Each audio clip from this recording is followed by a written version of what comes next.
Mississippi House of Representatives is now in session. Please let the House come to order.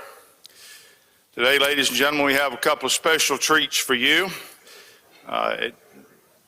First, I would like to introduce a lady from Jones who is going to discuss today being International Women's Day. So she is going to read to you a little bit about that, and then I will come back and introduce our guest minister for the day. Thank you, Mr. Speaker.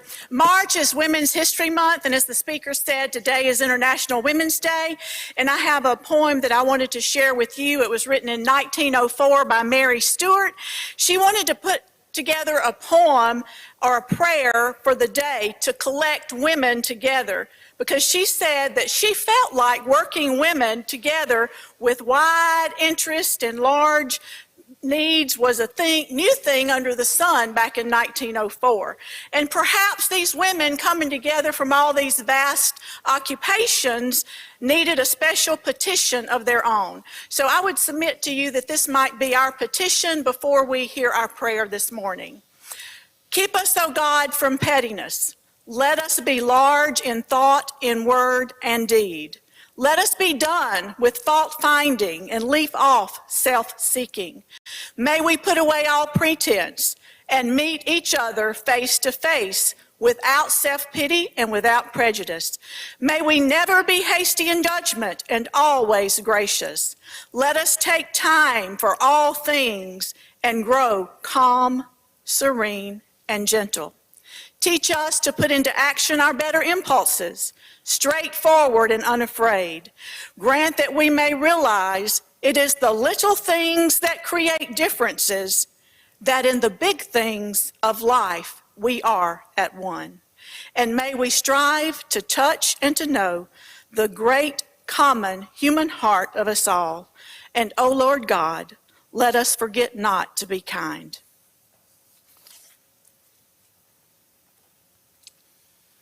Thank you, lady.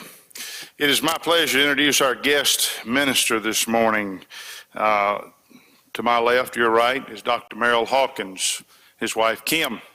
Dr. Hawkins is a native of Starkville, Mississippi, graduate of Baylor University. Is currently a professor at Carson Newman University in Jefferson City, Tennessee, where he teaches church history and has done so for 27 years. Most significantly, however, he was my college roommate for 4 years at Baylor University. He is not available for interviews or questions after he prays. Please welcome one of our native sons, Dr. Mel Hawkins, to pray.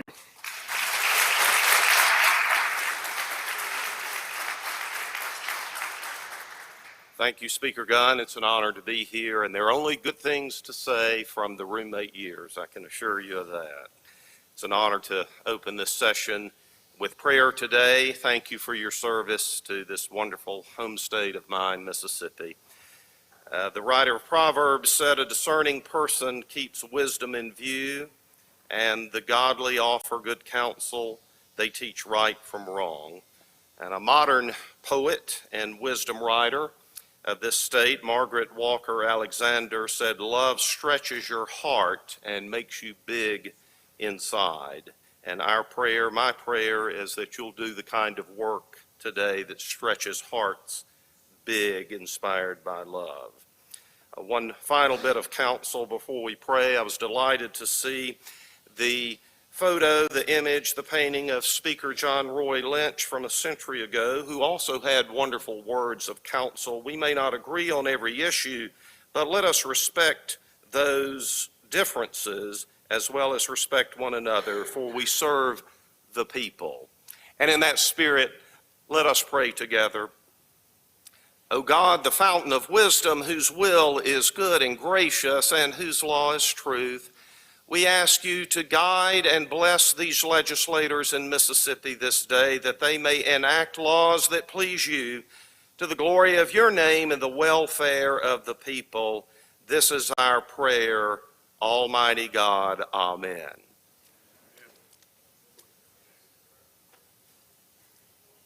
Please join me in the pledge. Attention, salute, pledge.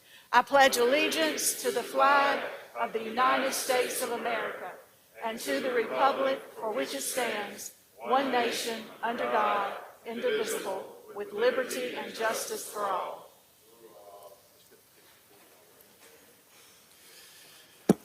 Open the machine, Madam Clerk.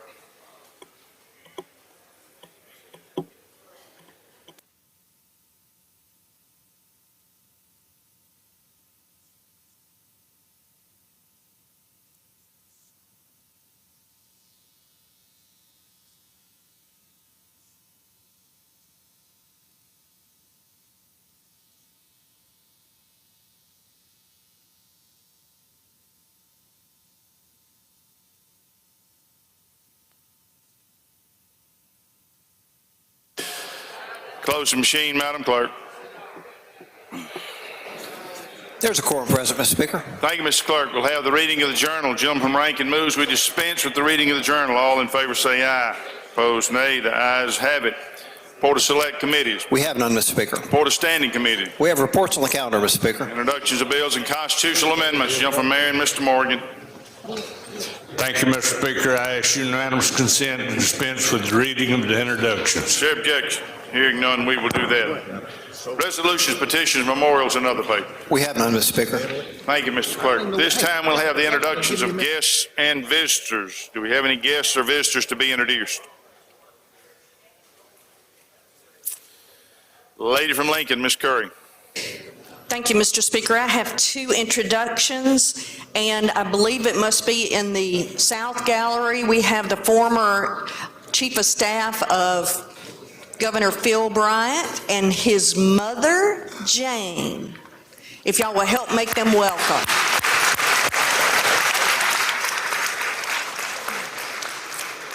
And in the South Gallery as well, we have the Children's Advocacy Centers of Mississippi, Executive Director Carla Steckler-Ty. Please make them welcome.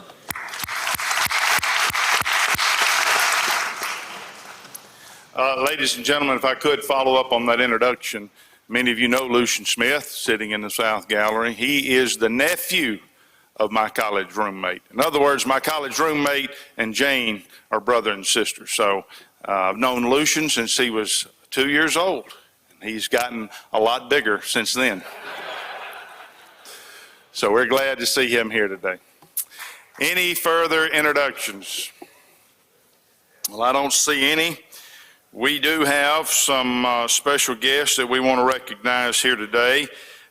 First, I want to introduce our head page, Grace Williams, who will come forward, introduce our pages for the week. I would ask the pages to stand and be recognized.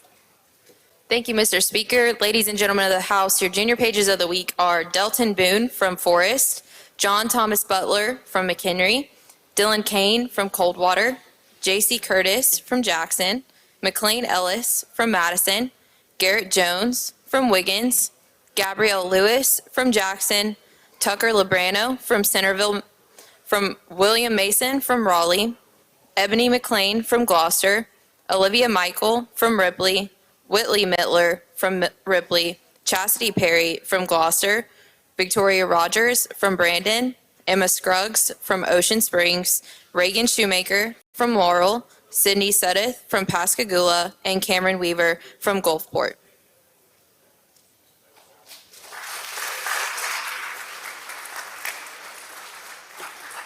Thank you, pages. We appreciate your service to us this week. All right, ladies and gentlemen, we have a couple of special guests we want to recognize. So I'm going to ask for your attention and ask that you find your seats.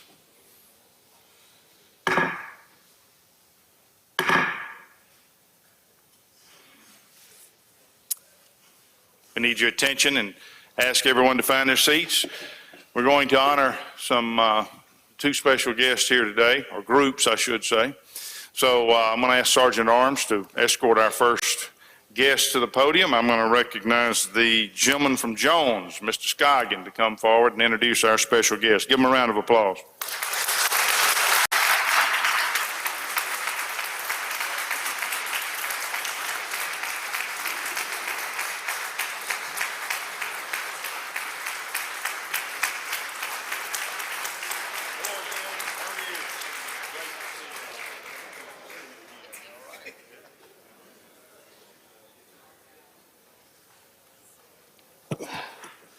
Good morning. It is a privilege and an honor this morning to introduce to you Mr. Ben and Erin Napier. They are from Laurel in Jones County, and I brought them up here simply to tell them thank you and to honor them with the resolution that we've done. I wanted to give you a little bit of a history and some information about them. They have two children. Helen is about 3 years old, and May is almost 1 year old. They are currently in season 6 of the Hometown TV show that has about 6 million viewers per episode. They have remodeled and redone over 80 homes in the Laurel and Jones County area. They originally met at the famous Jones Junior College and went on to Ole Miss. You know, everybody has a fault, but they went on to Ole Miss. He was a church minister, and also she was a graphic designer. In Laurel, they actually own a couple of companies, Laurel Mercantile, Scotsman, and are in the process of getting a butcher block furniture store opened up in Laurel also. Right now, there are several TV shows that are out there that are all derivatives of the Hometown TV show. They've got the original Hometown, Hometown Takeover, Hometown Kickstart, and then the most recent one that's getting started is Ben's Workshop. Right now, if you look at the card, this is a card that is on each one of the pieces of furniture or the items that they sell.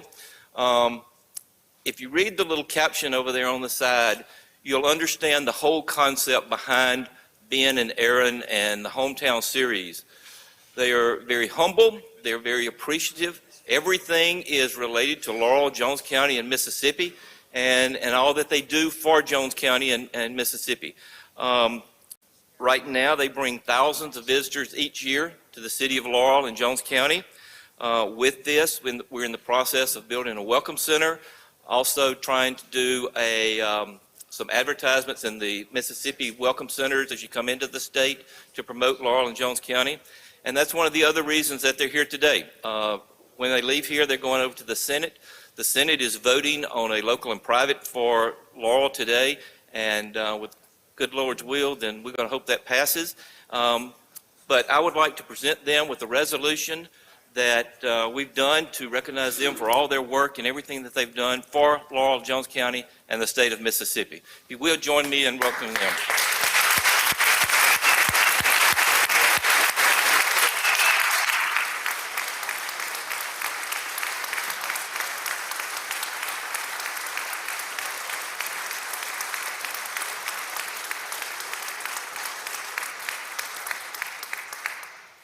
I'm going to let them say a few words to you.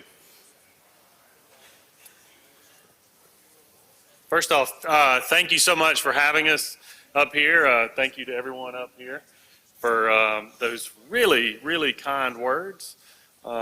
This has been a lot of work that I think, as far as our efforts in Laurel go, it started way back when Mayor McGee was running for mayor. That was something that we really wanted and we pushed for, and we feel like that's been really good for our city. We're really proud of him, and it has been a lot of work to get here, but if you'd have told us, I don't know, 5 years ago or even 3 years ago that we'd be up here doing this, we would not have believed it. No, we wouldn't have. It is such a huge honor to be here today. Thank you so much, and thank you for all of you who've told us you watch Hometown. Your kindness and your support of this show keeps us employed, but it keeps Mississippi looking so good. It looks, it's the story that we always wanted to tell about the place that we love. I think that there is the one version of Mississippi that the whole world has decided that's what we are, but we want to share Mississippi's kindness and beauty and diversity and culture and art with the world. And thank you so much for all of your support. Yeah, somebody said earlier that that we make Mississippi look really good, and the way we look at it is that Mississippi just looks good. We're just shining a really bright light on the good-looking parts of it, mostly my wife. But it's we were in North Carolina. My brothers and I were in North Carolina a couple weeks ago, and there was a guy there, and he stopped me. He was a big fan of the show, and he said The women in Mississippi are some of the most beautiful women I have ever seen in my life on your stage. And I agreed with him, and I used to live in North Carolina, and I told him that I agreed with him and that just pretty much everything here looks better. So that's the way we feel about it. Real quick, this is weird, but the young lady in the red hair, you wave? Yep. I don't know. Exactly like our niece Ellie Claire, and it really took us by surprise. Yeah, when we I just thought saw you. that- I thought it was her here for a second. So anyway, Thank you so much for this honor. We appreciate it very, very much. yeah.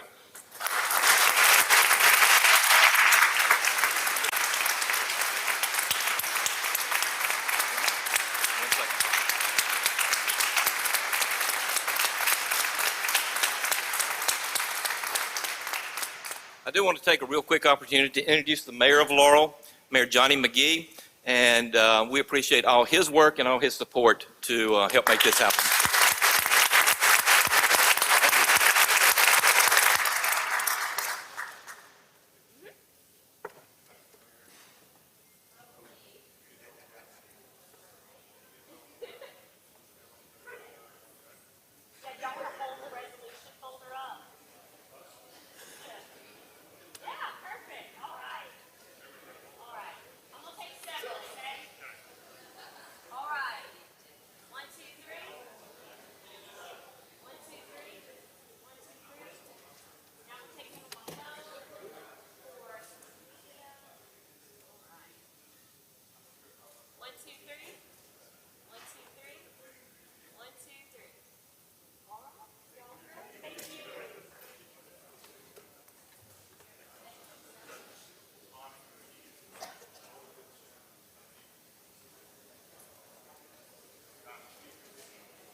Ladies and gentlemen, we have one more special guest that we would like to introduce.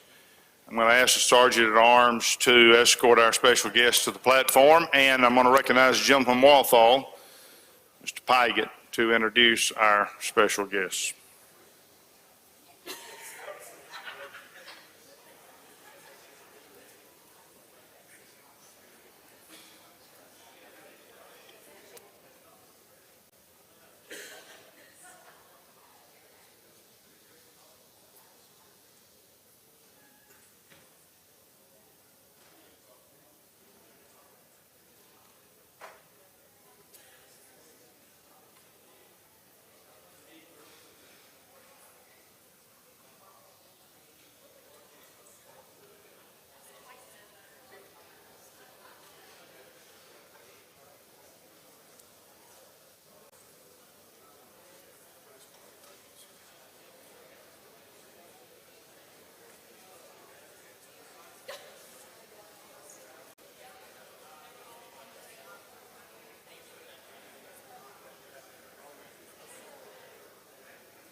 Thank you, Mr. Speaker. Ladies and gentlemen of the House, we have some special guests here with us this morning.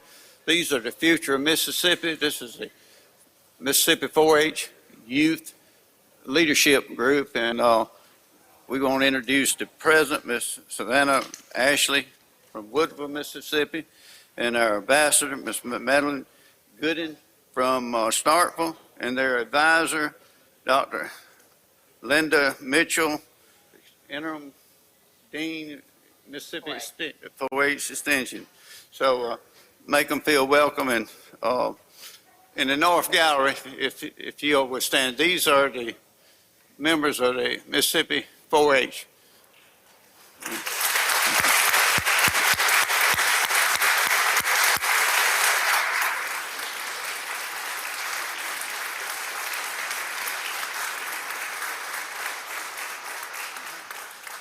And at this time, I'll ask Madam President to come forward and address the House, please.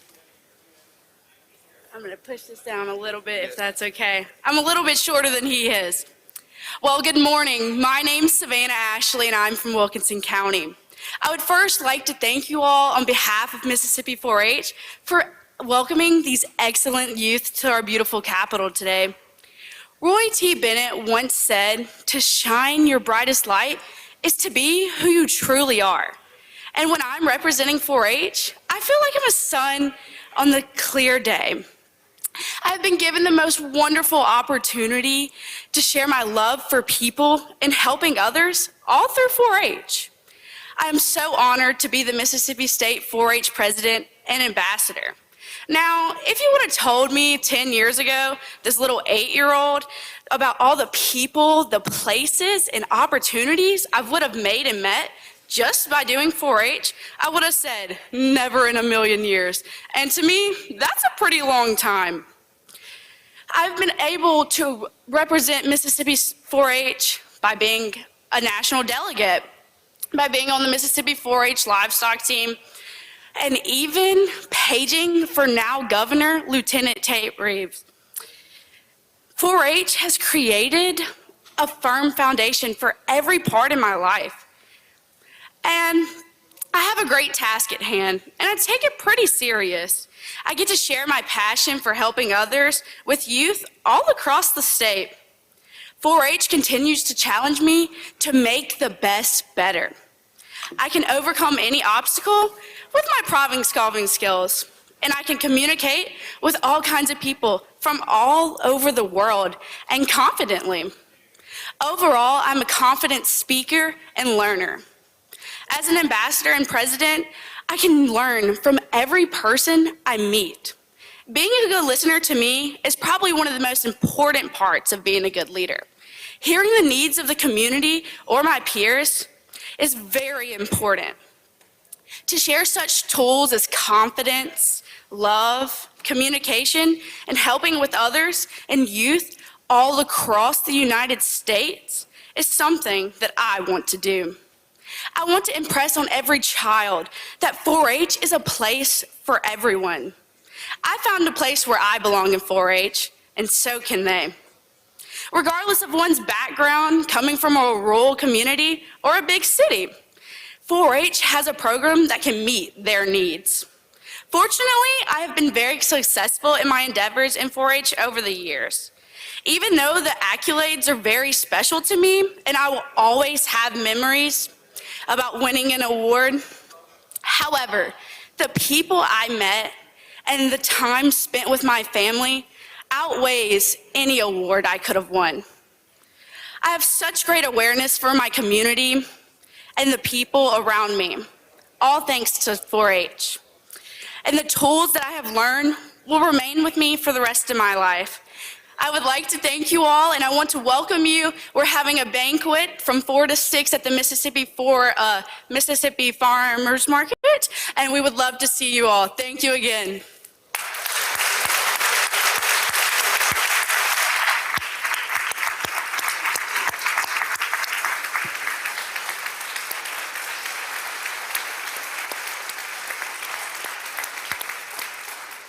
Thank you, Ashley. I think Mississippi's future is really bright with these young people, and I really appreciate them taking their time to be here today, and thank y'all. And as Ashley said, y'all are all welcome at their little reception down at the fairgrounds this afternoon from 4 to 6 o'clock at the Farmers Market. Thank y'all.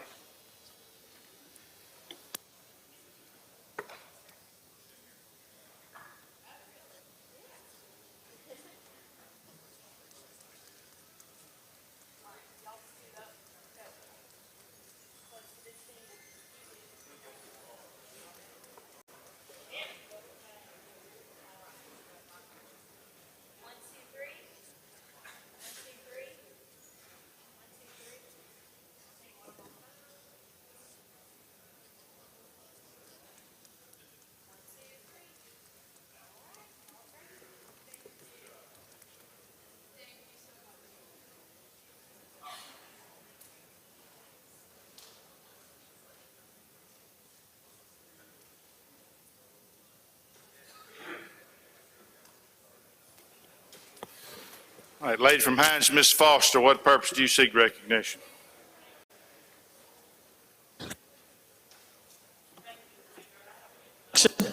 You recognize.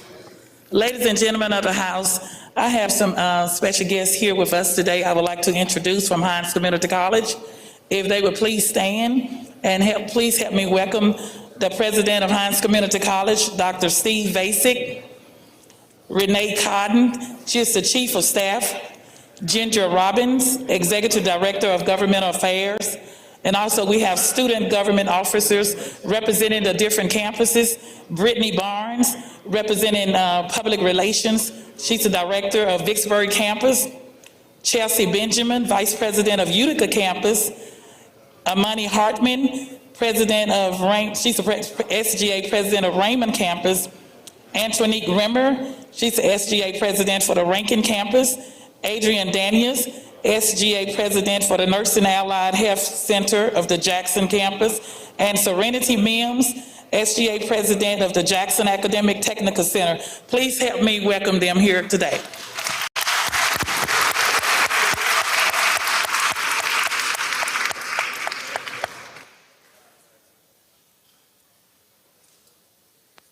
Jim from Rankin, Mr. Yancey.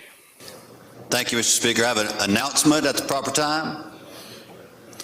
Okay. There is a Rivian electric pickup truck parked today on President Street for any member who would like to see the future. Want to go out there and check it out sometime when you get a chance. It's a nice electric pickup truck on President Street, a Rivian. Thank you. Which street's President Street? Over by First Baptist. Thank you. Jim from Lamar, Mr. Tubb. Yes, sir, Mr. Speaker. I have an announcement this time. Okay. Two of our esteemed colleagues, it is their birthday today, my desk mate, Miss Stephanie Foster, and Mr. Kevin Ford, and wanted to let the House know that so we could also wish them a merry, happy birthday. Merry, happy birthday.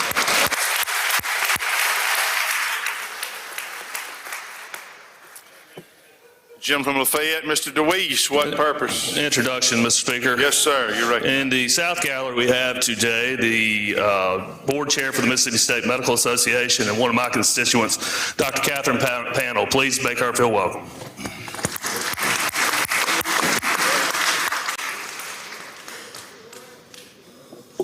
All right, we will go to the calendar.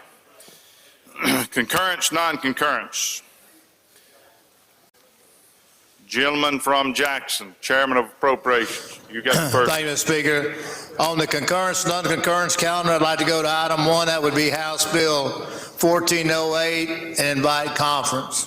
Motion is to invite conference. Any questions? I don't see any. If you favor the motion, indicate by saying aye. Opposed, nay.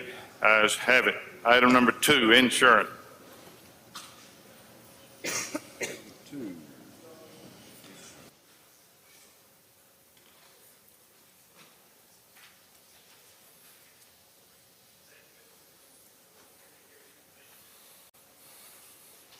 Try it now. Thank you, Mr. Speaker. Item number 2, House Bill 155. We move to invite conference. Any questions? I don't see any. In favor of the motion, indicate by saying aye. Opposed, nay. Ayes have it. Item 3, tourism. Pass. Item 4, corrections. Thank you, Mr. Speaker. Item 4, House Bill 586, move to invite conference. Questions? I don't see any. You have a question? Oh, the introduction. Favor of the motion, indicate by saying aye. Opposed, nay. Ayes have it. Jim from Holmes, Mr. Clark, has an introduction he'd like to make. He's at the desk of the gentleman from Prentice, Mr. Turner. Thank you. Introduction, Yes, sir. Speaker. You recognize.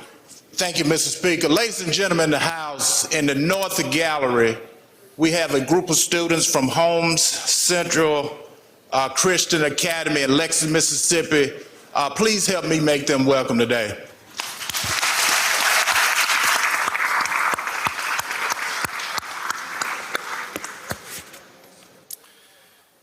Item number 5, gentleman from Pike.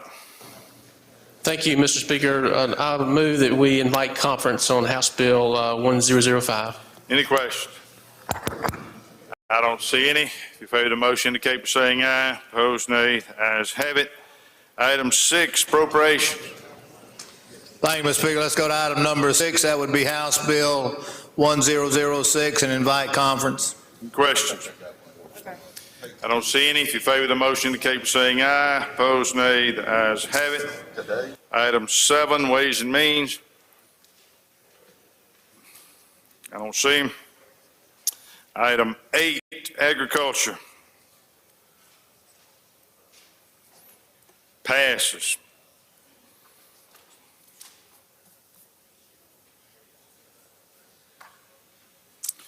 Item 9, Appropriations.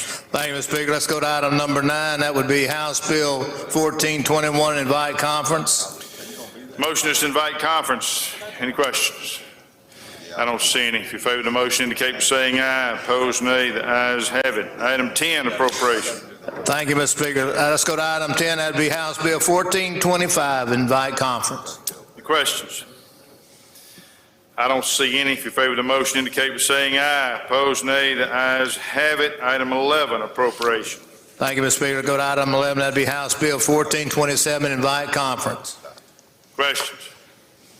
I don't see any. If you favor the motion, indicate by saying aye. Opposed, nay. The ayes have it. All right, brings us to the motion to reconsider calendar. Item 1. Okay, don't see anybody. Item 2. And pass. All right. Brings us to the rules calendar. Chairman of Rules is recognized.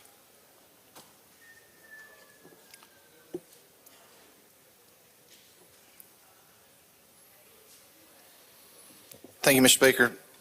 Ladies and gentlemen, if we could go to HCR number 55. This is a former member of this body.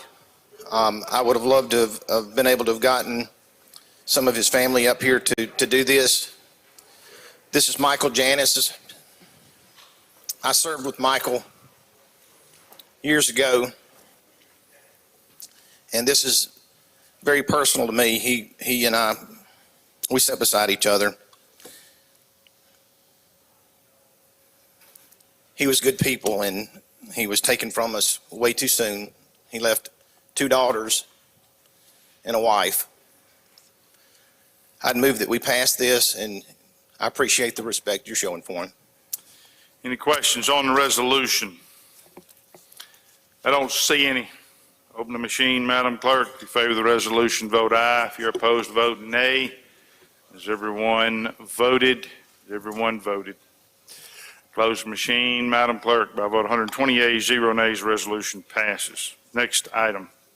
Mr. Speaker, if we could go to HR number 45, that's number 2, and take up in a block number 2 all the way down to number 5. Okay. Any questions on any of these resolutions? I don't see any. If you favor the resolutions, indicate by saying aye. Opposed, nay. The ayes have it. Next item. If we could take up number 6, HCR number 58. This is the commend service and retirement of Stanley Martin. Questions? I don't see any. Open the machine, Madam Clerk. If you favor the resolution, vote aye. If you're opposed, vote nay. Has everyone voted? Close the machine, Madam Clerk. By vote 122 yeas, 0 nays, resolution is adopted. Next item. Thank you, Mr. Speaker. If we could go to number 7 on the calendar, HR number 49, and call up in a block if there are no objections. All the HRs, gentlemen? Yes, sir. That would be 9 through 14, and that would be 17 through 23.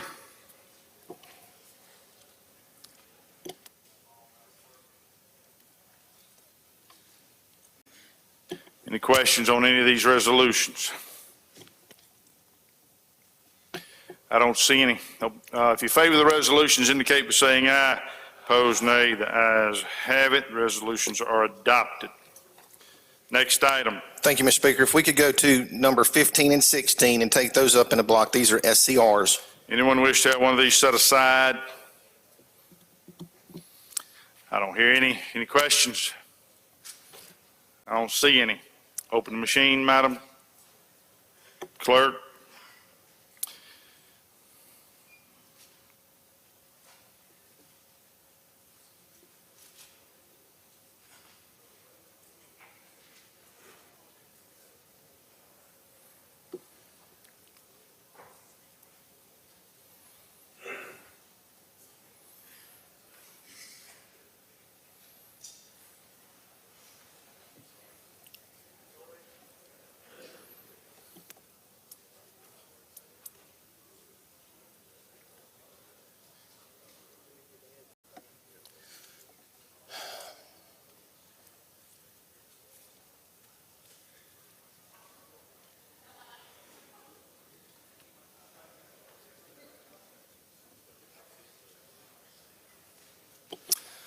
There we go.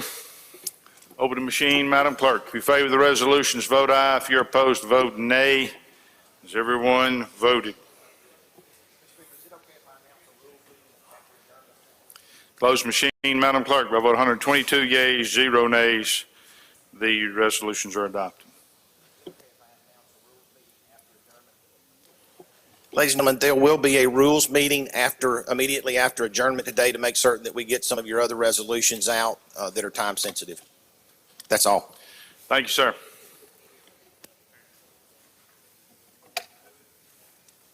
Gentlemen, would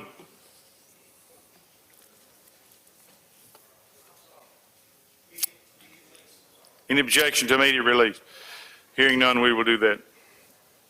Brings us to the appropriations calendar. Chairman, Appropriation. Thank you, Mr. Speaker. Ladies and gentlemen of the House, let's go to the appropriations calendar. Item number 1 be Senate Bill 2120. I recognize the gentleman from Montgomery. Mr. Oliver to explain the bill. Gentleman calls the bill up, moves the rules be suspended. Bill considered in gross read the third time, placed on final passage. All in favor say aye. Opposed nay. The ayes have it. Gentleman from Montgomery is recognized. Thank you, Mr. Speaker. Ladies and gentlemen of the House, Senate Bill 2120, this is our Highway Patrol pay raise bill. This is we did a strike all, inserted our language from House Bill 1422 that we passed earlier in the session, which included the 3% pay increase that they were not allowed last year because of ceiling salary caps, and then also added House Bill 1344, which was our $5,000 pay increase to our state troopers. And the total estimated cost of the pay raise is $6,931,825, and it brings the starting trooper salary up to $48,264. There is a reverse repealer that has been added into this bill to ensure that it will go to conference. And that's an explanation of the bill, Mr. Speaker. I yield for questions. Question. I don't see any. Open the machine, Madam Clerk.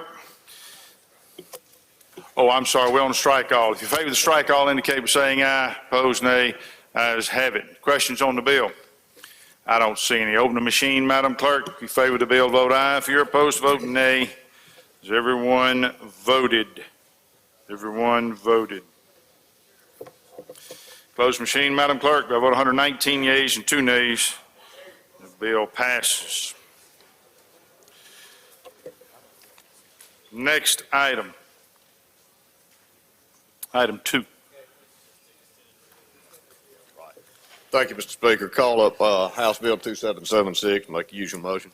Chairman calls the bill up, moves that the rules be suspended. Bill considered in gross read the third time, placed on final passage. All in favor say aye. Opposed, nay. The ayes have it. Gentleman's recognized. Thank you, Mr. Speaker. Ladies and gentlemen of the House, this bill just simply establishes the Health Care Expendable Fund for related purposes, and that's an explanation of the bill. Questions? Lady.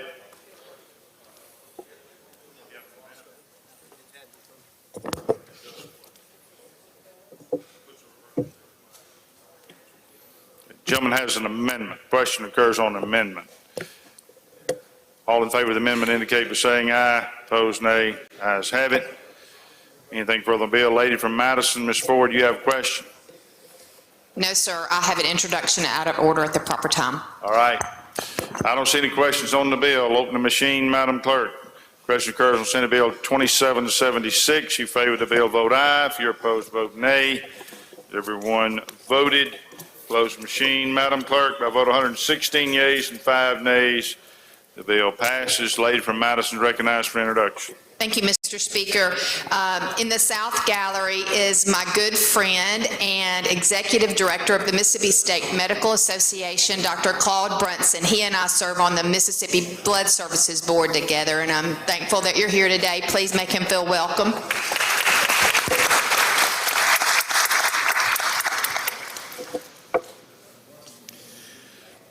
All right, next item. Thank you, Mr. Speaker. Ladies and gentlemen of the House, let's go to item number 3, would be Senate Bill 2780. Recognize the lady from MIT to handle the next 2 bills. Gentleman calls the bill up, moves that the rules be suspended. Bill considered and gross read the third time, placed on final passage. All in favor say aye. Opposed, nay. The ayes have it. Lady is recognized. Thank you, Mr. Speaker. Mr. Speaker, ladies and gentlemen, Senate Bill 2780, we're striking all the language from 2780 and inserting the language from House Bill 1353, which is our transfer bill that we passed earlier in the session, with 2 changes. We are deleting Section 6, which is the Working Cash Stabilization Fund Code section, and replacing it with the Capital Expense Code section, and then deleting Section 8, which is the Coronavirus Local Fiscal Recovery Fund, and replacing it with the Coronavirus Capital Projects Fund. And then the effective date is changed to upon passage. And that's an explanation of the strike all, Mr. Speaker. All of the other language, which is in House Bill 1353 that we passed earlier in the session, is contained in this strike all. Questions on the strike all? I don't see any. If you favor the strike all, indicate by saying aye. Opposed, nay. Ayes have it. Anything further on the bill? No, Mr. Speaker. Questions on the bill? I don't see any. Open the machine, Madam Clerk. Question occurs on Senate Bill 2780. If you favor the bill, vote aye. If you're opposed, vote nay. Has everyone voted? Close the machine, Madam Clerk. By a vote of 118 yeas and 4 nays, bill passes. Next item. Mr. Speaker, I'd like to go to item number 4, Senate Bill number 2781. Call it up and make the usual motion. The lady calls the bill up. Moves the rules be suspended. Bill considered and gross read the third time, placed on final passage. All in favor say aye. Opposed, nay. The ayes have it. Ladies recognized. Thank you, Mr. Speaker. So this is our transfer correction bill, and we're striking all the language from Senate Bill 2781 and inserting language from House Bill 840, which was our transfer correction language. There are just 5 changes to House Bill 840 that I'd like to alert you to. In Section 5, lines 288, we're replacing that language with construction of a new police station. Again, on Section 5, lines 320 through 321, we're replacing language that says traffic light at the intersection of Highway 51 and Oak Grove Road. Section 5, lines 479 through 482, we're replacing this language with extending water service to the fatty-legged community. Section 5, again, lines 355 through 535 through 536. We're deleting for the Madison County Superfund site and replacing that with, on condition of receiving the funds, the fire truck is going to be housed in a facility that's going to be constructed within 2 miles of the Amazon Fulfillment Center building on the Madison County mega site. And in return, this fire truck has to be used to service the Madison County mega site and surrounding community. We're adding 1 new section to correct an issue with the variable compensation plan language in the Mental Health Department Appropriation Bill that would not allow certain employees to receive type duty location pay received during the COVID-19 pandemic so that they can receive it. And that's an explanation of the strike all, Mr. Speaker. Same language, ladies and gentlemen, that was in House Bill 840 that you passed earlier this session with the 5 changes.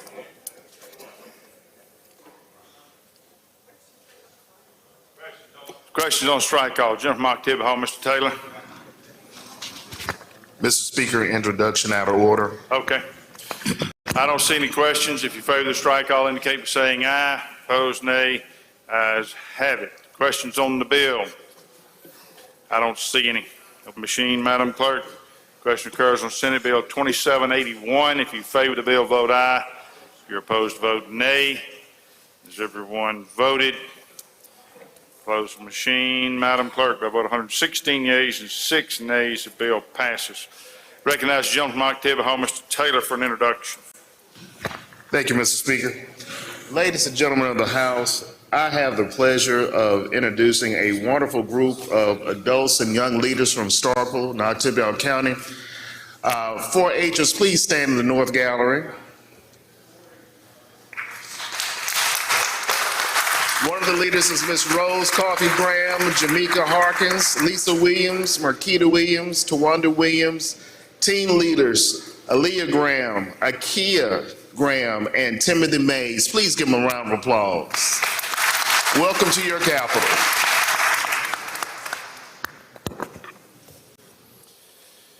All right, next item. Thank you, Mr. Speaker. Ladies and gentlemen of the House, let's go to item number 5, be Senate Bill 2782. I recognize the gentleman from Montgomery, Vice Chairman, to explain the next 3 bills. Gentleman calls the bill up, moves the rules be suspended. Bill considered and gross read the third time, placed on final passage. All in favor say aye. Opposed nay. The ayes have it. Gentleman's recognized. Thank you, Mr. Speaker. Ladies and gentlemen of the House, this is language from House Bill 779 that we passed earlier in the session, and we did a strike all to insert that language and delete Section 2 from the transfer funds. This provides $5 million to the Department of Public Safety for death benefits for local law enforcement officers and firefighters who have died in the line of duty due to COVID-19. And this must be covered under our Americans First Responder Act of 2020, and also must be compliable with the rules of ARPA. And there is a reverse repealer in this bill, Mr. Speaker. That's an explanation of the strike all. Questions on the strike all? I don't see any. If you favor the strike all, indicate by saying aye. Opposed nay. The ayes have it. Questions on the bill? Gentleman Lowndes, Mr. Kareem, you have a question? Apparently not. Open the machine, Madam Clerk. Question occurs on Senate Bill 2782. If you favor the bill, vote aye. If you're opposed, vote nay. Has everyone voted? Close the machine, Madam Clerk. By vote 122 yeas, 0 nays, the bill passes. Gentleman Lowndes, Mr. Kareem, did you seek recognition? He passes. Next item. Thank you, Mr. Speaker. Move to item Senate Bill 2791. Call it up and make the usual motion. Gentleman calls the bill up, moves that the rules be suspended. Bill considered and gross read the third time, placed on final passage. All in favor say aye. Opposed nay. The ayes have it. Gentleman's recognized. Thank you, Mr. Speaker. This is a State Personnel Board omnibus bill. It's a strike all language that we've inserted our language from House Bill 1426 with the following exceptions. We've added a reverse repealer to this bill. The SPB omnibus bill cleans up code sections affected by the SEC Square Plan. Section 1 amends and provides that salaries of elected state and district officers be fixed at a level recommended by SPB and the Joint Legislative Budget Committee every 4 years, starting July the 1st, 2024. Section 2 amends 25.339, which is executive branch employees' salaries, and that they cannot exceed 125% of the governor's salary. Section 3 cleans up and removes reporting requirements on salary increases for county elected officials. Section 4 cleans up, removes incorrect statutory references. Section 5 it revises the authority of the State Board of Education to set the salaries of certain personnel, deputy and associate superintendents, and lists the blind deaf schools, School of Arts, School of Math and Science, and removes no longer in use provisions ended in 2016, exempting the State Board of Education from certain State Personnel Board procedures. Section 6 cleans up and removes no longer used provisions ended in 2017, exempting the Commissioner of Corrections from certain SPB procedures. Section 7 cleans up and changes words conducting to conduct in the MDOC and cleans up and removes no longer in use provisions ended in 2017, exempting the Commissioner of Corrections from certain State Personnel Board procedures, and removes the authority of MDA Director to set salaries of certain personnel, that being associate, deputy, and bureau directors. And that's an explanation of the strike all, Mr. Speaker. Questions on the strike all? Gentleman from Washington, Mr. Hines. Thank you, Mr. Speaker. Gentleman, yeah. Yes, gentlemen. Gentlemen, are there any plans to insert a pay raise for this legislative body in this piece of legislation? There is not, gentlemen. Well, I just wanted them to know that it was you, and you didn't want to put the pay raise in there. That's all. Right. Gentleman from Warren, Mr. Ford. Thank you, Mr. Speaker. Introduction out of order. All right, we'll get right to you. I don't see any further questions. If you favor the strike, all indicate by saying aye. Opposed, nay. The ayes have it. Any questions on the bill? I don't see any. Open machine, Madam Clerk. Question occurs on Senate Bill 2791. If you favor the bill, vote aye. If you're opposed, vote nay. Has everyone voted?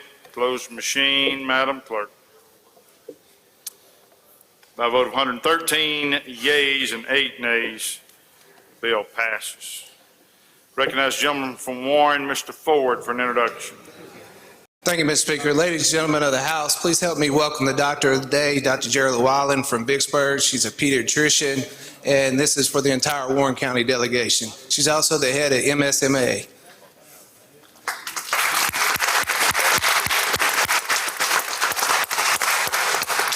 Thank you, Doctor. We appreciate your service to us today. All right, next item. Thank you, Mr. Speaker. Go to item number 7, Senate Bill 2803. Call it up, make the usual motion. Gentleman calls the bill up, moves that the rules be suspended. Bill considered and gross read the third time, placed on final passage. All in favor say aye. Opposed, nay. The ayes have it. Gentleman's recognized. Thank you, Mr. Speaker. Ladies and gentlemen of the House, we previously passed House Bill 1408, and this bill we just simply do a strike all and insert our House language into this bill. It increases the salaries of our sheriffs by $5,000, and the last increase was in 2014. And this bill or this strike all does have a reverse repealer in it, and that's an explanation of the strike all, Mr. Speaker. Questions on the strike all?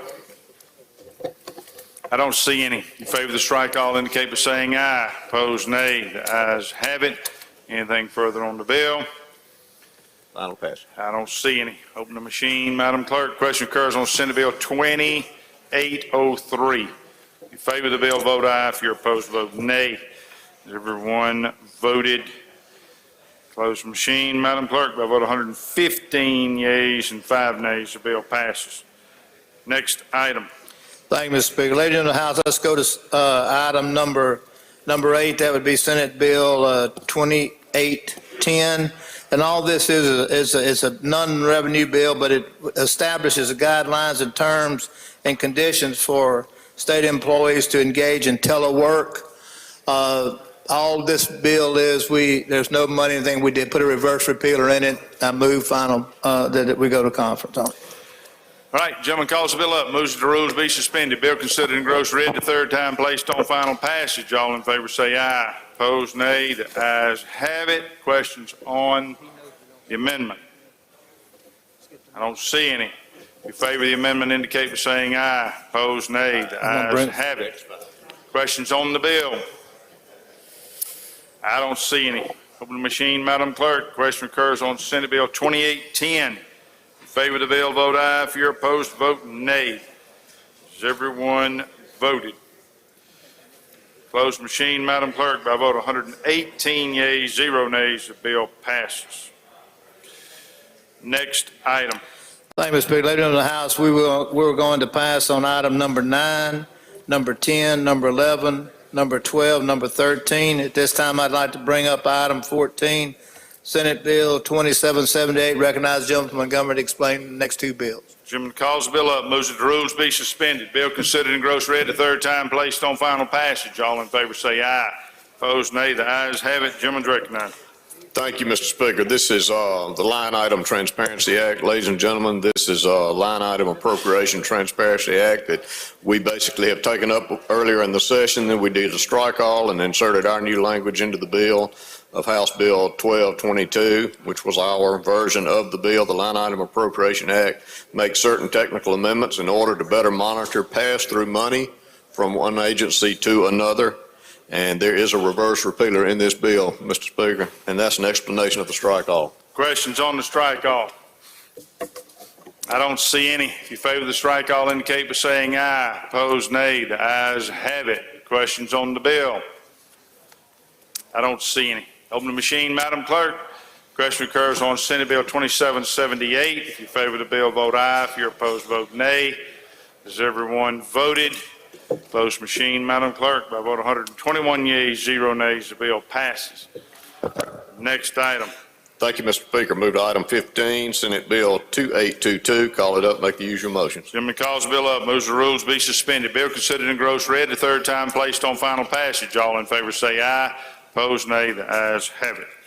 Chairman's recognized. Mr. Speaker, we have a strike all again. We're striking the language from this bill, inserting language from our House Bill 1425, which was our wastewater drinking water grant program, and House Bill 1421, which is our Rural Water Association grant program. And there is a reverse repealer in this bill, and that's an explanation of the strike all, Mr. Speaker. Questions on the strike all? I don't see any. If you favor the strike all, indicate by saying aye. Opposed, nay. The ayes have it. Any questions on the bill? Final Don't see any. Open the machine, Madam Clerk. Question occurs on Senate Bill 2822. If you favor the bill, vote aye. If you're opposed, vote nay. Has everyone voted? Close the machine, Madam Clerk. By a vote of 120 yeas and 2 nays, the bill passes. Anything further? Appropriation yields the floor. All right, brings us to ways to be mean.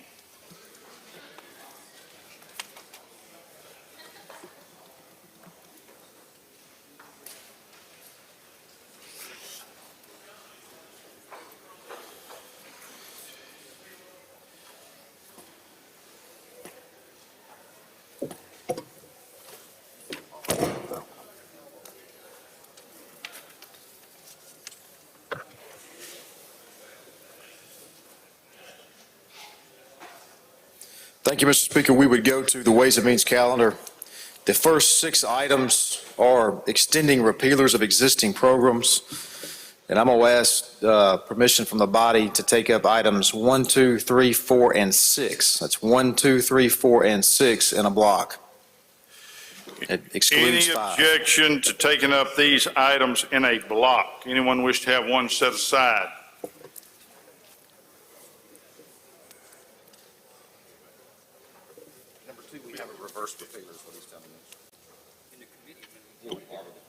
All right. I don't see any. We'll take those up in a block. You care to explain any of them?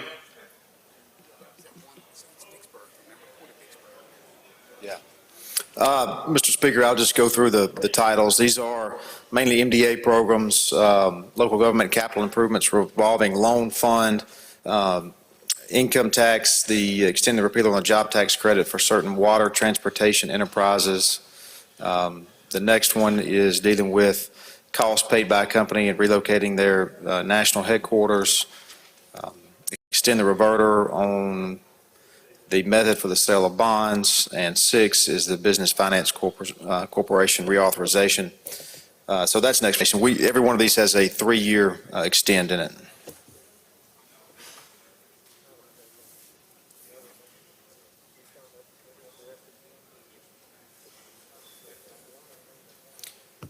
And that is an explanation of the block.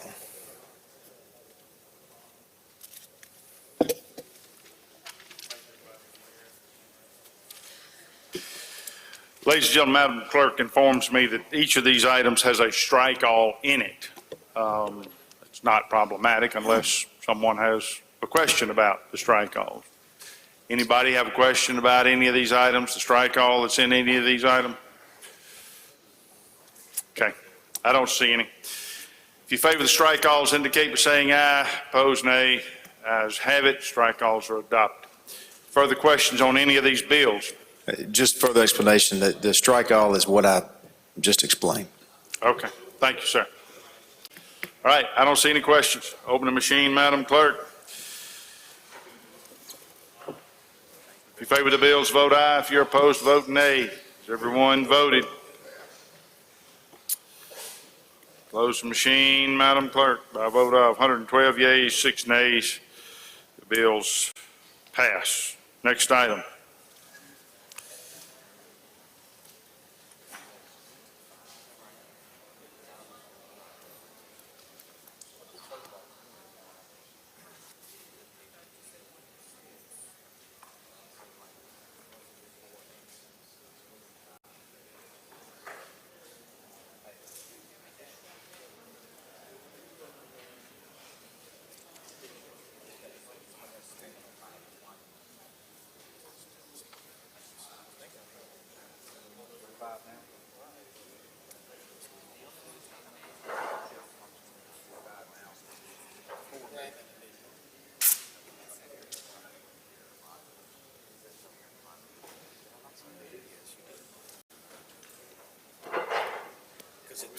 a second too whenever I was going through marking them.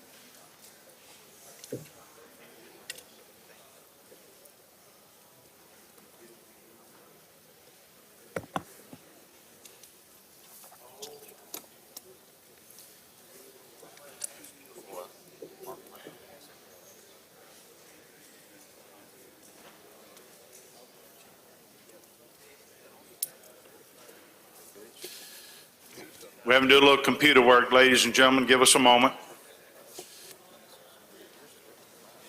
Maybe it's just, that's all I've got. Look.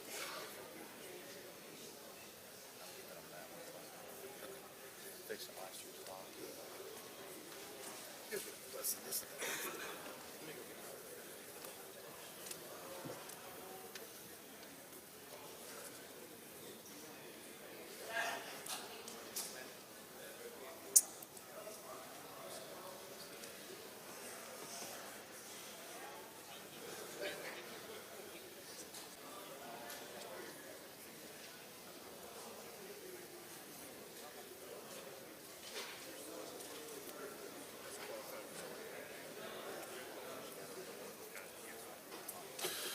All right, we're back on schedule. I recognize the chairman for the next item. Thank you, Mr. Speaker. Item 5 is the next item. We would call that up, and we would make the usual motion. Chairman calls the bill up, moves that the rules be suspended, bill considered and gross read the third time, placed on final passage. All in favor say aye.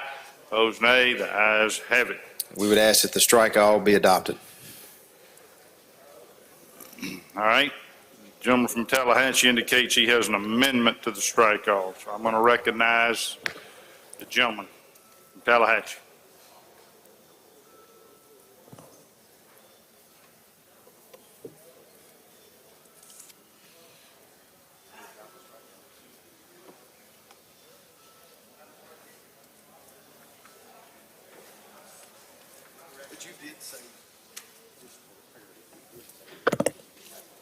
Mr. Speaker, ladies and gentlemen, the committee council, we have a project for solar that is potential of this state if we're competitive, and this would allow us to be more competitive with our neighboring states who are bidding against us on the solar projects.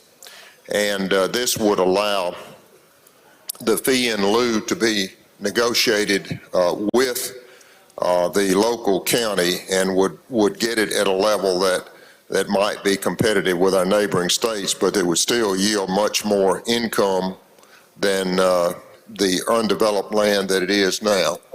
And but this is purely discretionary with the counties, and ask for passage. Questions on the amendment? I don't see any. Recognize the chairman to respond. Thank you. We do not oppose the amendment. All right. Will author wish to close on his amendment that's not opposed? No, we didn't. All right. Question occurs on amendment to the strike all. All in favor say aye. Opposed, nay. Ayes have it. Anything further on the strike all? I don't see any. No, sir. If you favor the strike all, indicate by saying aye. Opposed, nay. The ayes have it. Anything further on the bill?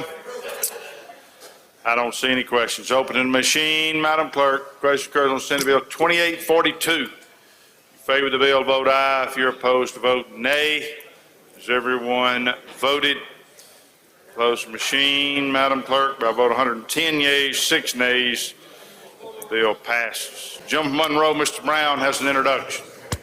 Thank you, Mr. Speaker. I'd like to ask you in the House to welcome in the South Gallery a neighbor of mine, a great American from North Mississippi, Lauren Smith.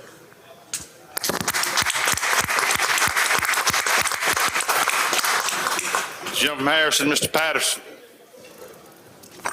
Thank you, Mr. Speaker. Ladies and gentlemen, on behalf of the Coast Delegation, I'd like y'all to make welcome in the North Gallery President of Mississippi Gulf Coast Community College, Dr. Mary Graham.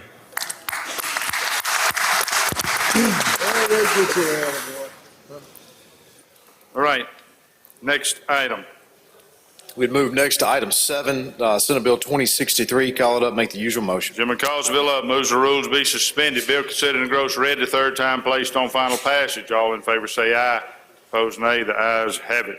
Chairman recognized. We would call up a strike all. You recognize to present the strike all. And next we have an amendment to the strike all.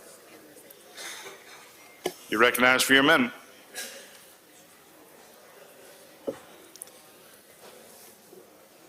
The amendment is simply adding a reverse repealer to the bill. This is Senate Bill 2063. This is a qualified resort area bill for this session. Questions on the amendment? I don't see any. In favor of the amendment indicate by saying aye. Opposed, nay. The ayes have it. Questions on the strike all? I don't see any. If you favor the strike all indicate by saying aye. Opposed, nay. The ayes have it. Questions on the bill? I don't see any. Open the machine, Madam Clerk. Question occurs on Senate Bill 2063. If you favor the bill, vote aye. If you're opposed, vote nay. Has everyone voted? Close the machine, Madam Clerk. By vote 109 yeas and 8 nays, the bill passes. Next item. The next item is item 8. We'd call that bill up and make the usual motion. Gentleman calls the bill up, moves that the rules be suspended. Bill considered and gross read the third time, placed on final passage. All in favor say aye. Opposed, nay. Ayes have it. Gentleman recognized. This is the motor vehicle license tag bill that came over from the Senate. I have an amendment. You recognize for an amendment.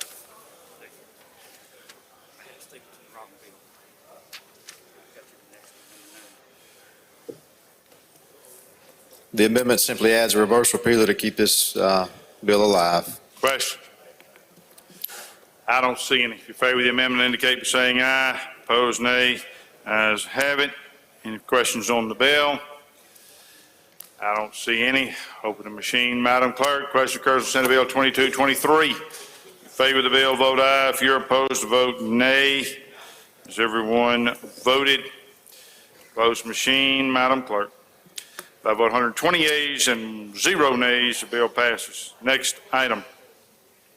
The next item is item 9, Senate Bill 2747. Call that bill up and make the usual motion. Gentleman calls the bill up, moves the rules to be suspended. Bill considered and gross read the third time, placed on final passage. All in favor say aye. Opposed, nay. The ayes have it. Gentleman's recognized. Have an amendment, Mr. Speaker. You recognize.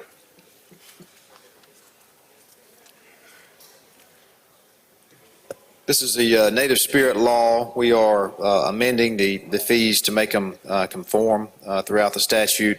The amendment just simply adds a reverse repealer. Question on the amendment? I don't see any. If you favor the amendment, indicate by saying aye. Opposed, nay. The ayes have it. Questions on the bill? I don't see any. Open the machine, Madam Clerk. Question occurs on Senate Bill 2747. If you favor the bill, vote aye. If you're opposed, vote nay. Has everyone voted? Close the machine, Madam Clerk. By a vote 108 yeas and 12 nays, the bill passes. Next item. Next item is item 10, Senate Bill 2831. To call it up, make the usual motion. Gentleman calls the bill up, moves the rules be suspended. Bill considered and gross read the third time, placed on final passage. All in favor say aye. Opposed, nay. The ayes have it. We got a little bit of unusual procedure with this one, Mr. Speaker. I need to move to table the committee strike all. Motion is to table the strike all. All in favor say aye. Opposed, nay. Ayes have it. Back on the original bill. Now I would offer a floor amendment at this time. Okay.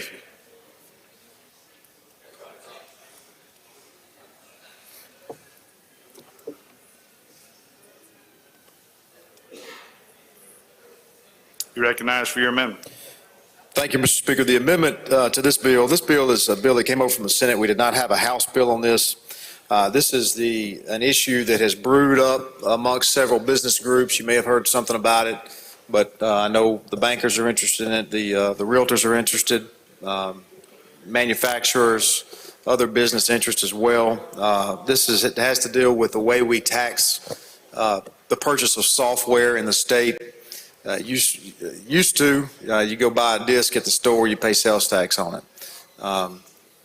And other times you may download software on the computer, you pay sales tax on it. Well, now so much is is a house on the cloud. There are issues in surrounding states about how do we tax it? How do we don't want to not tax something that should be taxed and has always been taxed, but we also don't want to add taxes unnecessarily as well. And so there is a lot of debate about how to handle this issue going forward. The Senate bill had some objections from DOR, felt like it went too far. There were some regulations that were proposed earlier in the year, or actually last year in the fall by DOR, that the business community felt like they went too far. And so we met last week, and all the parties and players involved in this and devised a scheme to come up with a study committee to study this issue and report back to the legislature back in the fall before next session, so we can hopefully have an agreement with how to handle this matter going forward. And so that's what the amendment does, is adds a study committee that with members from the business communities that I mentioned, as well as DOR, and they will report back to the legislature by October of this year. That completes the explanation.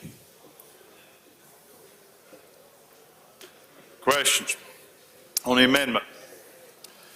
I don't see any. In favor of the amendment indicate by saying aye. Opposed, nay. The ayes have it. Questions on the bill? I don't see any. Open the machine, Madam Clerk. Question occurs on Senate Bill 2831. If you favor the bill, vote aye. If you're opposed, vote nay. Everyone voted. Close machine, Madam Clerk. By a vote of 108 yeas, 11 nays, the bill passes. Next item.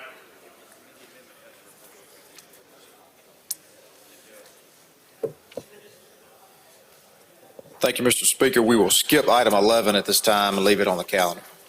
Okay.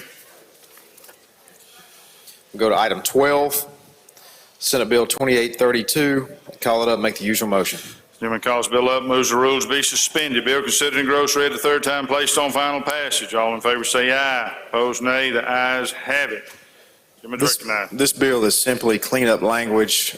We had a House bill as well, but it is it's cleanup language for last year's bond bill for Mississippi State. There was an error in how they're going to use their funds related to the School of Architecture, and this just revises that wording. Questions? I don't see any. Open machine, Madam Clerk. Question occurs on Senate Bill 2832. If you favor the bill, vote aye. If you're opposed, vote nay. Everyone voted. Close machine, Madam Clerk. By a vote 113 yeas, 7 nays, bill passes. Next item. We move to item 13, Senate Bill 2844. Call it up, make the usual motion. Gentleman calls the bill up, moves the rules be suspended. Bill considered in gross read the third time, placed on final passage. All in favor say aye. Opposed, nay. The ayes have it. There's a strike all, needs to be adopted. Okay. You care to explain it? I would. This is the ABC bill. Ladies and gentlemen, this is the Senate version. It came over as a Senate version of our bill that we've passed now 2 years in a row. And so simply what we are doing is striking the Senate's language that spent multiple millions of dollars on a new warehouse, building a new liquor warehouse, and then we're inserting the House language. This is identical to what has already passed almost unanimously earlier this session. Questions on the strike all? Lady from Hines, Ms. Yates. Thank you. Will the gentleman yield? Yes, ma'am. When you say inserting the House language, do you mean inserting our language that would privatize ABC? That's right. Perfect. Yes, ma'am. Questions? I don't see any. In favor of this, excuse me, there is one. Gentleman from Elite, Mr. Walker. Gentleman, yeah. Yes, sir. Yeah, now, just for clarification, when we voted to privatize the operation, but we're still providing the facilities for the private company? No, sir. When our bill, the bill that the House has passed 2 years in a row, would basically remove the government from that business. And so therefore we would no longer be in that business. Private companies would come, build their own warehouses, spend their own private dollars on warehousing and shipping and all of that of the product. But I thought this was building a warehouse. Sir, I can't hear you. I thought this was building a warehouse. That's not the House position. No, sir. That was the Senate position, is what the Senate wanted to do. That's what they sent down here. But we're still paying for a warehouse, the state. Not under the strike all, no, sir. That's the title from the Senate bill. Okay. So we adopted a strike all. That's what I'm explaining now. So we struck all of their language and inserted the House position into their bill. So the House position, we will not build a building. That's correct. Okay, thank you. Yes, sir. Gentleman from Hines, Mr. Brown. Gentleman yield. Sure. In doing this, that means that the state will have no more involvement with distribution of alcohol beverages in the state of Mississippi. Is that right? Not the distribution. We would still be involvement of law enforcement, but not the warehousing. That's correct. Still be involved in what? Law enforcement. I didn't understand what you said. Law enforcement? Oh, sure. Yes, sir. So we still have an ABC division, but it would focus on law enforcement. Thank you. Yes, sir. Good.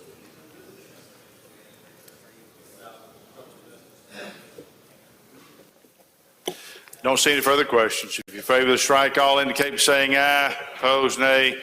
Ayes have it. Questions on the bill? I don't see any. Open the machine, Madam Clerk. Question occurs on Senate Bill 2844. If you favor the bill, vote aye. If you're opposed, vote nay. Has everyone voted? Close the machine, Madam Clerk. By vote 115 yeas and 1 nay, the bill passes. Next item. We move to item 14, Senate Bill 2772. Call it up, make the usual motion. Gentleman calls the bill up, moves the rules be suspended. Bill considered engrossed read the third time, placed on final passage. All in favor say aye. Opposed, nay. The ayes have it. Jim's recognized. Thank you, Mr. Speaker. This, we also have a strike all, and I'll explain the strike all. This, we inserted the House language, which contained a reverse repealer when it passed the House. This bill is a bill from MDA that would create the ability to secure federal funds that are coming down to assist small businesses. It contains a reverse repealer in it for the purposes that we need more look at it. This would be a new program or new monies, and they would be involved in essentially venture capital work. And so investing in small businesses, it does not spend state money. Again, this is federal money that's been set aside for this purpose, but the purpose for the reverse repealer is that we still need further look at this to make sure we understand it before we try to adopt it. And that's an explanation. Questions on the strike all? Gentlemen, okay, I don't see any. If you favor the strike all, indicate by saying aye. Opposed, nay. The ayes have it. Questions on the bill? I don't see any. Open the machine, Madam Clerk. Question occurs on Senate Bill 2772. If you favor the bill, vote aye. If you're opposed, vote nay. Has everyone voted? Close the machine, Madam Clerk. By vote 113 yeas and 3 nays, the bill passes. Ways and Means yields. Ways and Means yields.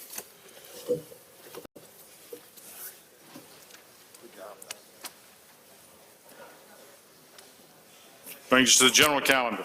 Public health. Thank you, Mr. Speaker. Please go to item number 1, Senate Bill 2735. Call it up, make the usual motion. Chairman calls the bill up, moves the rules be suspended. Bill considered engrossed read the third time, placed on final passage. All in favor say aye. Opposed, nay. The ayes have it. Thank you, Mr. Speaker. We do have a strike all.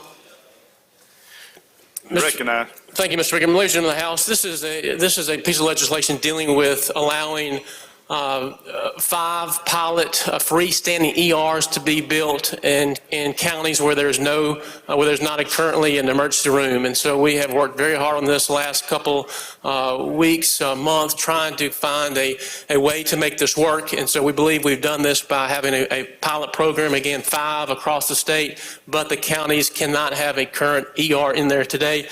There is lots of legislators that are pushing this for their communities.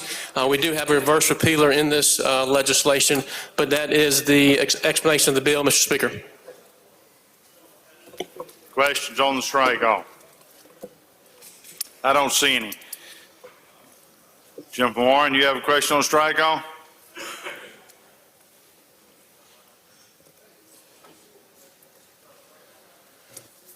Try it now. Gentleman, will you yield? Yes, sir. Can you give us a list of the places where the pilot program would take place? Well, you have, there are the counties that do not have any type of hospital are Issaquena, Tunica, Mint, Benton, Carroll, Humphreys, and Itawamba counties. So those counties do not have any type of ER or any type of hospital. And from that list, you're going to choose 5 of them? Well, yes, sir. So the Department of Health will be able to issue 5 licenses throughout Mississippi, and these counties would be the ones that would qualify. All right, thank you. Yes, sir. Jump from Tunica, Mr. Burnett. Thank you, Mr. Speaker. With the gentleman leave? Yes, sir. So the Department of Health is going to decide which 5, correct? Yes, sir. So obviously we're allowing 5. This legislation allows 5 licensed, and so the Department of Health will determine which 5. And so there has to be some agency that will make that determination. So the Department of Health is the one which makes sense. Okay. Now, just my hometown is Tunica, and we will fit in that category. But my question is, if Tunica is not selected in that first 5, is it any way possible that Tunica can become the 6th one? No, sir, but I think they're going to be involved. I mean, I'm not going to speak for all these counties, but I don't think all of these 7 are going to want to have a freestanding ER. I think they're going to be limited. The counties that want this. This is a different way to look at healthcare, delivery of healthcare. This is not easy to perform, and so I think you're going to have the right person or right company or right entity that wants to do this. So I don't think this is going to be easy, and so I think having 5 makes sense. Okay. Is it any way possible you can put Tunica at the top of the list? Well, it's going to conference, and so I'm sure we will continue to look at this. All right, thank you. Gentleman from Washington, Mr. Hine. Thank you, Mr. Speaker. Gentleman Yield. Yes, sir. Gentlemen, I'm concerned about the counties that have. I would be concerned about the ones that have a further distance to go to a local hospital. The weight of those counties should be more than those that are 15, 20 minutes from a hospital. For instance, like in Humphreys, Issaquena County, it's 45 minutes to an hour either direction to a hospital. In Tunica, it's only 20 minutes to Memphis to a hospital. So shouldn't those counties that have a higher number of miles or something, shouldn't that be weighted? Gentlemen, you do, I understand your concern, and we will take that concern as we go to conference. I understand what you're talking about from a healthcare standpoint, and so I think we had to make it clear, 15 miles, we had to make it clear with 5 pilot programs, but I do see your situation. I get it. I'm familiar with what you're talking about. I've been in that areas, in that part of the state, so we will look at that and see if there's other alternatives, but this keeps this piece of legislation moving. All right, thank you, gentlemen. Yes, sir.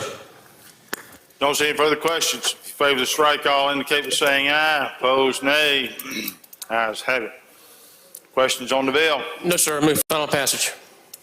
I don't see any. Open the machine, Madam Clerk. Question occurs on Senate Bill 2735. If you favor the bill, vote aye. If you're opposed, vote nay. Has everyone voted? Closed machine, Madam Clerk. Vote 116 yeas, 4 nays. Bill passes. Next item. Thank you, Mr. Speaker. I'd like to go to item number 2, Senate Bill 2421, called up and make the usual motion. Gentleman calls the bill up, moves the rules be suspended. Bill considered and gross read the 3rd time, placed on final passage. All in favor say aye. Opposed, nay. The ayes have it. Thank you, Mr. Speaker. Ladies and gentlemen of the House, this does have a reverse repealer in it that was added in the committee. This is the repealer bill for the physician grant that we passed several years ago with the FQHCs. We have not issued any physician grants at this time, but this does keep that open and alive in this piece of legislation. So again, this is just extending the repealer. Question. Mr. Speaker, we do need to vote on the amendment, which is the reverse repealer. Okay. Questions on the amendment? I don't see any. In favor of the amendment indicate by saying aye. Opposed, nay. The ayes have it. Questions on the bill? I don't see any. Open machine, Madam Clerk. Question occurs on Senate Bill 2421. If you favor the bill, vote aye. If you're opposed, vote nay. Has everyone voted? Closed machine, Madam Clerk. Vote 115 yeas, 5 nays, the bill passes. Next item. Thank you, Mr. Speaker. I'd like to go to item number 3, Senate Bill 2419, called up, make the usual motion. Chairman calls the bill up, moves the rules be suspended. Bill considered in gross read a third time, placed on final passage. All in favor say aye. Opposed, nay. The ayes have it. Thank you, Mr. Speaker. Ladies and gentlemen, this is a strike all. We did add the House Bill's language, House Bill 1005, which had the 5-year loan repayment for you to become a LPN, RN, or nurse practitioner. And so that is the explanation of the strike all, Mr. Speaker. Questions on the strike all? I don't see any. If you favor the strike all, indicate by saying aye. Opposed, nay. The ayes have it. Questions on the bill? I don't see any. Open the machine, Madam Clerk. Question occurs on Senate Bill 2419. If you favor the bill, vote aye. If you're opposed, vote nay. Has everyone voted? Close the machine, Madam Clerk. I vote 114 yeas and 6 nays. The bill passes. Next item. Thank you, Mr. Speaker. I'd like to go to item number 4, Senate Bill 2820, called up, make the usual motion. Gentleman calls the bill up, moves the rules be suspended. Bill considered in gross read a third time, placed on final passage. All in favor say aye. Opposed, nay. The ayes have it. Gentleman's recognized. Thank you, Mr. Speaker. Will you please recognize the lady from Forest?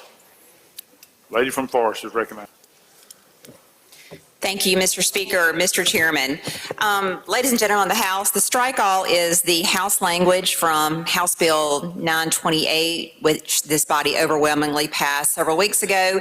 It simply establishes a grant program for hospitals for expansions to increase capacity in response to COVID-19. It does have a reverse repealer in it. That is my explanation of the bill, Mr. Speaker. Questions on the strike all? I don't see any. If you favor the strike, all indicate by saying aye. Opposed, nay. The ayes have it. Questions on the bill? I don't see any. Open the machine, Madam Clerk. Question occurs on Senate Bill 2820. If you favor the bill, vote aye. If you're opposed, vote nay. Everyone voted. Close the machine, Madam Clerk. I vote 111 yeas and 8 nays. The bill passes. Next item. Thank you, Mr. Speaker. I'd like to go to item number 5, Senate Bill 2899, called up, make the usual motion. Gentleman calls the bill up, moves the rules be suspended. Bill considered in gross read the third time, placed on final passage. All in favor say aye. Opposed, nay. The ayes have it. Thank you, Mr. Speaker. We do have a strike all. Excuse me, no, we do not. And I would like you to recognize the lady from Lincoln. Lady from Lincoln is recognized. Thank you, Mr. Speaker, Mr. Chairman. Senate Bill 2899, we probably don't remember, but in 1997, the Mississippi legislature outlined a certification program at the Department of Mental Health. And we are here today trying to make sure that our community mental health survive. And you know they're struggling, and you know that we are under the federal government letting us know that these community mental health must survive and we must provide services. So the Department of Mental Health, you may have a bachelor's degree or a master's degree, and you go and work at the Department of Mental Health, and you work in drug and alcohol for so many years, and you get certified in that. You work in peer support for so many years, and you get certified in that. So what is happening is about 32% of our bills we send to insurance are getting paid because they don't recognize this certification program. So this is just for the Department of Mental Health and Community Mental Health, but we are asking your support in this bill that these folks get paid for the work and services that they're providing. And that's my explanation of the bill. Questions? I don't see any. Chairman, I'm sorry, what? Chairman indicates he has an amendment. Thank you, Mr. Speaker. There is a committee amendment for a reverse repealer that we need to adopt as well. Questions on the amendment? I don't see any. If you favor the amendment, indicate by saying aye. Opposed, nay. Ayes have it. Anything further on the bill? Yes, sir. One clarifying amendment that I need to offer, Mr. Speaker. You got another amendment? Yes, sir. Okay. Ladies and gentlemen of the House, we just want to make it very clear that this is only for the treatment of mental illness, and also we want to make it very clear that this is just for the regional commissions established under Section 41-1933 by a public or private entity that is commissioned for this type of treatment for the mental health region. So it's really just to make it very clarifying that this is the intent of this legislation. and that is the proposed amendment, Mr. Speaker. Questions on the amendment? Jim from Rankin, you have a question. Mr. Newman? He passes. If you favor the amendment, indicate by saying aye. Opposed, nay. The ayes have it. Questions on the bill?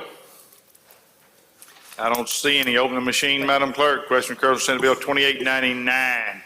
If you favor the bill, vote aye. If you're opposed, vote nay. Has everyone voted?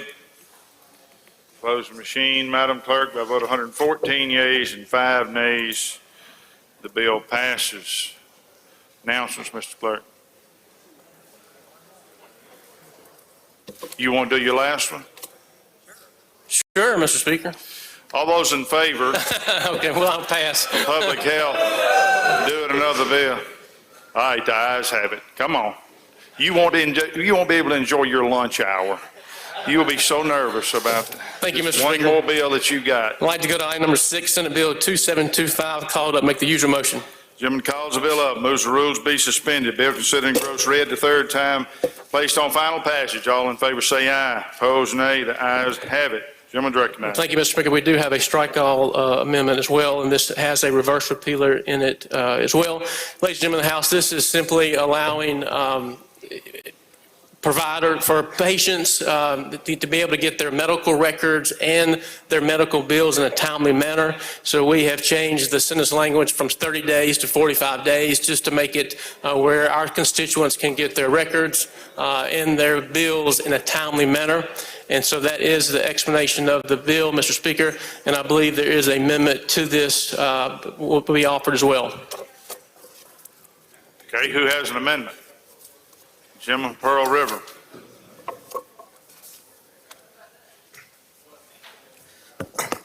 Thank you, Mr. Speaker.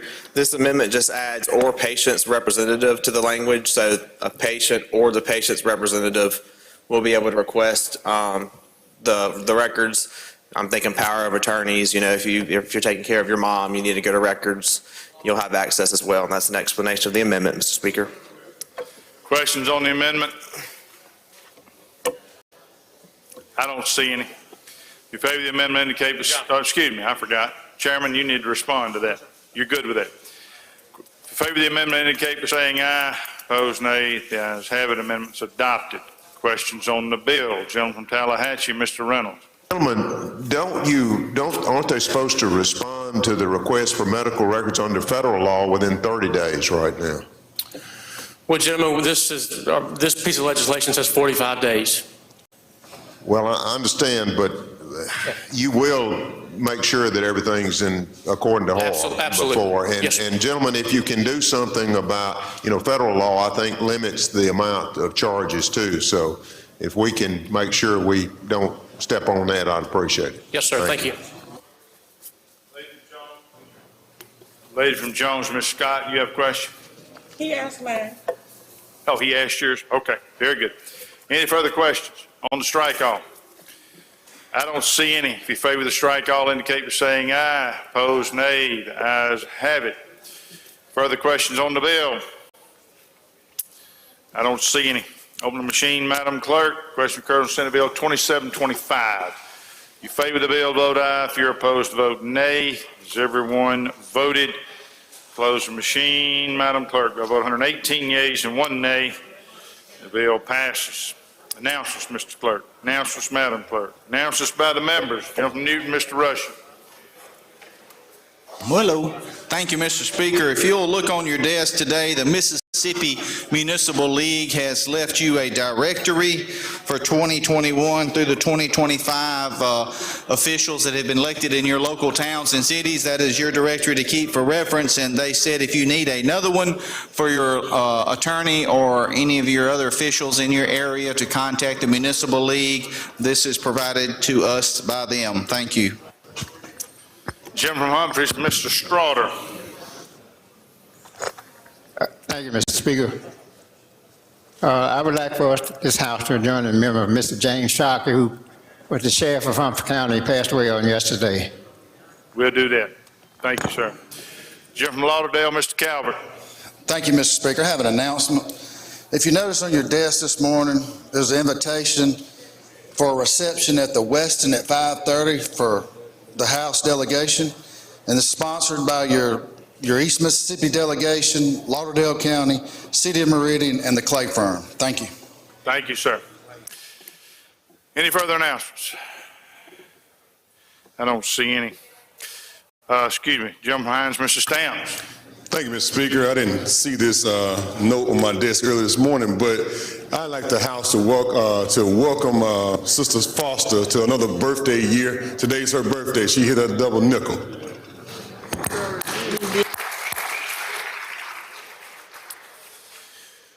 All right, I don't see any further announcements. To recognize the gentleman from Octavia Hall for the motion. Mr. Speaker, I move this House be in recess until 2? How about 1:30? 1:30. Sounds good. All right, all in favor say aye. Opposed, nay. The ayes have it. House in recess till 1:30.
Please let the House come back to order. We return to the calendar. We were on the general calendar, page 6. We've worked our way down to item 7, agriculture.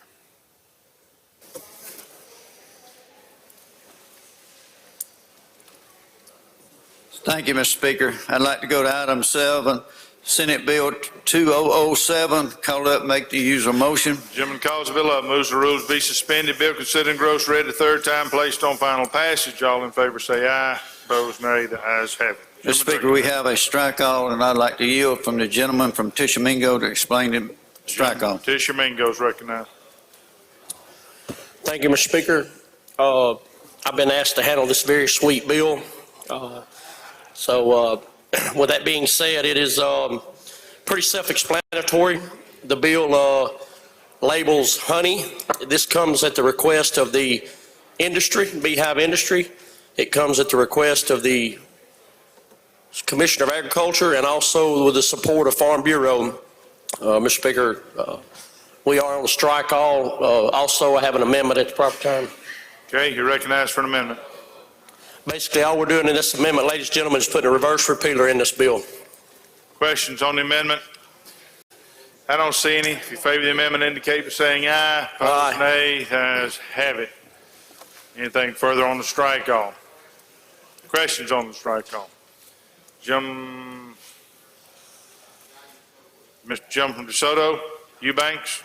Thank you, Mr. Speaker. Will gentleman yield? Yes, sir. I'm sorry, I was trying to find the bill online. What exactly does this do? It just requires them to label the honey a certain way? That's right. If you have the label pure honey will be on the label, and if you, what they refer to, the industry refers as adulterated, they're going to may put a little additive, which would be a flavor. Nothing different than any other things we consume, but they have to put that in the ingredients. Well, that's a good bill. Thank you. Gentleman Lawrence, Mr. Evans. Thank you, Speaker. Gentlemen, you? Yes. Gentlemen, you're talking about the strike all right now. You said that was just a reverse repealer? No, we actually did a strike all, put our language into the Senate version, and then the amendment was to put a reverse repealer in it. Okay, so you adopted the Senate language for the strike all? We adopted the House language with the strike all. Okay, gentlemen, of course, I don't have a copy of the strike all. I've got a copy of the amendment number 1, and in line 15, it says, pure honey means natural honey made by bees from the nectar of flowers. It also says in line 16 that pure honey may contain spices and or flavoring that do not dilute it from a natural state. Is that included in this strike all? You're reading the strike all, I'm trying to understand from council. You're reading the strike all that we're adopting. Okay. Yes, sir. Okay, I got you. So this strike all includes the language, or is the language that I just read? That's correct. Okay. So, gentlemen, correct me if I'm wrong, if I'm reading the strike all, as you say, and I'm reading it correctly, if I'm reading it correctly, it says that pure honey doesn't have to be pure, doesn't it? According to council behind me, pure honey has to be pure. That's right, yeah. This bill prevents anybody from adding cornstarch or other syrup, or corn syrup, that's right. Well, this bill also says that it's made by bees from the nectar of flowers. Pure honey may contain spices and or flavoring that do not dilute it from the natural state, as long as the spices and or flavorings are clearly labeled. So to me, that says that pure honey that contains something other than pure honey can still be labeled pure honey. With those ingredients, what you're... That is value-added spices, it's value-added just like in certain milk, like chocolate milk. Okay, I'm being told that is valued added spices, just like you have orange juice, chocolate milk, so on and so forth. It's still milk.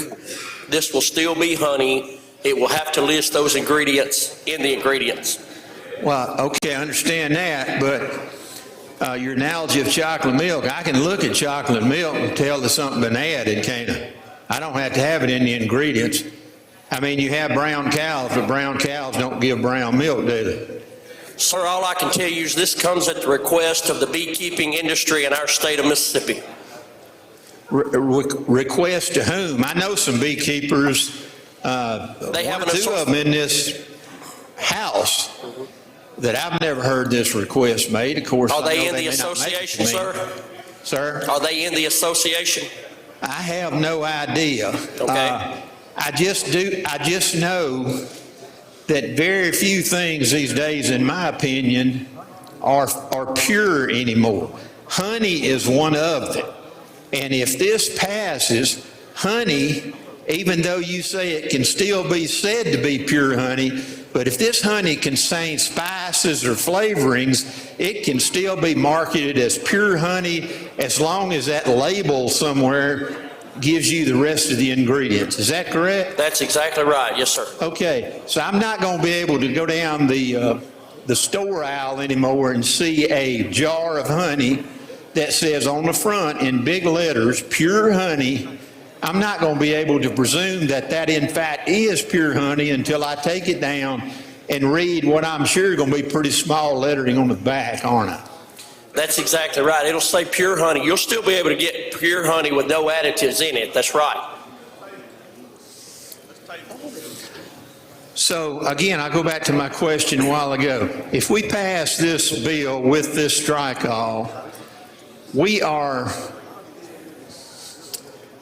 we're saying you can call something pure honey that's not pure honey, right?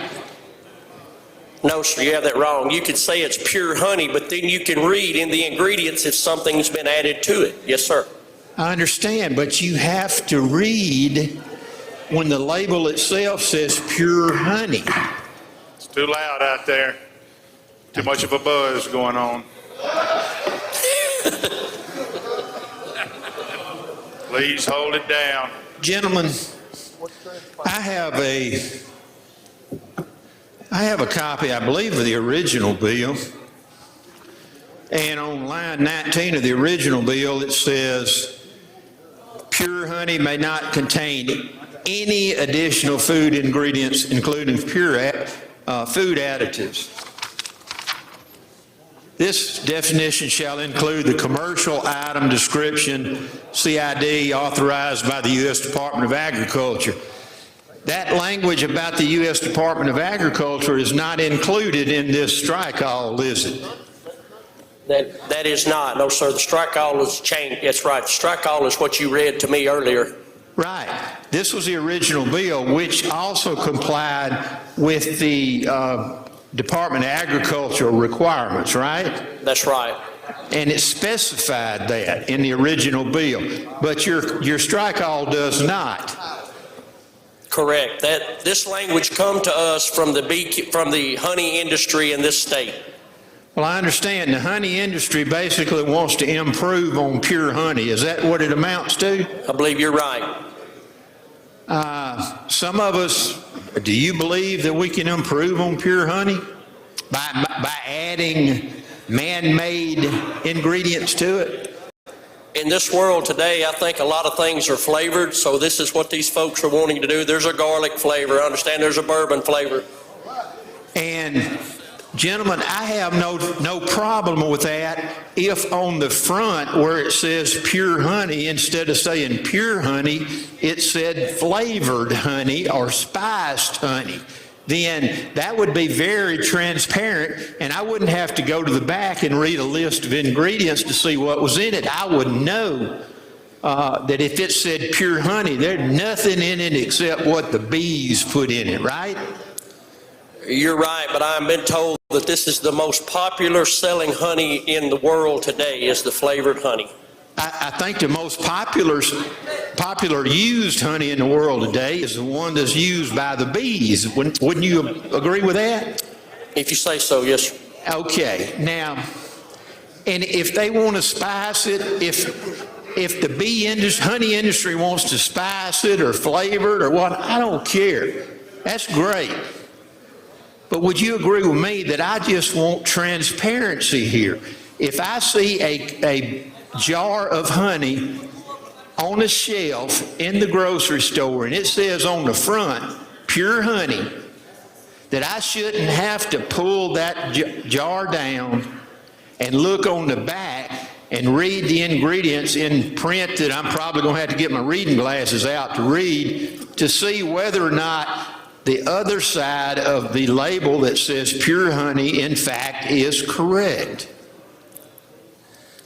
That would be your opinion, sir. Well, is my opinion wrong, sir?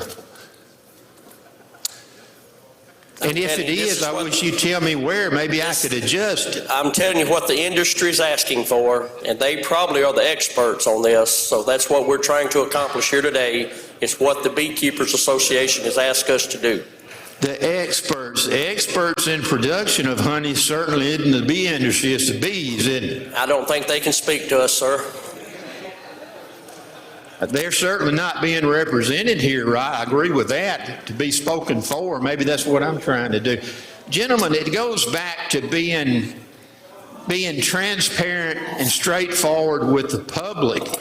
Again, you don't have any problem with a jar on the grocery shelf saying pure honey, and 99% of the people that walked down that aisle that didn't serve in this house when this bill came up would have no idea that they needed to look on the back and see if something was added to it?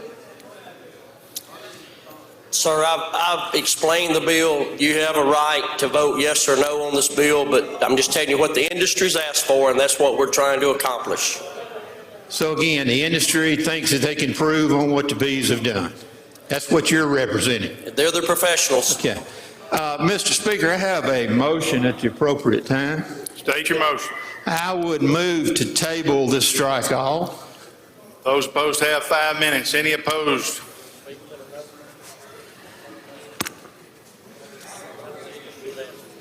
Recognize the chairman.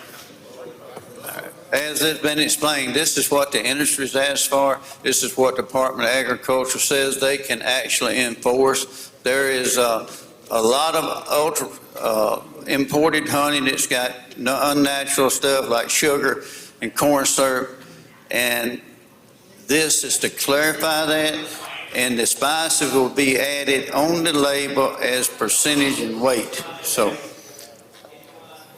I would oppose the amendment.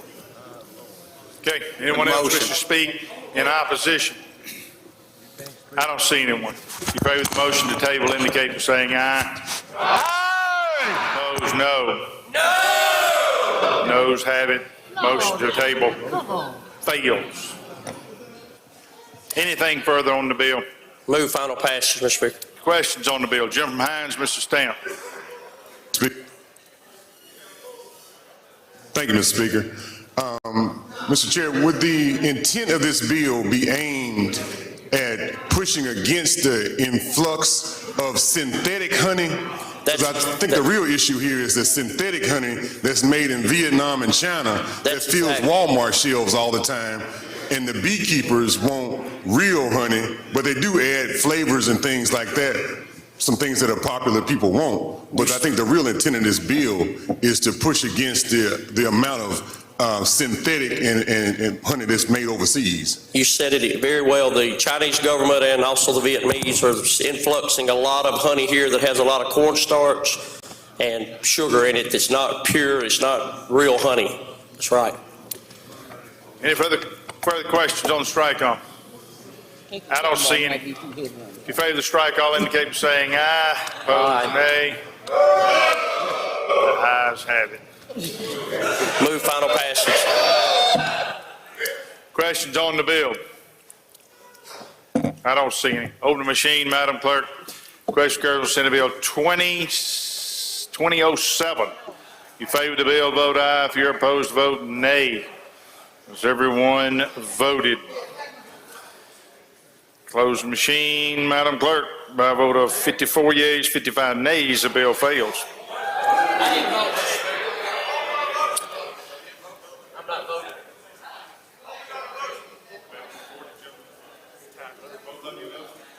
Did you vote?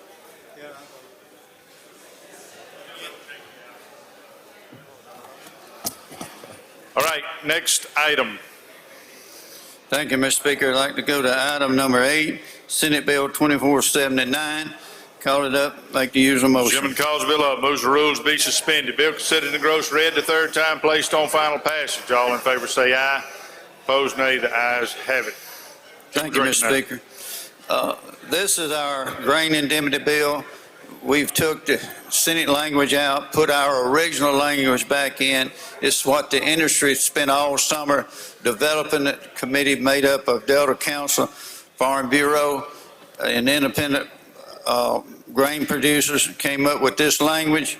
It is voluntary. It's got the same assessments it did. So we got a reverse repealer in the strike all too. That's the explanation of the bill.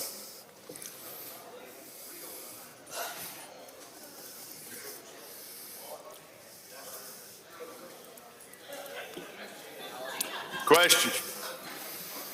I don't see any. In favor of the strike, all indicate by saying aye. Opposed, nay. Ayes have it. Anything further on the bill? No final I don't passage. see any questions. Open the machine, Madam Clerk. Question occurs on Senate Bill 2479. In favor of the bill, vote aye. If you're opposed, vote nay. Has everyone voted? Close the machine, Madam Clerk. By vote 108 yeas, 9 nays, bill passes. Next item, tourism. Thank you, Mr. Speaker. I'd like to call up Senate Bill 2092 and make the usual motion. Lady calls the bill up, moves it to rules be suspended. Bill considered and engrossed, read the third time, placed on final passage. All in favor say aye. Opposed, nay. The ayes have it. Ladies recognized. This Senate bill is identical to the House bill that we passed earlier. It is a peer bill. And if you remember, somebody had put in a bill that we were going to spend $100,000 each year to look at the tourism advertising dollars, which was about $10 million a year, and it was just too much. Doing it every year was too much, so this bill changed it to every 4 years, and I also have an amendment at the proper time. You recognize for your amendment. It's just a reverse repealer to be put on the bill. Questions on the amendment? I don't see any. If you favor the amendment, indicate by saying aye. Opposed, nay. Ayes have it. Any questions on the bill? I don't see any. Open the machine, Madam Clerk. Question occurs on Senate Bill 2092. In favor of the bill, vote aye. If you're opposed, vote nay. Everyone voted. Close the machine, Madam Clerk. By vote 115 yeas and 3 nays, the bill passes. Next item. Mr. Speaker, I'd like to ask with unanimous consent to skip item 10, Senate Bill 2164, and ask that we take up item 99, Senate Bill 2849.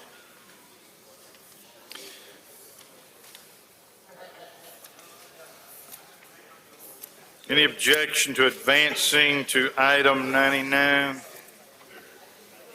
Okay. And Go it to has item a- 99.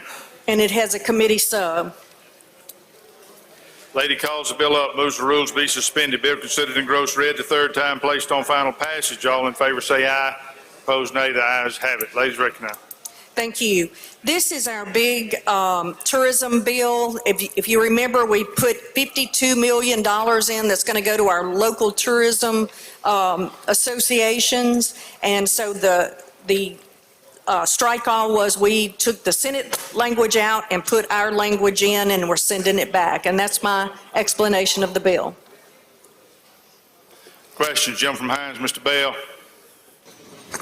Thank you, Mr. Speaker. Gentlelady, you yield. Yes, sir. Does this COVID-19 Destination Marketing Organization Grant Program, will this be provided to our state parks? Will they have an opportunity since we are not? The state parks are not in here. There are other bills from wildlife with state parks in them. Does it deal with the destination marketing? It does. It does deal with destination marketing. We put about $10 million in there for that. And we have not specified which ones those are going to be. There's going to be some opportunities for some destination marketing to have grants with that part of the money, but state parks are not in this bill. Is there any matching funds to that? No, sir. All right, thank you. Gentleman from Marshall, Mr. Faulkner. Passes. Gentleman from Montgomery, Mr. Oliver. Thank you, Mr. Speaker. Get Gentlelady Yield for Yes. friendly questions. Does this bill have a reverse repealer in It it? does. I apologize for not saying that. Thank you. Lady from Jones, Ms. Scott. It was. Passes. All right. I don't see any further questions. If you favor the strike, I'll indicate by saying aye. Opposed, nay. Ayes have it. Questions on the bill? I don't see any. Open the machine, Madam Clerk. Question occurs on Senate Bill 2849. If you favor the bill, vote aye. If you're opposed, vote nay. Has everyone voted? Close the machine, Madam Clerk. I vote 114 yeas and 6 nays. Bill passes. Next item, transportation, passes. Next item, transportation, passes. Next item is conservation. Item 13.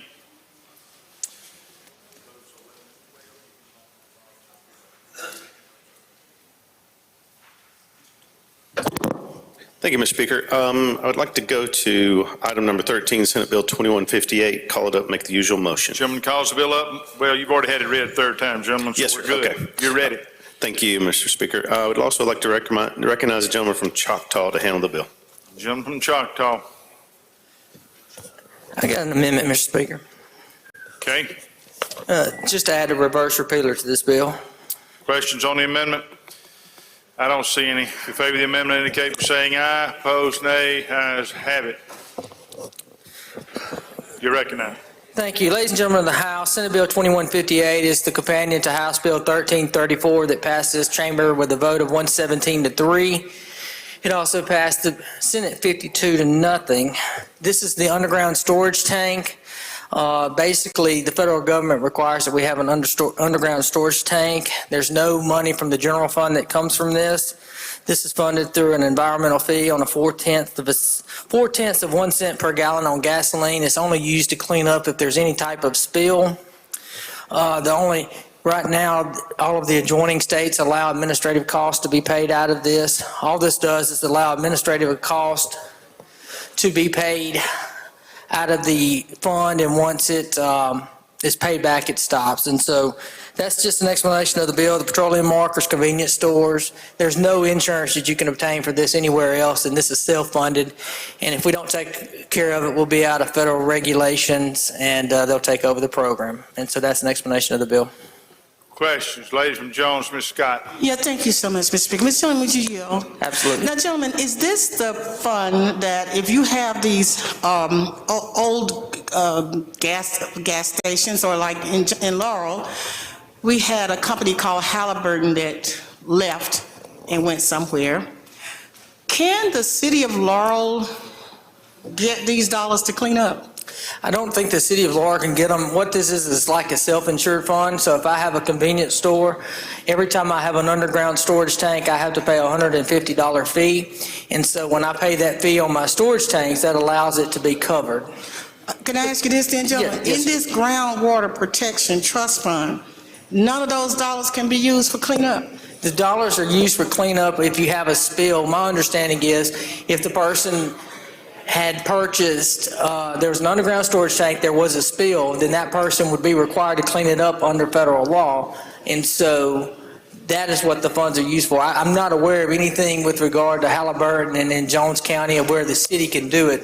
I just know that every spill is required to be cleaned up. And after this program was created, when you pay that storage tank fee for every underground storage you have, then that puts you into the program that helps pay the cleanup cost. Okay, and so then the monies that come down from the federal government, this is not Brownsfield's dollars? There's no money that comes down from the federal government. It's paid through. I'm talking about in the trust fund. The trust fund is in, language is in this bill, right? The trust fund is paid through a 4/10 of 1 cent tax on gasoline that everybody pays.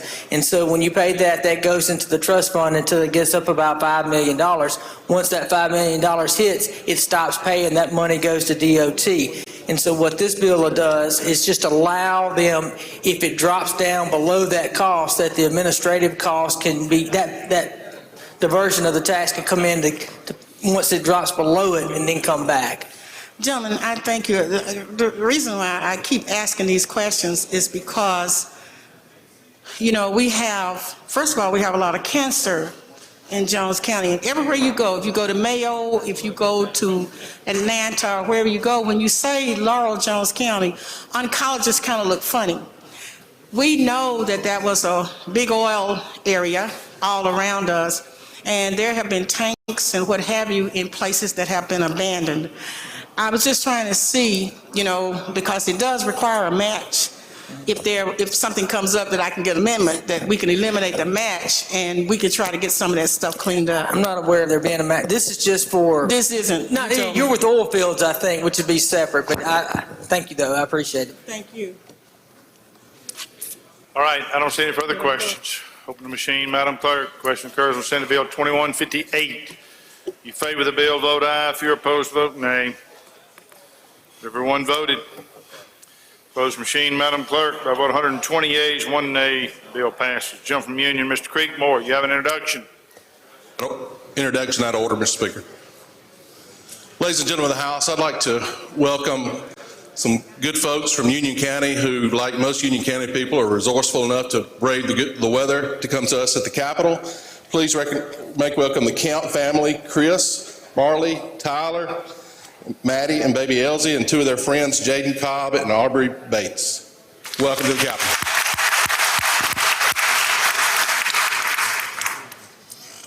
Right, next item, number 14. Yes, sir. I have an amendment, Mr. Speaker. Okay, you're recognized. Okay. The amendment simply just places a reverse repealer in the bill. Questions on the amendment? I don't see any. If you favor the amendment, indicate by saying aye. Opposed, nay. Ayes have it. Thank you, Mr. Speaker. Ladies and gentlemen of the House, the bill you have before you is Senate Bill 2499, and it's a exact duplicate of the bill we passed earlier this year in House Bill 1135. It deals with advanced recycling plastics. The bill is language agreed upon by those that are impacted by DEQ, Mississippi Petroleum Council, and Mississippi Manufacturers Association. The bill is designed to reduce regulation to ensure the growth of advanced plastic recycling. Specifically, the bill creates a definition of advanced plastic recycling, advanced plastic recycling facility, and scientific processes. Makes clear that the advanced plastic recycling facility is not a solid waste processing facility that would be subject to regulation. Ensures that advanced recycling facilities would be subject to inspection, ensure compliance with all DEQ regulations. There's already one facility, an existing refinery in Mississippi doing this, and hopefully this will encourage more facilities to locate in Mississippi and encourage facilities that engage in this to recycle more used plastics generated in Mississippi. That's a brief explanation of the bill, Mr. Speaker. Questions? Jump from Washington, Mr. Hines. Thank you, Mr. Speaker. I have a parliamentary inquiry of the chair. I can wait till after we finish this bill. Yes, sir. I don't see any questions. Open the machine, Madam Clerk. Question occurs on Senate Bill 2499. If you favor the bill, vote aye. If you're opposed, vote nay. Everyone voted. Opposed machine, Madam Clerk. By vote 122 yeas, 0 nays, the bill passes. Yes, sir. Jump from Washington. Mr. Speaker, it appears that we're putting reverse repealers in all these bills. Is that our intent, or is something else afoot? No, each chairman handles the bill like they want to. All right, Mr. Speaker, thank you. Next item, number 15. Thank you, Mr. Speaker. We have a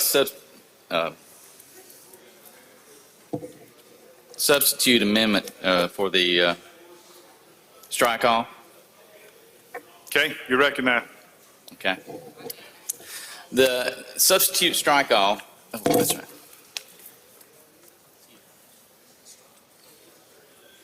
What the substitute strike all does is we've had some input from colleges and universities, and we've had input from the AG's office, and we put something in this that clarified the bill. What it does is the legislators that have been appointed to the boards and committees across the state, somehow it's been considered that they weren't part of the committee and they weren't invited into executive sessions. All this does is the the legislators that are appointed to that certain board that goes into executive session can now go into executive session with them. Nobody else, just the people who are already on the board. And it also adds a reverse repealer. So, Questions? Gentleman from Jackson, Mr. Barton. I'm sorry? On the bill. I can't hear you. On the bill. On the bill. Question on the bill. Oh, okay. Any questions on the amendment? All right, I don't see any. If you favor the amendment, indicate by saying aye. Opposed, nay. Ayes have it. Now the strike all. Questions on the strike all. Gentleman from Jackson, Mr. Barton. Bill.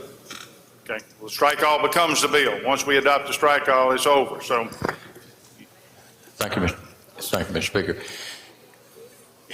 I'm trying to wrap my arm around this is Senate bill. yes. Isn't this the same bill that passed before we held it on a motion and died on the motion to reconsider count? No, sir, this is a different bill. This one it deals with the, at least I don't think it is. There was one that we had that we did that wasn't this bill. But this one just says, I'm on the personnel board. It says I can go in to executive session with the personnel board. It doesn't say that anybody else who is just there can go in. It's just the people who are appointed. And it's just on public boards that we are appointed to. It's not like going to a supervisor's meeting and they go into executive sessions. Just because we're there, we don't get to go. It's just on the ones that we are specifically appointed to. Okay. Gentleman from Hines, Mr. Bell. Thank you, Mr. Speaker. Gentlemen, you yield. Yes, sir. Now, I'm kind of confused on this piece of legislation. Tell me what type of boards that we may serve on that we can't go in executive session on. Oh, I don't know all of them. Like I say, I know that since I'm the chairman of AET, I am appointed to the personnel board. Wait a second. Yeah, I'm just a non-voting member that's there by virtue of my office but I am appointed to the board. They have been in the past, those boards have said, well, we can't do that. But this just shows that we can go in there in executive session. We're still a non-voting member, but we may be privy to something that they need to know while they're in there, and we may be able to help them. And so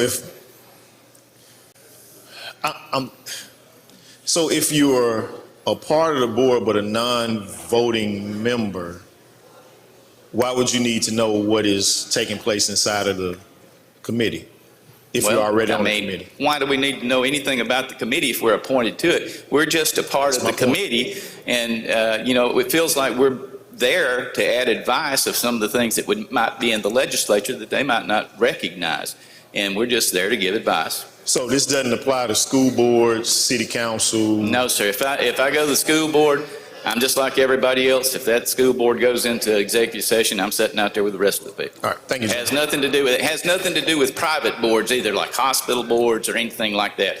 Just the specific public boards and committees that we're appointed to. All right, thank you.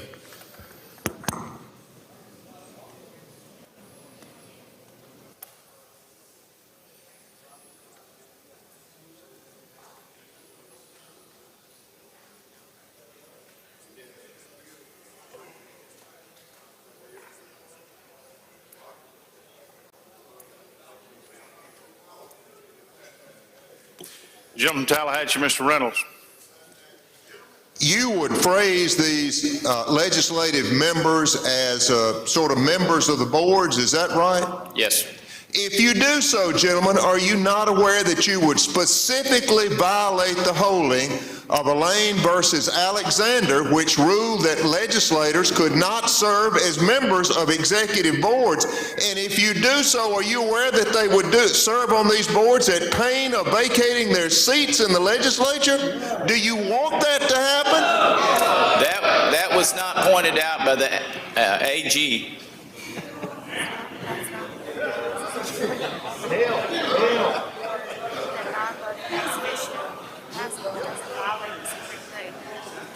We're on the board and we've been appointed as ex officio members. This does not violate that. Gentlemen, do you look, if you're a member of a board, you see these things on the wall. You see the building commission when the legislature used to name every member of the building commission save one, and the budget commission and the things that did stuff around the state. And the Elaine versus Alexander decision specifically disallowed that. And if we get back into that, gentlemen, are you aware that we would be in serious peril of violating that decision? Separation of power, gentlemen, isn't that the basis of American government? It is, but we have no power in the committee.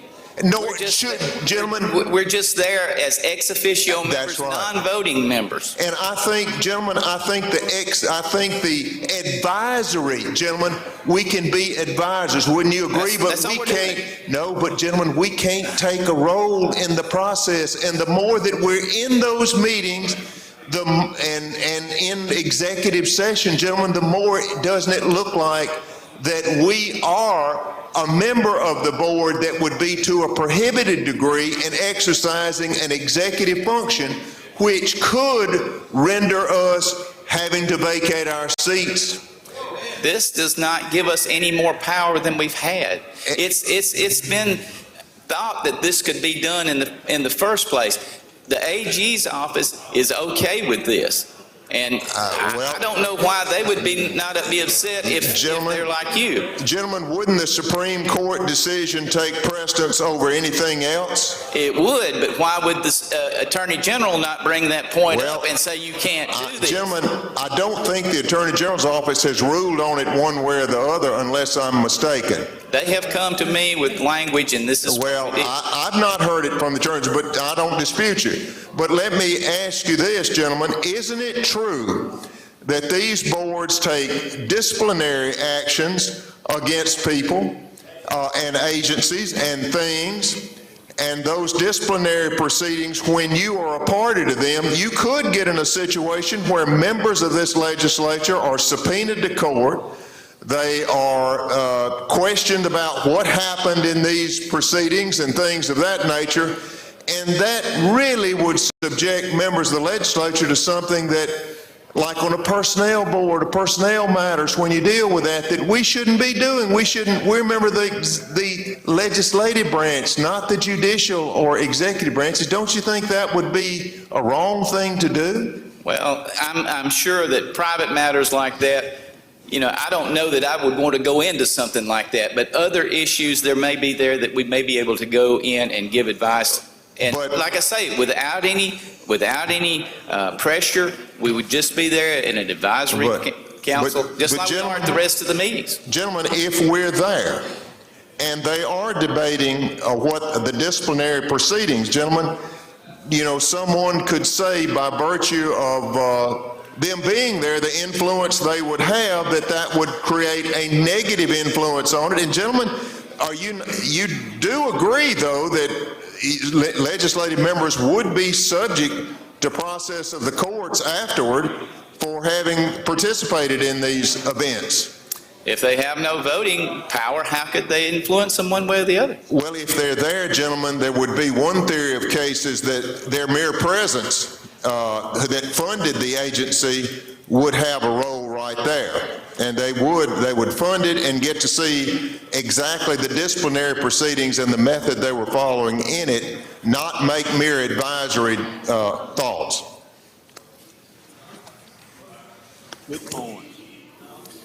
All right, gentleman from Pearl River, Mr. Owen. Thank you. Does the gentleman yield? Yes, sir. Mr. Chairman, this bill, does it say that the legislator shall be invited to attend the closed meeting or may be invited?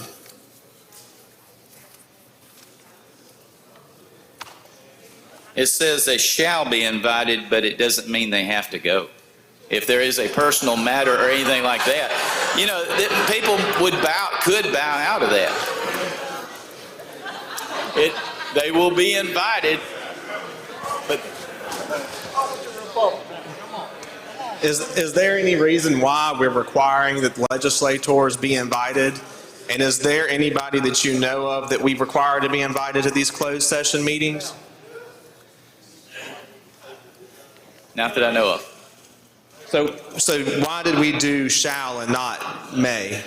If we're just advisory and we're not intending to make decisions in the meeting? That was some of the things that the college and universities came to us with, and the Attorney General. I mean, we followed their language. We didn't put this in out of our own brain. We put this in out of what we have been advised by these other people. And they have no problem with it if we do this. By attorneys, maybe?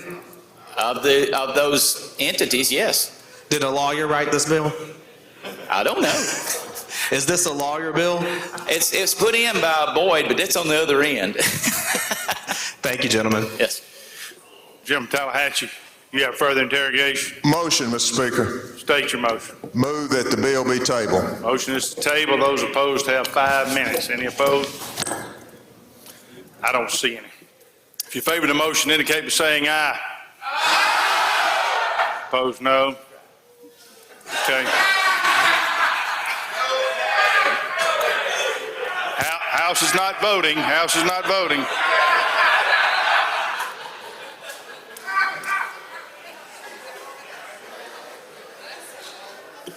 All right. Motion to table passes. That brings us to number 16, agriculture.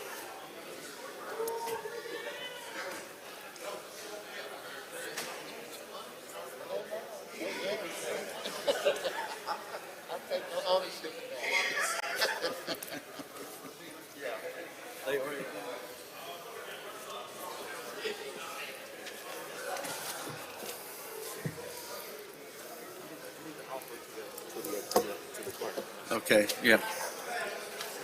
Chairman recognized. Thank you, Mr. Speaker. I'd like to go to item 16, Senate Bill 2029. Called up, make the usual motion. Chairman calls the bill up, moves the rules be suspended. Bill considered in gross read the third time, placed on final passage. All in favor say aye. Opposed, nay. Ayes have it. Chairman recognized. Thank you, sir. This is, the Senate sent this back to us. It's the 4-H clubs and the livestock inventory. We just deleting that language, but I have an amendment at the proper time. Yes, sir. You recognize.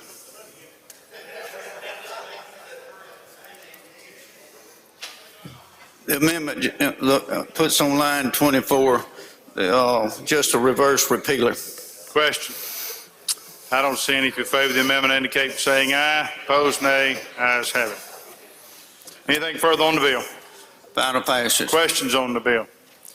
I don't see any. Open the machine, Madam Clerk. Question occurs on Senate Bill 2029. You favor the bill, vote aye. If you're opposed, vote nay. Has everyone voted? Close the machine, Madam Clerk. I vote 120 yeas, 0 nays. The bill passes. Next item. Thank you, Mr. Speaker. I'd like to go to item 17, Senate Bill 2077. Called up, make the usual motion. Chairman calls the bill up, moves the rules be suspended. Bill considered in gross read the third time, placed on final passage. All in favor say aye. Opposed, nay. The ayes have it. Gentleman recognized. We have a strike all, and I'd like to yield to the gentleman from Lincoln to explain this strike all. Gentleman from Lincoln recognized.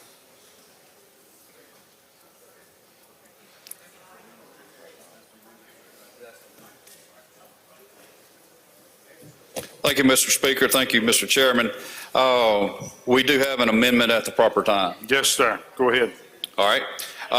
The amendment changes the name to match the bill that we did earlier, HB 555. It changes the name to the Mississippi Healthy Food and Families Program. And this is the bill that we presented earlier. And what this does is allows folks that have the SNAP benefit cards to purchase fruits and vegetables at farmers markets, participating grocery stores, and what they purchase, they will receive a coupon for that amount and will allow everybody to eat healthier. And that's my explanation, sir. Questions, gentleman from Kemper. Mr. Evans. Yes, sir. I yield. We were just wondering back here, can we buy pure honey with this money, or does it got to be synthetic? Fruits and vegetables, sir. All right. I don't see any further questions. If you favor the amendment, indicate by saying aye. Opposed, nay. Ayes have it. Anything on the anything further on the strike? Gentleman Alcorn, Mr. Bain.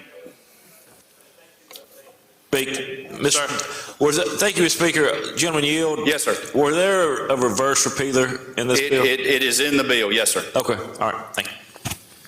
All right, I don't see any further questions. If you favor the strike, all indicate by saying aye. Opposed, nay. Ayes have it. Any further questions on the bill? I don't see any. Final passage. Open the machine, Madam Clerk. Question occurs on Senate Bill 2077. If you favor the bill, vote aye. If you're opposed, vote nay. Has everyone voted? Close the machine, Madam Clerk. By a vote of 114 yeas and 8 nays, the bill passes. Gentleman from Minnetonka, Mr. Bell, what purpose you seek recognition? Next bill, Mr. Speaker. Yes, sir.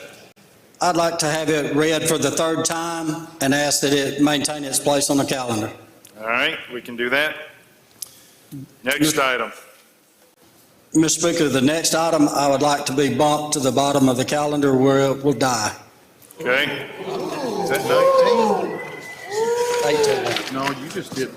A little prophetic there, isn't it? I've only got two. You had it read a third time. Yes. All right, next item, military affairs. Well, I'm sorry, gentleman from Minnetonka, you had further comment? Yes, sir, Mr. Speaker. Item 65, Senate Bill 2723. I'd like it read the third time. All right, we can do that. You done? Yes, sir. Now, back to item 20, military affairs.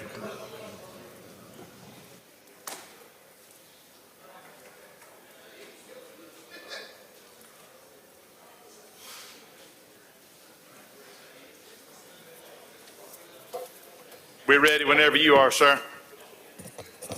Getting close.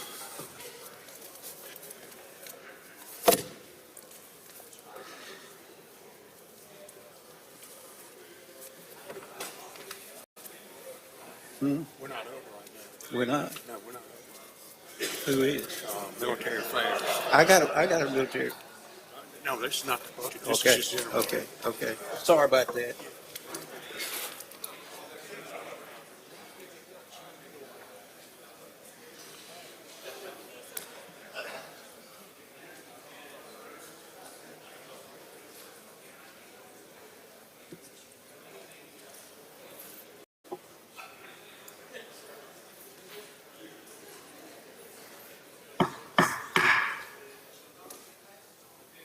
If I could have your attention, ladies and gentlemen, for a brief moment. I saw the gentleman from Tonatock stand up. Would like to inform you that the Mississippi Veterinary Medical Association has awarded the Lifetime Achievement Award to our colleague, Dr. Mac Huddleston.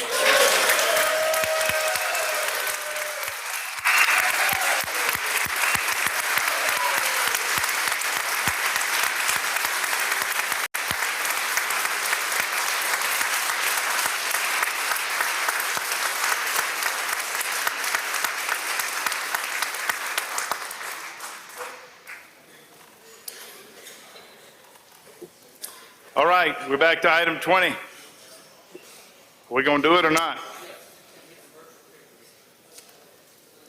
Okay.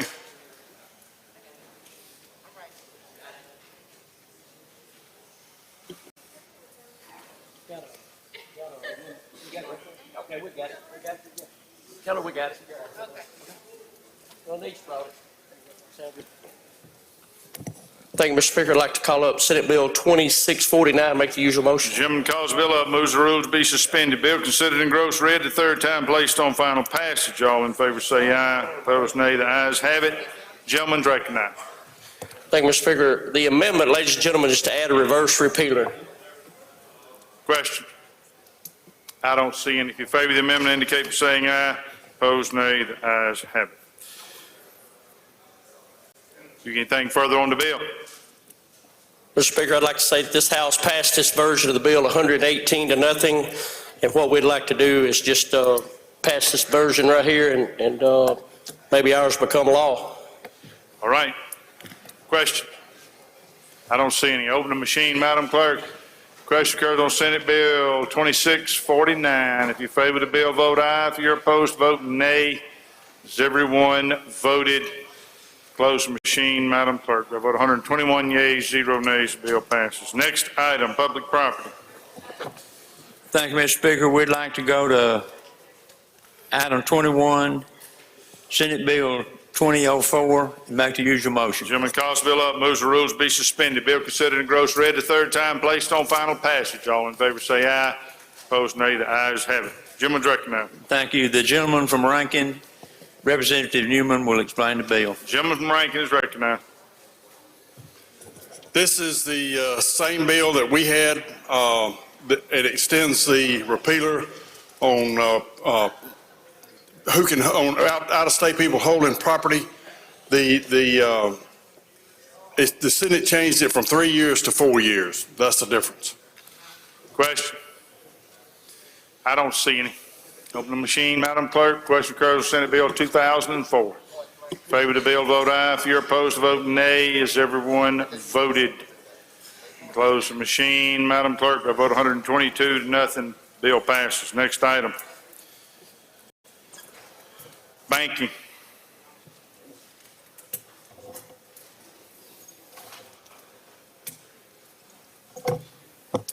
Thank you, Mr. Speaker. I'd like to call up item number 22, House Bill 2018, and make the usual motions. Gentleman calls the bill up, moves the rules be suspended. Bill considered engrossed, read the third time, placed on final passage. All in favor say aye.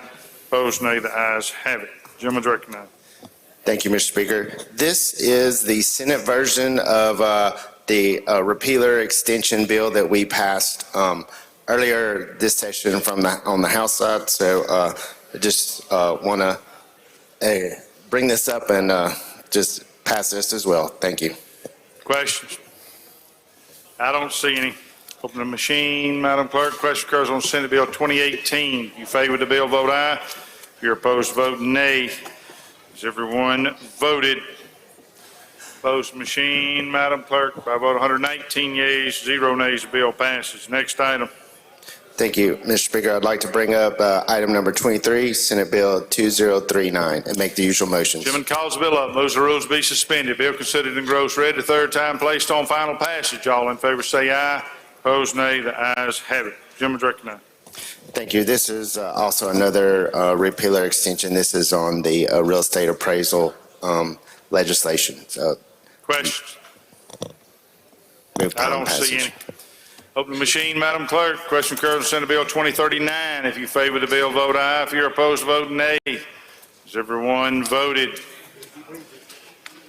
Close the machine, Madam Clerk. By a vote of 117 yeas, 3 nays, the bill passes. Next item, Judd A.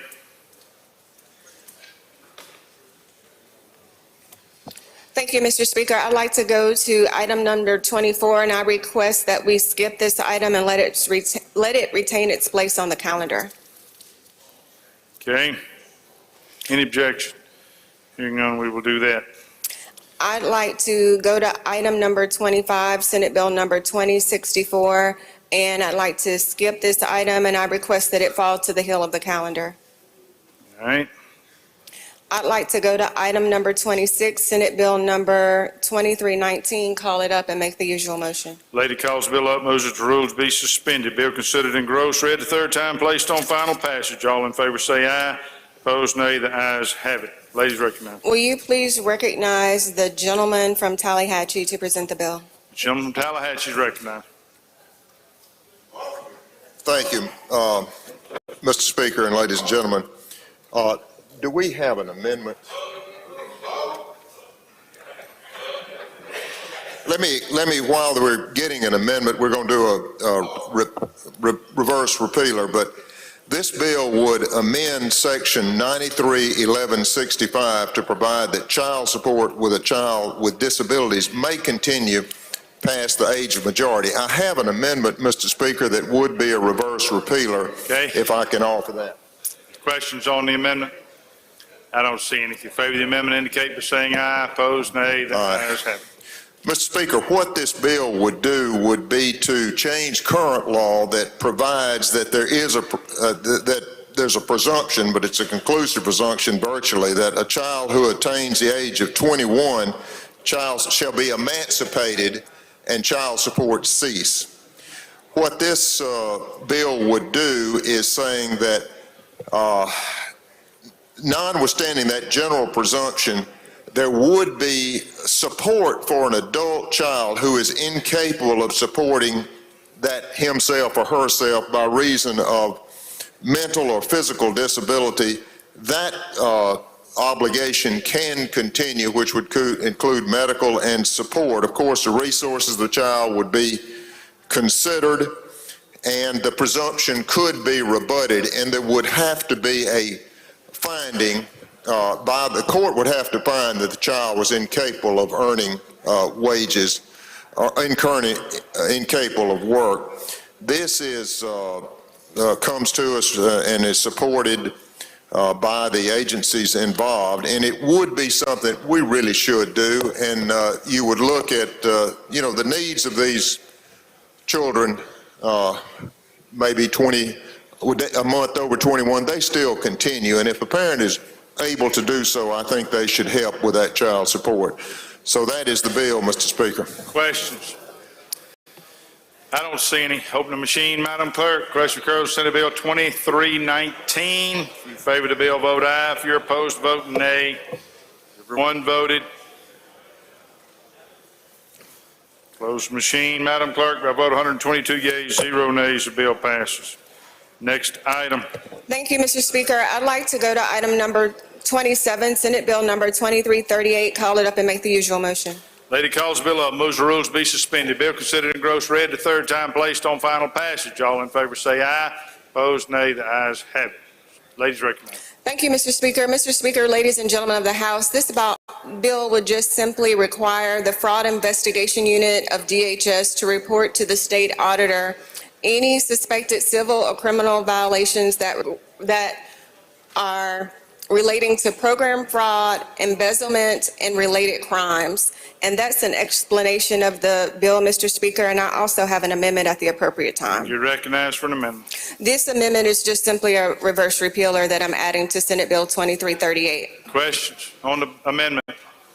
I don't see any. If you favor the amendment, indicate by saying aye. Opposed, nay. Ayes have it. Questions on the bill? Lady from Jones, you have a question? Yes, thank you. Will the lady yield? Yes, lady. Okay, now, lady, this bill, this fraud investigation unit of the Department of Human Services, in this bill now, we're giving them the authority to report to the Office of the State Auditor. They had not had that authority before. So last year, what we did, lady, is we authorized the Fraud Investigation Unit to make these reports to DPS, Department of Public Safety, but it was not including the State Auditor's Office. And so that's what we're doing now, is adding the State Auditor's Office in addition to DPS, which is what we did last year. And already, they were supposed to report to the Bureau of Investigation, human trafficking, domestic violence, child abuse, or other crimes against persons. We're supposed to be doing. Let me ask you this, lady. Would the fraud that was committed by the Do Woman and DiBiase and all of those people, would that be a crime against persons who were participating in the Department of Human Services program? Well, as you know, lady, the State Auditor's Office is involved in that particular case and that investigation, so yes. But would, under the existing law, that was already law at that time, would DHS, should DHS have notified the Mississippi Bureau of Investigation of what we're allowing them to do now for clarification, any suspected, because that's what this says, any suspected. So if they suspected DiBiase and Brett Favre and Do and, I don't know, all those people that stole those $200 or $300 million from the poor Mississippi Health Human Services program, under the existing law of other crimes against persons, DHS should have involved the Mississippi Bureau of Investigation, right? So we amended the law to add DPS, which would have been last year. That would have been 2021. So it depends on when DHS was aware of these allegations, lady, and also simultaneously when our new amendment took effect in this particular law. So that would have been what, June 30th, July 1st of 2021. So it very much, lady, depends on the interplay of when this new language was added, the effective date of the bill, and when DHS should, would, or could have known of any suspected allegations, lady. Okay, so in the code, section 4516 in your bill of 1972, it says that the fraud unit had, could involve the Mississippi Bureau of Investigation. I guess what concerns me is that our state auditor, to me, should already have had the authority. But if the Department of Human Services had the authority to, and according to what the bill says, any suspected, that if they suspected these people, even if the Department of Public Safety, even if the state auditor didn't know, if they suspected them, they should have turned that over to the Mississippi Bureau of Investigation, according to what's existing law now. So again, let me ask you this question. This is a final thing I want to find out. If somebody embezzles $200 or $300 million going forward, will the Department of Public Safety be notified of a suspected situation from DHS?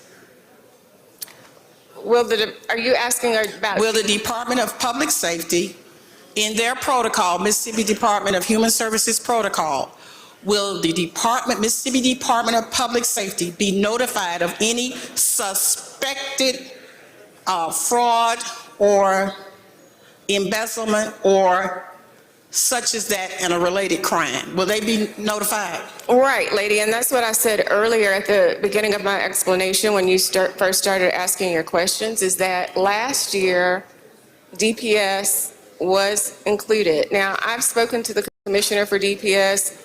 He is very well aware of the request from the state auditor, has no qualms about it. I will say this with respect to the questions they're asking about previous cases. I mean, I think everyone on this floor and the whole Capitol is aware. We've seen everything as it's played out in the news with our court system. And I think that, in my opinion, this is just by the very fact that you have the state auditor asking to be included in this, that just goes to show, even more so the questions that you are asking, that there wants to be no question whatsoever. It's going to be unequivocal that if the fraud investigation unit, if they're aware of embezzlement, if they are related to fraud or any other suspected crime, that it's going to go to both entities. So I think that would help with the questions that you've asked this afternoon.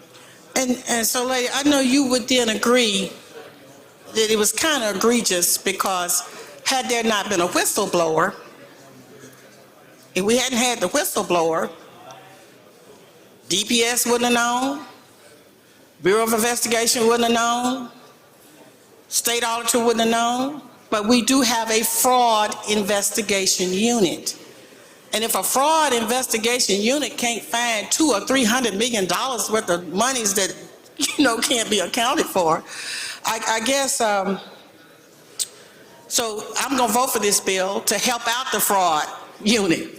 So they'll have somebody else that can help look, and we hopefully will not have this level of corruption again. Thank you, lady, for the bill. Thank you. Don't see any further questions. Open the machine, Madam Clerk. Question occurs on Senate Bill 2338. In favor of the bill, vote aye. If you're opposed, vote nay. Has everyone voted? Close the machine, Madam Clerk. By vote 122, 21 yeas and 1 nay, the bill passes. Next item. Thank you, Mr. Speaker. I'd like to go to item number 28, Senate Bill 2341. Call it up and make the usual motion. The lady calls the bill up, moves the rules be suspended. Bill considered in gross read the third time, placed on final passage. All in favor say aye. Opposed, nay. The ayes have it. Ladies recognized. Mr. Speaker, please recognize the gentleman from Tallahatchie to present the bill. Gentleman from Tallahatchie. Mr. Speaker, ladies and gentlemen, have a reverse repealer. Questions on the amendment? I don't see any. If you favor the amendment, indicate by saying aye. Opposed, nay. The ayes have it. Gentleman's recommended. Mr. Speaker, the bill does exactly, it would continue the presumption of child support after the child reaches the age of 21, just as we've been doing today. That's all Questions it on does. the bill? Strike off. Gentleman from Hines, Mr. Stamps. Thank you, Mr. Speaker. Will the gentleman yield? Yes.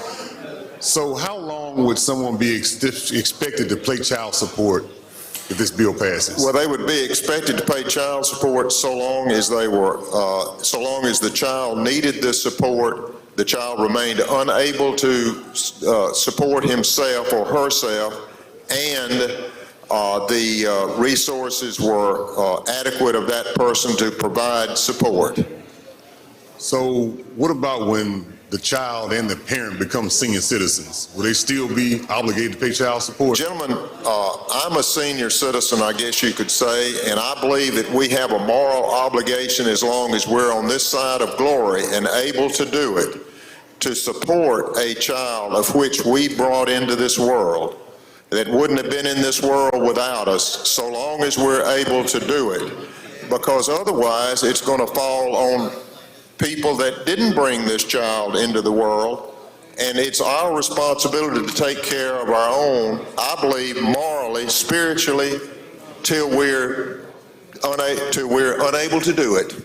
And so if you've got the resources, this would take care of that. Gentleman from Smith, Mr. Tullis. Will the gentleman yield? Yes. I've brought this question up several times, and I'm still kind of confused. If the child has not been determined disabled under the Social Security Administration's rules and regulations, who would make the determination as to whether this child or this adult was disabled? The court. The court would do that. And what standard would the court use? Well, I believe the court would have to do the legislation provides that the child would have to be incapable of maintaining employment. And there is, the burden, you would have to prove that. It would be, he would be incapable, the court would have to establish and prove support for an adult child who is incapable of self-support by reason of physical or mental disability. So that is the standard that it would be, and that's a significantly high standard. But it's not the same standard as the Social Security Administration. Well, actually, it is this statute would say that there is someone who has been found disabled by the Social Security Administration would qualify, and the court can also find other people to qualify as well, but they would need to meet this criterion.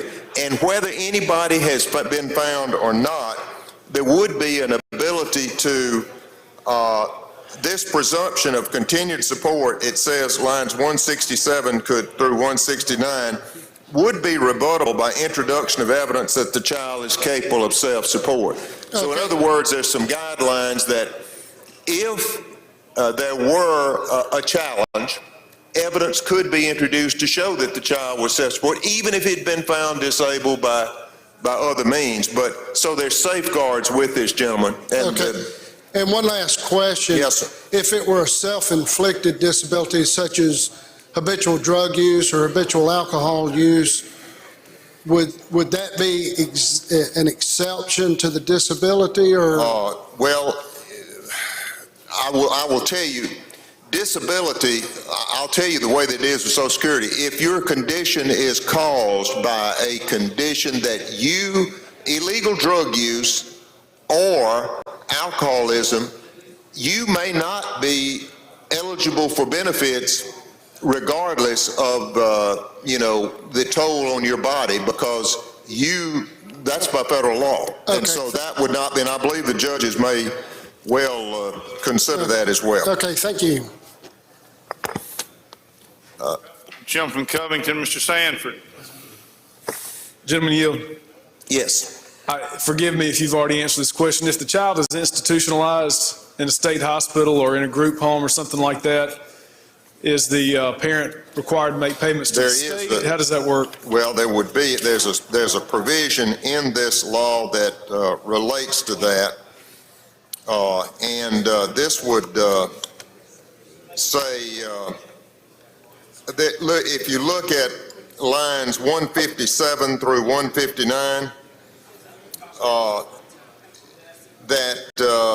this is the duty of support continues past the anticipated age of majority if the minor child has a disability, and then it goes on, that prevents the child from living independently unless the child is a long-term patient at a facility owned or operated by the state of Mississippi. So that's taken care of in that provision. All right, I don't see any further questions. If you're in favor of the strike all, indicate by saying aye. Aye. Nay. Ayes have it. Further questions on the bill? Move passage. I don't see any. Open the machine, Madam Clerk. Question occurs on Senate Bill 2341. If you favor the bill, vote aye. If you're opposed, vote nay. Has everyone voted? Close the machine, Madam Clerk. By vote 105 yeas, 12 nays, the bill passes. Next item. Mr. Speaker, I'd like to go to item number 29, Senate Bill 2451. Call it up and make the usual motion. Lady calls the bill up, moves the rules be suspended. Bill considered in gross read the third time, placed on final passage. All in favor say aye. Opposed nay. The ayes have it. Ladies recognized. Thank you, Mr. Speaker. This is the Equal Pay Act. We do have a strike all. The strike all is House Bill 770, which is the Equal Pay Act, the Mississippi Equal Pay for Equal Work Act that was passed in January. And I do have an amendment to the strike all, Mr. Speaker. Okay, you're recognized.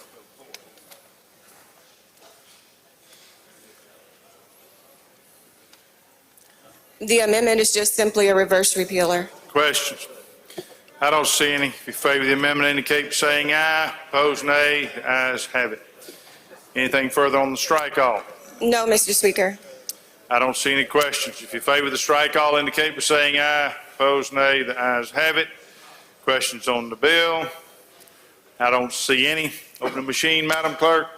Question occurs on Senate Bill 2451. If you favor the bill, vote aye. If you're opposed, vote nay. Has everyone voted? Close the machine, Madam Clerk. By vote 108 yeas, 5 nays, the bill passes. Next item. Thank you, Mr. Speaker. I'd like to go to item number 30, Senate Bill 2461. Call it up and make the usual motion. Lady calls the bill up, moves the rules be suspended. Bill considered in gross read the third time, placed on final passage. All in favor say aye. Opposed nay. The ayes have it. Ladies recognized. Please recognize the gentleman from Harrison to present the bill. Gentleman from Harrison. Mr. Speaker, I have an amendment at the appropriate time. Yes, sir.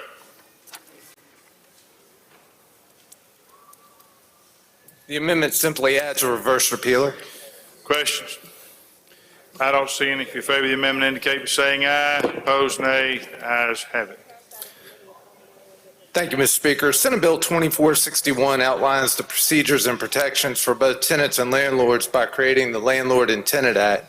The Act spells out the remedies and recourse that both the tenant and landlord have in the event of a material noncompliance of contract and eviction disputes. The gist of the bill ensures that the tenant is not wrongfully evicted, and if rightfully evicted, states the exact process through the judicial system. This bill passed 52-0 in the Senate and passed 114-4 in the House earlier this session. Mr. Speaker, that concludes an explanation of the bill. Questions? I don't see any. Open the machine, Madam Clerk. Question occurs on Senate Bill 2461. If you favor the bill, vote aye. If you're opposed, vote nay. Has everyone voted? Close the machine, Madam Clerk. By vote 110, 12 yeas, 7 nays, the bill passes. Next item. Thank you, Mr. Speaker. I'd like to go to item 31, Senate Bill number 2620. Call it up and make the usual motion. Lady calls the bill up, moves that the rules be suspended. Bill considered in gross read the third time, placed on final passage. All in favor say aye. Opposed nay. The ayes have it. Ladies recognized. Please recognize the gentleman from Tallahatchie to present the bill. Gentleman from Tallahatchie. Mr. Speaker, we have a reverse repealer amendment that I would like to offer. Questions on the amendment? I don't see any. If you favor the amendment, indicate by saying aye. Opposed, nay. The ayes have it. Gentleman recognized. Mr. Speaker, ladies and gentlemen, this bill is a simple bill, and it would provide that if a court determines that an individual has made duplicative requests for public records that are subject to a protective order, and those would be records that involve trade secrets or confidential financial or financial information that is should not be subject to copying or production. There are those trade secrets and confidential financial informations, and you have to get a protective order you have to file for that in order to get that. But this statute would say that if you have done so, and then somebody makes duplicative requests of it for the same information for which you have a protective order or have filed for a protective order, then you can be assessed the party's costs that had to contest this for the duplicative part and attorney fees for having to seek additional protective orders after they've already sought a protective order for the same information. In other words, a duplicative thing, attorneys could be punished you could do a Rule 11, but this is just a simple, you don't abuse the system to get what you want. Questions all on it the is. bill? Move passage. I don't see any. Open the machine, Madam Clerk. Question occurs on Senate Bill 2620. If you favor the bill, vote aye. If you're opposed, vote nay. Everyone voted. Close the machine, Madam Clerk, by a vote of 117 yeas, 0 nays. Bill passes. Next item. Thank you, Mr. Speaker. I'd like to go to item 32, Senate Bill number 2623. Call it up and make the usual motion. Lady calls the bill up, moves that the rules be suspended. Bill considered in gross read a third time, placed on final passage. All in favor say aye. Opposed, nay. The ayes have it. Ladies recognized. Please recognize the gentleman from Harrison to present the bill. Gentleman from Harrison. Thank you, Madam Chair. Thank you, Mr. Speaker. Senate Bill 2623 permits but does not mandate that a county board of supervisors may provide compensation for mental health care for indigent patients with no payer source who require immediate placement and treatment. If the patient cannot be placed in a community mental health center, the patient may be placed at a private facility or hospital at a discounted rate negotiated by the Board of Supervisors. If no negotiated rate exists, the county shall be billed an amount no greater than the rate applicable based on the Mississippi Medicaid reimbursement rate. If in no case will the county be responsible for any costs with medical attention or placement that exceeds the Mississippi Medicaid reimbursement rate for medical services and medications. There is a reverse repealer in this bill, and this bill passed the Senate 52-0. Mr. Speaker, that completes an explanation of the bill. Questions? Lady from Jones, Ms. Scott. Gentlemen, on this, will you yield, gentlemen? Gladly. Okay, on this bill, we have great interest in this. Now, does the county, is there a limit on the number of days that the county will be responsible for paying for this commitment? That would be negotiated by the county. So we're not, well, let me ask you this. Are we requiring every county to participate in this? Madam, there is no requirement at all in this. This is a strictly may bill, and it gives them the authority to do it if they'd like, but in no way shall they be compelled to do it. And so this bill does not address, or it doesn't correct, the problem that we're having with people that are having these psychotic episodes and having these breaks, particularly where they've had these near overdoses and that kind of thing. This really does not fix that problem, does it? Not directly, but indirectly, it does provide for a county to enter into a private treatment facility for that person, whereas otherwise that may have not been an option. So indirectly, it sort of does address that. But only if a county is willing to do that. Correct. And this bill does not require any county to do that. It does not mandate that. It's a may, not a shall. And right now, there are only 25. We got 2.4 million people in Mississippi. But you agree that right now, there are only 25 alcohol and drug dependency beds that are controlled by the state of Mississippi. That sounds about right, and I think we have about 2.9 million people. Wonderful. And so if we need, if we do know that we have a significant need, because there's not a week that passes that sheriffs are calling us about people that they're having to keep in their jails that have had these psychotic breaks, right? Yes, ma'am. And so you put a reverse repealer in this bill, right? Yes, ma'am. When you all go to conference, will there be any discussion about a mandate or, I mean, you know, how do we correct this? This is kind of like lipstick on a pig. We're not really, you know, doing anything to correct the matter. Sure. So are you all willing to go a little bit further if you can get in conference and talk about it? I can't speak for Chair Lady, but I would certainly be assisting in any way I could in that way. But one good way to deal with this would be if, through the appropriations process, we were to increase alcohol and chemical dependency beds, wouldn't it, gentlemen? I couldn't argue with that. Thank you. You're welcome. I don't see any further questions. Open the machine, Madam Clerk. Oh, you got a strike call. If you favor the strike call, indicate by saying aye. Opposed, nay. Ayes have it. I don't see any further questions. Open the machine, Madam Clerk. Question occurs on Senate Bill 2623. Favor the bill, vote aye. If you're opposed, vote nay. Has everyone voted? Close the machine, Madam Clerk. I vote 119 yeas, 0 nays. The bill passes. Next item.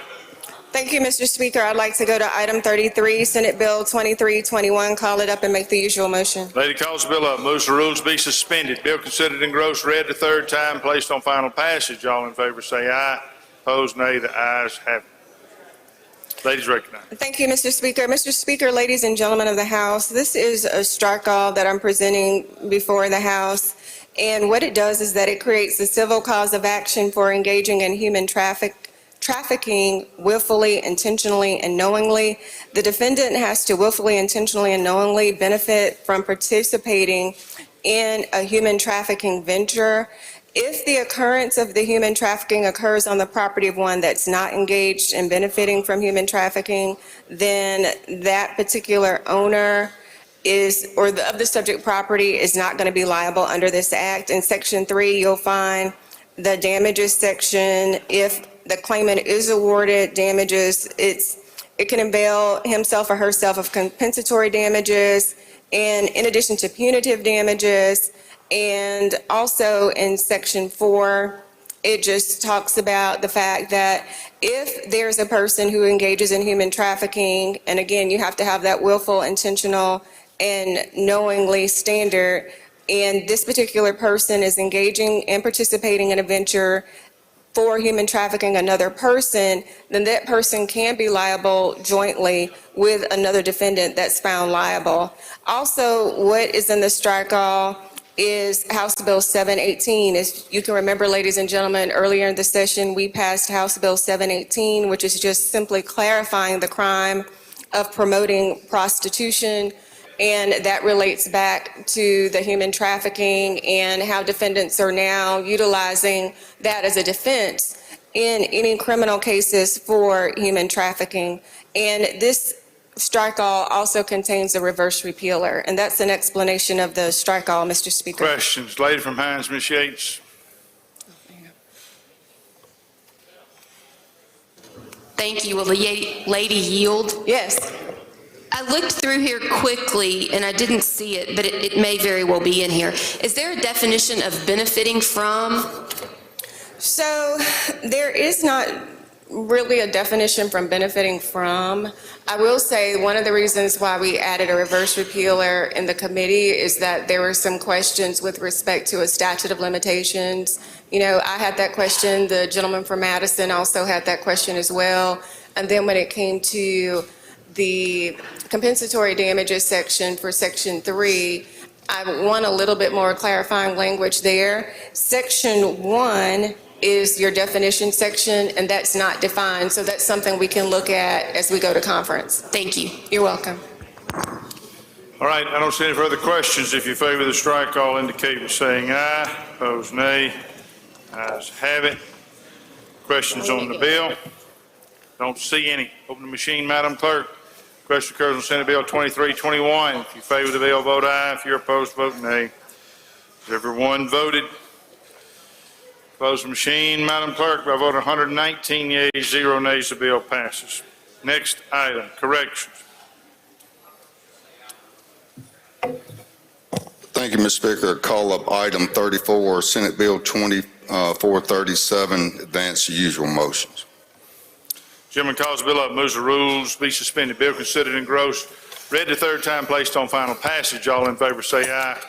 Opposed, nay. The ayes have it. Gentleman's recognized. Thank you, Mr. Speaker. Recognize the gentleman from Harrison to present the bill. Gentleman from Harrison. Thank you, Mr. Chairman. Thank you, Mr. Speaker. 2437 authorizes the Department of Corrections to partner with a nonprofit organization to create a 2-year pilot program that will basically allow a workforce opportunity for up to 25 inmates. MDOC will oversee the program, and sex offenders and prisoners convicted of violent crimes shall not be allowed to participate in the program, nor will any inmate who has been guilty of escaping within the last 5 years of participation in the program. The bill has a reverse repealer in it, and it did pass 52-0 in the Senate. Mr. Speaker, that concludes an explanation of the bill. Questions? Gentleman from Lowndes, Mr. Kareem. Thank you, Mr. Speaker. Will the gentleman yield? Yes, sir. Gentlemen, what kind of work will they be doing? That would have to be established by the nonprofit and Department of Corrections. That's not spelled out in the bill yet. Will they be working on any private projects, things of that nature? I think it will be vocational work.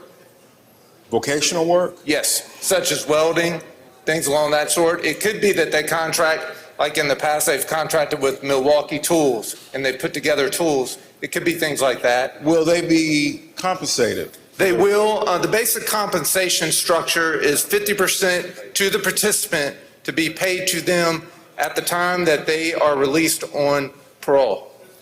The 25% will go toward restitution and child support. 10% will go to administrative costs for the program itself, and the rest will be remitted in a savings account for the inmate to use right then and there. Do you have any idea what they will be paid per hour or how much they'll get paid per day? From my understanding, it would be the prevailing wage rate dictated by the federal government. And they'll work 40 hours a week? I don't think so. I'm not sure how long they would work, but I'm pretty sure it probably wouldn't be tantamount to 40 hours a week. Thank you, gentlemen. You're welcome. Gentleman from Gentleman from Hines, Mr. Brown. Thank you, Mr. Speaker. Gentleman yield? Yes, sir. 2 questions. Number 1, who will select the areas or counties or whatever the case might be that these inmates may be doing this work out? The commissioner of MDOC.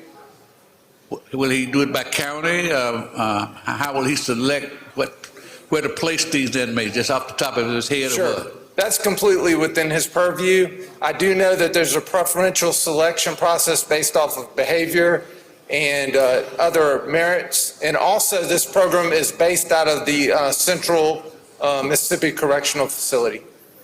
Will it also be a part of the project that we undertook the last year, I believe, for Rankin County? Or is it going to be? No, sir. These are 2 separate bills. That's a county-run project by the county sheriff. This is run by MDOC and the commissioner.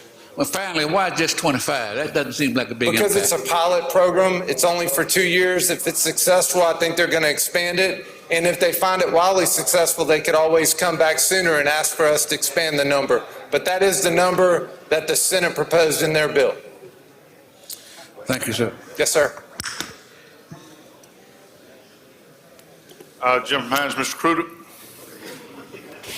Thank you, Mr. Speaker. The gentleman yield. Yes, sir. Just one quick question. I may have didn't hear it. Is there the nonprofit's already been chosen that this particular thing is going to be? Not at this time, from my understanding, no. Okay, thank you. You're welcome.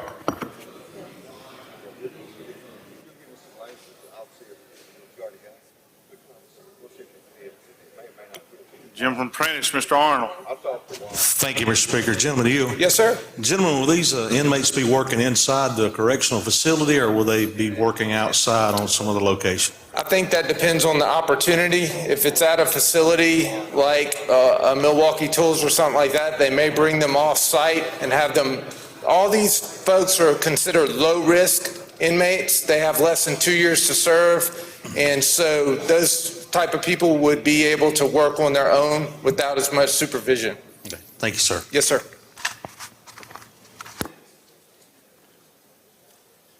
All right, I don't see any, oh, there's one. Gentleman from Washington, Mr. Hines. Thank you, Mr. Speaker. Gentleman here. Yes, sir. Is this similar to the program that the commissioner had going on in Louisiana with a training program for inmates? I would probably say so, since he ran Angola, that could be some similarities there. All right, so does he have any data to prove that this program actually worked? Do you have any data to prove that? I don't have that data. If he does, I could always request it. We do have a reverse repealer in it. I could get back with you to show you that if it exists. Okay, and while you're making that request, will you also let us know the amount of hours people will be expected to work, the amount of wages, as well as the type of organizations or people they will be partnering with to do this kind of work? Absolutely. All right, thank you. You're welcome.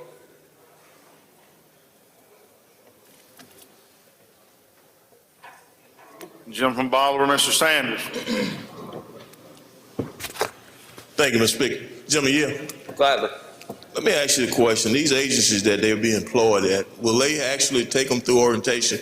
Now, once they leave, they have to be meet the criteria, and all employees and things of that nature have to go through an orientation process. From my understanding, that'd be the case. Okay, thank you. Yes, sir.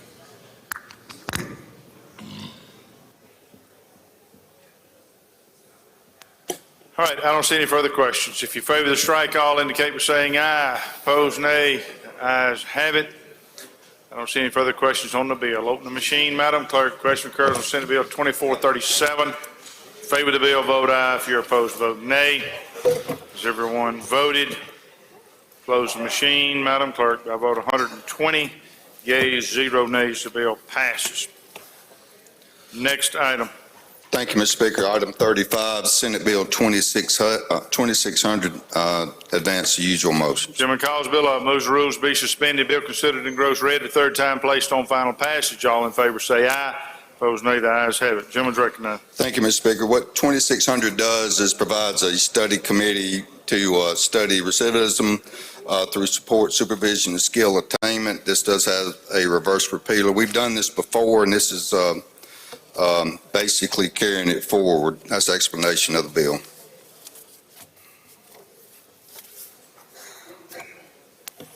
Questions on the strike on? I don't see any. If you favor the strike, all indicate by saying aye. Opposed, nay. Ayes have it. Questions on the bill? I don't see any. Open the machine, Madam Clerk. Question occurs on Senate Bill 2600. If you favor the bill, vote aye. If you're opposed, vote nay. Has everyone voted? Close the machine, Madam Clerk. By vote 116 yeas, 5 nays, the bill passes. Next item. Thank you, Mr. Speaker. Item 36, Senate Bill 2269, move to advance the usual motion. Gentleman calls the bill up, moves the rules be suspended. Bill considered in gross red the third time, placed on final passage. All in favor say aye. Opposed, nay. The ayes have it. Gentleman's recognized.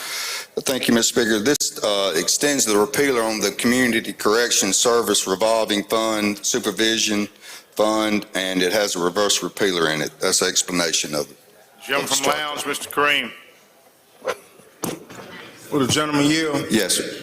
Gentlemen, if you don't mind, could you explain what the Community Service Revolving Fund, what does it do? What you do is that in that fund for supervision outside while after someone is released, they're required to pay a certain amount of money for supervision fees. Those supervision fees can be waived by the judge or the parole board, but what that fund does is provides for reoccurring expenses involved with supervision, such as ankle monitor, things of that nature. That's what that does. And who has access to those funds? who has access to the Mississippi Department of Corrections and the parole board under MDOC and Mississippi Department of Corrections. Do you know how much is in that fund right now, sir? I have no idea.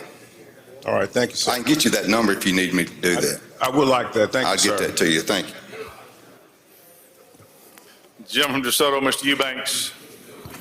Thank you, Mr. Speaker. Gentleman Yield? Yes, sir. Do they pay this monthly fee the entire time they're on parole, or? Yes, sir. Well, it can be waived. Normally after 5 years, sometimes after 3 years, it's waived by the parole board on application. Supervision on probation is sometimes waived if it's proven that they're indigent, and the judge can waive the supervision fee, or they can reduce the supervision fee. Well, I know we just passed a bill to exempt parolees from paying child support, but we're going to still charge them as the state. I don't know. I think both of those bills are discretionary. They're all discretionary? Yes. All right. Thank you. I don't see any further questions. If you favor the strike, all indicate by saying aye. Opposed, nay. The ayes have it. Questions on the bill? I don't see any. Open the machine, Madam Clerk. Question occurs on Senate Bill 2269. If you favor the bill, vote aye. If you're opposed, vote nay. Has everyone voted? Close the machine, Madam Clerk. By a vote 114 yeas, 7 nays, the bill passes. Next item. Thank you, Mr. Speaker. Senate Bill 2274. It extends the repealer on the drug and alcohol program at Bolivar County Regional Facility. It has a reverse repealer in it. That's the explanation of the bill. Gentleman calls the bill up, moves the rules be suspended. Bill considered and gross read the third time, placed on final passage. All in favor say aye. Opposed, nay. The ayes have it. Anything further on the explanation? I don't see any questions. If you favor the strike, all indicate by saying aye. Opposed, nay. The ayes have it. Questions on the bill? I don't see any. Open the machine, Madam Clerk. Question occurs on Senate Bill 2272. Favor the bill, vote aye. If you're opposed, vote nay. Has everyone voted? Close the machine, Madam Clerk. By a vote 121 yeas and 0 nays, bill passes. Next item. Thank you, Mr. Speaker. Senate Bill 2273, advance the usual motion. Gentleman calls the bill up, moves the rules be suspended. Bill considered and gross read the third time, placed on final passage. All in favor say aye. Opposed, nay. The ayes have it. Gentleman's recognized. Thank you, Mr. Speaker. What this bill does is authorizes probation and parole to allow offenders, employers to submit employment verification information either through technology, whether that be email, fax, or whatever, and also for interviews with employers as well as the offenders to be done through Zoom, things of that nature, taking advantage of technology that we have. That's the explanation of the bill. Questions? Gentleman from DeSoto, Mr. Eubanks. Thank you, Mr. Speaker. Would gentleman yield? Yes, sir.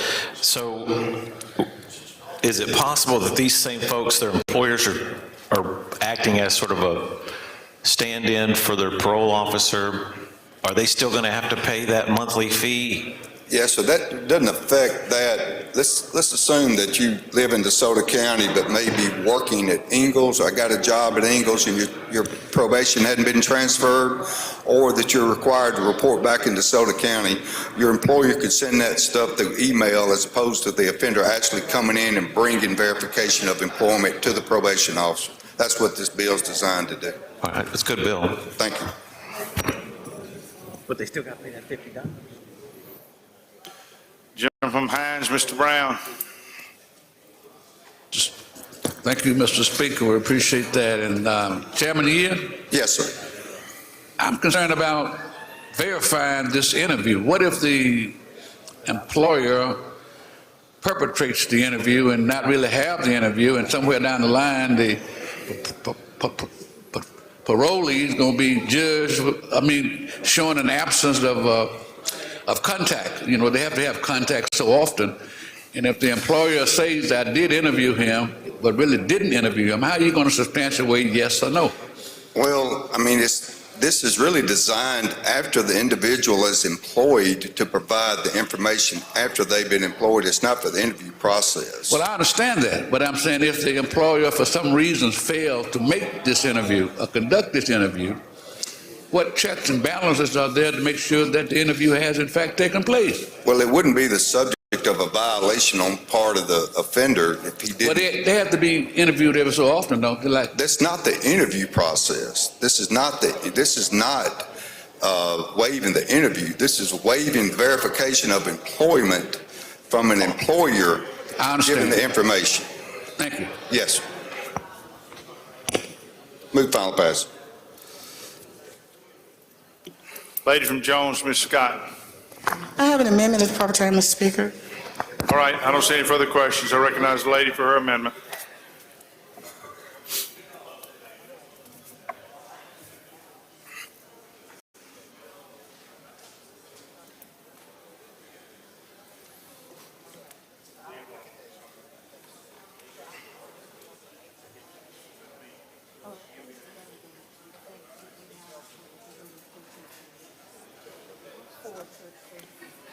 You're recognized for your amendment. Thank you so much, Mr. Speaker. Ladies and gentlemen, we know that when we can get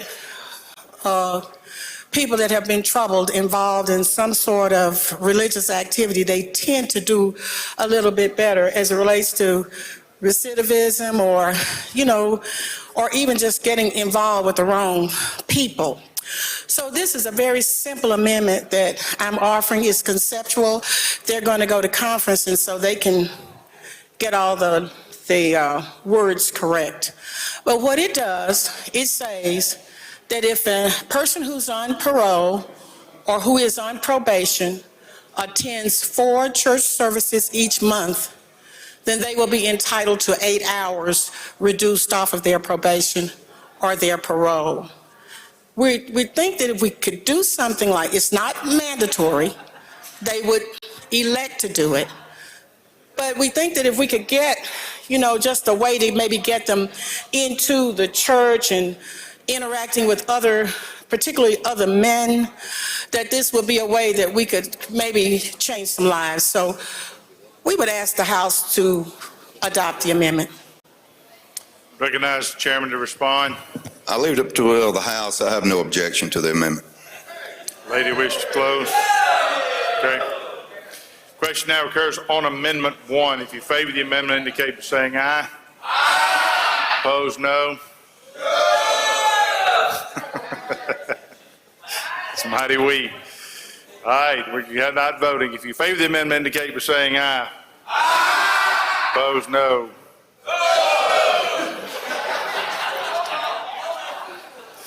All right. The ayes have it. The ayes have it. All right. Anything further on the strike-all? I don't see any. If you favor the strike-all, indicate by saying aye. Opposed, nay. The ayes have it. I don't see any questions on the bill. Open the machine, Madam Clerk. Question occurred on Senate Bill 2273. If you favor the bill, vote aye. If you're opposed, vote nay. Has everyone voted? Close the machine, Madam Clerk. Of 118 yeas, 0 nays, bill passes. Next item. Thank you, Mr. Speaker. Item number 39, Senate Bill 2275 is the pilot work release program with its currently law that we passed last year in House Bill 747 that extends the repealer. The only changes that I believe in this than we've sent over on the House version is they don't have the counties that we added in the work release program. It does have a reverse repealer in it. That's the explanation of the bill. Questions? I don't see any. If you favor the strike, all indicate by saying aye. Opposed, nay. The ayes have it. Questions on the bill? I don't see any. Open the machine, Madam Clerk. Question occurs on Senate Bill 2275. If you favor the bill, vote aye. If you're opposed, vote nay. Has everyone voted? Close the machine, Madam Clerk. I vote 121 yeas, 0 nays. The bill passes. Next item.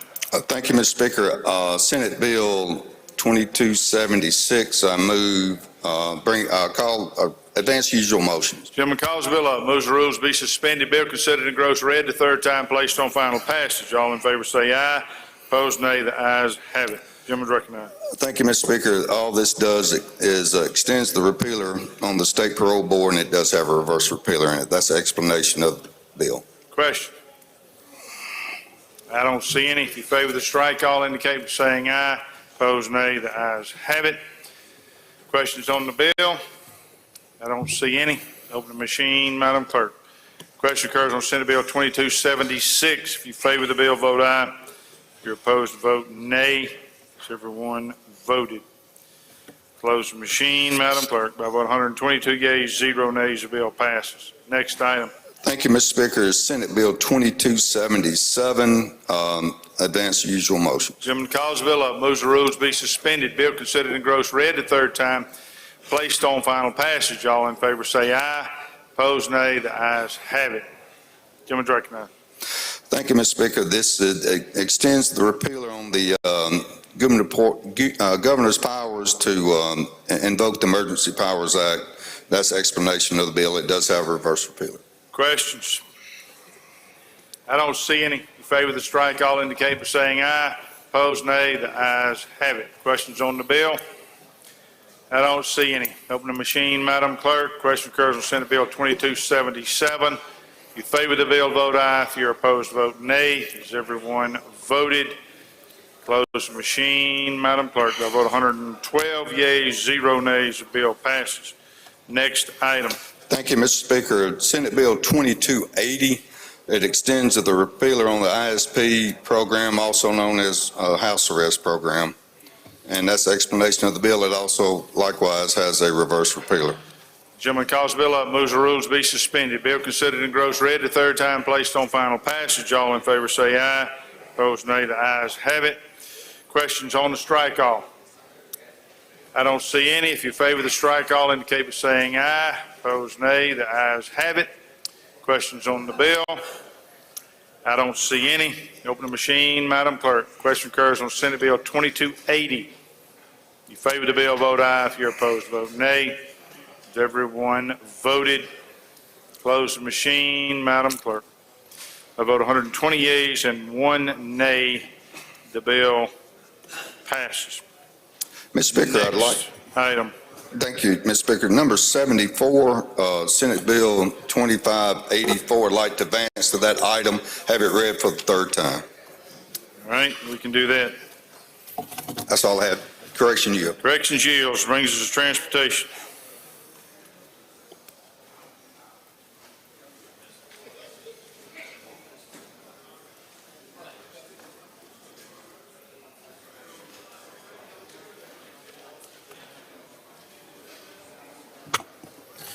Thank you, Mr. Speaker. I'd like to go to item 43, Senate Bill 2507. Call it up, make the usual motion. Gentleman calls the bill up, moves the rules be suspended. Bill considered in gross read the third time, placed on final passage. All in favor say aye. Opposed, nay. The ayes have it. We have a strike all that adds a reverse repealer. Okay. Explanation of the strike all. Ladies and gentlemen, this is a companion bill from the Senate, House Bill 1686, brought to us by the Chairman of Ways and Means, that would refrain the Transportation Commission from borrowing money from public entities. It passed this body 116-3, and that's an explanation of the bill. Questions on the strike all? I don't see any. If you favor the strike all, indicate by saying aye. Opposed, nay. The ayes have it. Questions on the bill? I don't see any. Open the machine, Madam Clerk. Question occurs on Senate Bill 2507. If you favor the bill, vote aye. If you're opposed, vote nay. Has everyone voted? Close the machine, Madam Clerk. By vote 121 yeas, 0 nays, bill passes. Next item. Go to item 44, Senate Bill 2508. Call it up, make the usual motion. Gentleman calls the bill up, moves the rules be suspended. Bill considered in gross read the third time, placed on final passage. All in favor say aye. Opposed, nay. The ayes have it. Please recognize the lady from Hines to present the bill. Lady from Hines is recognized. Thank you, Mr. Speaker. There is a strike all. The strike all simply adds a reverse repealer. Question. I don't see any. favor of the strike, all indicate by saying aye. Opposed, nay. Ayes have it. Questions on the bill? I have an amendment, Mr. Speaker. Too late, lady.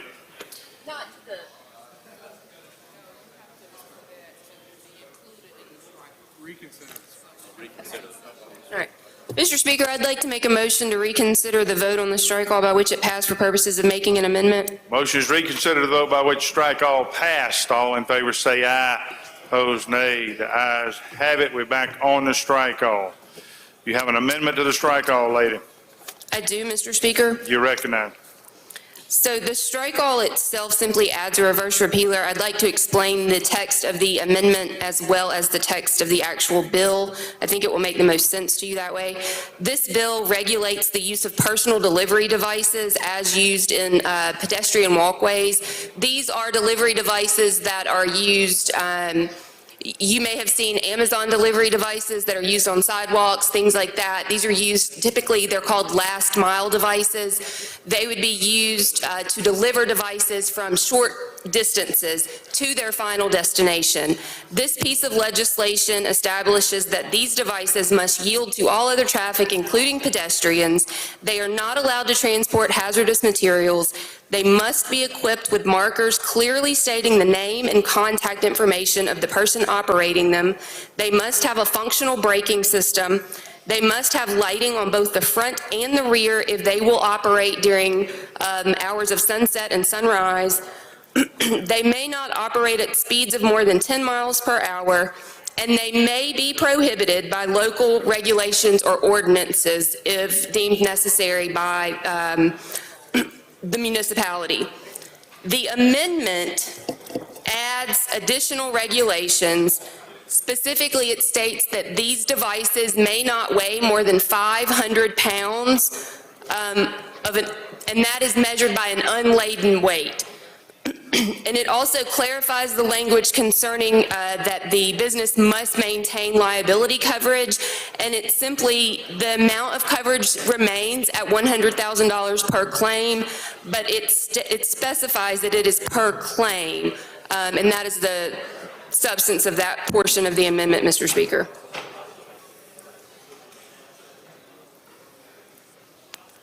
Questions on the amendment? I don't see any. If you favor the amendment, indicate by saying aye. Opposed, nay. Ayes have it. Any further amendments? No, Mr. Speaker. Any questions on the strike all? I don't see any. If you favor the strike all, indicate by saying aye. Opposed, nay. Ayes have it. Questions on the bill? I don't see any. Oh, there is one. Gentleman from Hines, Mr. Stamps. Speaker, with the lady yield? Yes. What type of vehicle or delivery device is this? Is Hold it on, a drone or? It's not a drone. Hold on 1 second. Can you put the picture up? I'll show you a picture. Oh, wow, we got a picture.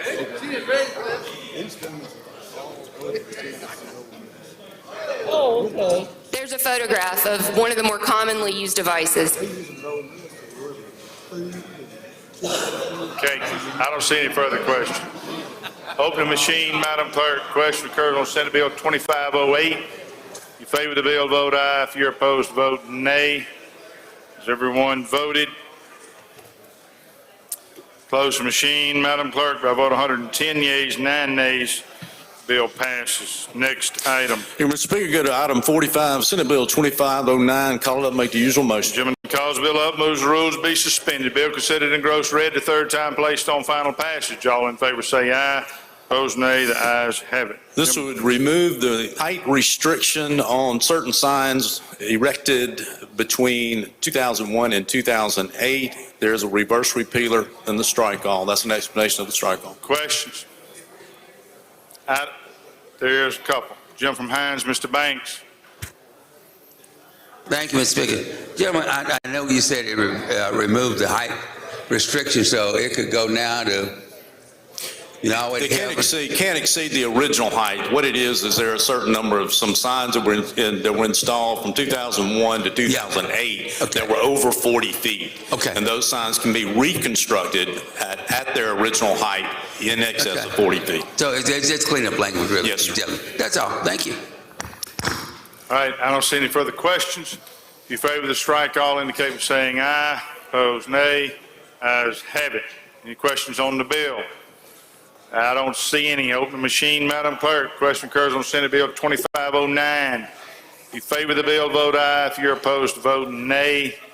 Has everyone voted? Opposed machine, Madam Clerk, by a vote of 122 yeas, 0 nays, the bill passes. Next item. Here, Mr. Speaker, item 46, Senate Bill 2517. Call it up, make the usual motion. Chairman calls the bill up, moves the rules be suspended. Bill considered and gross read the third time, placed on final passage. All in favor say aye. Opposed, nay. The ayes have it. Gentleman's recognized. We've added a reverse repealer to the bill, but what this would set up is a voluntary inspection program for commercial vehicles with DPS. DPS is in full support of it. Mississippi Truckers Association has some concerns. So when we get to conference, when we remove the reverse repealer, we will be putting a 2-year repealer on this so that we can take another look at it to make sure their concerns have not come to pass. That's an explanation of the strike all in the bill. Questions on the strike all? I don't see any. If you favor the strike all indicate by saying aye. Opposed, nay. The ayes have it. Questions on the bill? I don't see any. Open the machine, Madam Clerk. If you favor the bill, vote aye. If you're opposed, vote nay. Has everyone voted? Close the machine, Madam Clerk. A vote of 112 yeas, 8 nays, the bill passes. Hey, Mr. Speaker, I'd like to go to item 47, Senate Bill 2519. Call it up, make the usual motion. Chairman calls the bill up, moves the rules be suspended. Bill considered and gross read the third time, placed on final passage. All in favor say aye. Opposed, nay. The ayes have it. Gentleman's recognized. Ladies and gentlemen, strike all is a reverse repealer. This is another bill that once we get to conference with it, I will be adding a 2-year repealer to this. This would provide for illumination on certain commercial vehicles, primarily log trucks.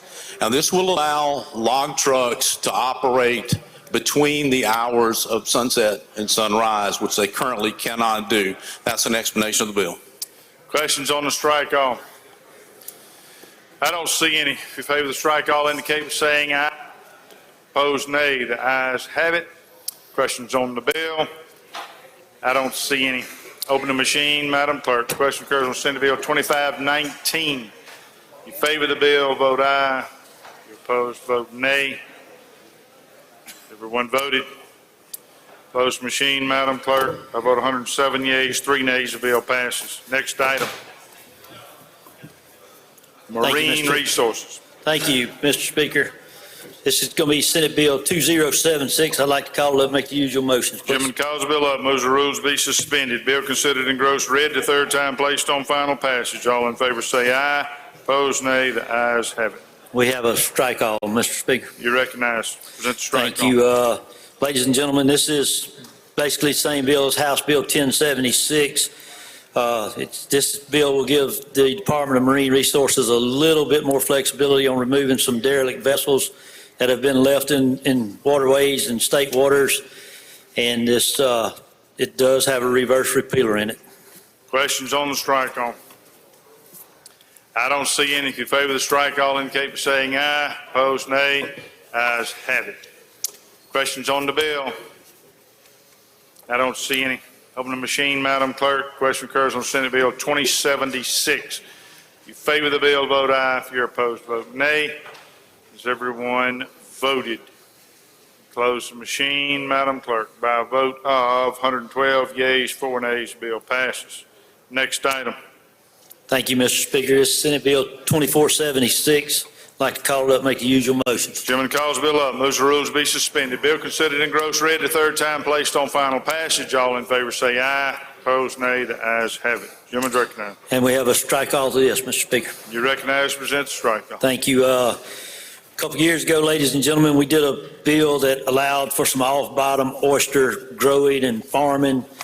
And what this bill right here does is we were licensing the boats that these guys operated. What we're doing with this bill is changing that license over to the fisherman, where he can use various boats. He used 4 or 5 different boats in that operation, and this will allow him to do that. And this bill also has a reverse repealer in it. Questions on the strike all? I don't see any. If you favor the strike all indicate by saying aye. Opposed, nay. Ayes have it. Questions on the bill? I don't see any. Open the machine, Madam Clerk. Question occurs on Senate Bill 2476. If you favor the bill, vote aye. If you're opposed, vote nay. Has everyone voted?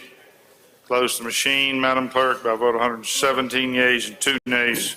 The bill passes. Next item. Mr. Speaker, I'd like to skip item number 50 and move to item 51, please.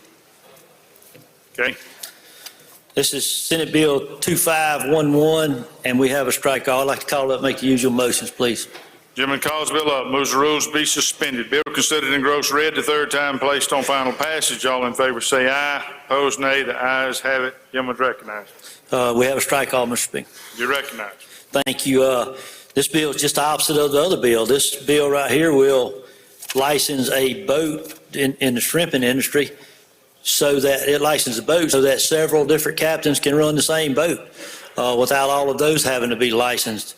And it has a reverse repealer. Question? I don't see any. If you favor the strike, all indicate by saying aye. Opposed, nay. The ayes have it. Questions on the bill? I don't see any. Open the machine, Madam Clerk. Question occurs on Senate Bill 2511. If you favor the bill, vote aye. If you're opposed, vote nay. Has everyone voted? Close the machine, Madam Clerk. By a vote of 116 yeas, 0 nays, the bill passes. Next item. Thank you, Mr. Speaker. Ladies and gentlemen of the House, that next item is 52, Senate Bill 2024. I'd like to call it up and make the usual motion. Gentleman calls the bill up, moves the rules to be suspended. Bill considered in gross read the third time placed on final passage. All in favor say aye. Opposed, nay. The ayes have it. Gentleman's recognized. Mr. Speaker, please recognize the gentleman from Rankin to handle the strike call. Gentleman from Rankin. This is the same travel bill that we passed out of the House that gives the department the authority to regulate the travel industry better, establish rates better, and like I say, it's the same bill. Questions on the strike call? I don't see any. If you favor the strike, all indicate by saying aye. Opposed, nay. Ayes have it. Questions on the bill? I don't see any. Open the machine, Madam Clerk. Question occurs on Senate Bill 2024. If you favor the bill, vote aye. If you're opposed, vote nay. Has everyone voted? Close the machine, Madam Clerk. By a vote of 114 yeas and 5 nays, the bill passes. Next item. Mr. Speaker, next item is 53, Senate Bill 2335. I'd like to call it up and make the usual motion. Gentleman calls the bill up, moves the rules to be suspended. Bill considered in gross read the third time placed on final passage. All in favor say aye. Opposed, nay. The ayes have it. Gentleman's recognized. Please recognize the gentleman from DeSoto to handle the strike call. Gentleman from DeSoto. Thank you, Mr. Speaker. Thank you, Chairman. Mr. Speaker, we do have a strikeout for this bill for 2335, and what this does is removing the cap from teaching EMT classes at the Mississippi Fire Academy. So it's just removing that where we can get more people in and get them trained. Any questions? Questions on the strike call? I don't see any. If you favor the strike, all indicate by saying aye. Opposed, nay. The ayes have it. Questions on the bill? I don't see any. Open the machine, Madam Clerk. Question occurs on Senate Bill 2335. If you favor the bill, vote aye. If you're opposed, vote nay. Has everyone voted? Close the machine, Madam Clerk. By a vote of 120 yeas, 0 nays, the bill passes. Next item. Next item is 54, Senate Bill 2336. Call it up and make the usual motion. Gentleman calls the bill up, moves that the rules be suspended. Bill considered in gross read the third time placed on final passage. All in favor say aye. Opposed, nay. The ayes have it. Gentleman's recognized. Please recognize the Vice Chairman, the gentleman from Warren, to handle the strike call. Gentleman from Warren is recognized. Thank you, Mr. Speaker. Thank you, Mr. Chairman. Ladies and gentlemen, this is just extending the repealer for 3 more years to allow the state health plan to make insurance premiums. And there is a reverse repealer in the bill. That's my explanation of the bill, Mr. Speaker.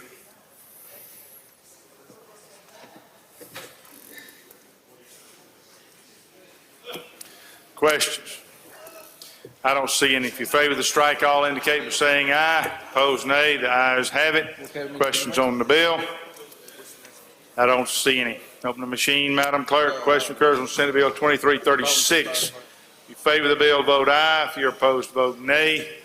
Has everyone voted? Close the machine, Madam Clerk. By a vote of 119 yeas, 0 nays, bill passes. Next item. Thank you, Mr. Speaker. I'd like to go to item number 55 on the calendar and make the usual motions. Chairman calls the bill up, moves the rules be suspended. Bill considered in gross read the third time, placed on final passage. All in favor say aye. Opposed, nay. The ayes have it. Gentleman's recognized. Thank you, Mr. Speaker. Thank you, Mr. Chairman. Ladies and gentlemen, this just allows counties to purchase health insurance and cancer plans or any kind of plan that would help them with their volunteer firefighters.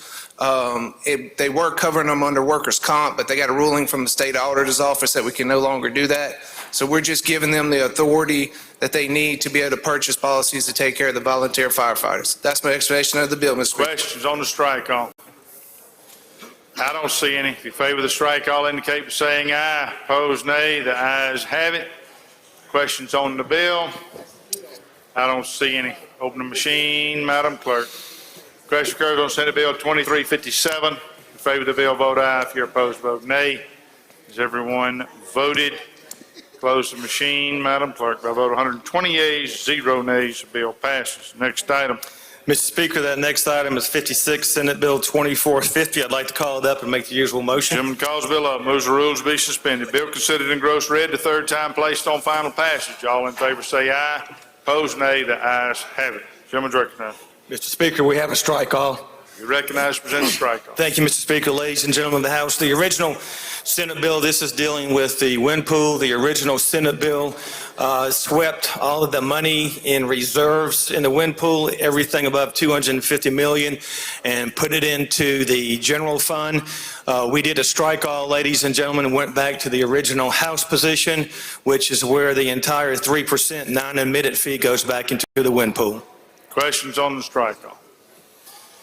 I don't see any. If you favor the strike all, indicate by saying aye. Opposed, nay. Ayes have it. Questions on the bill?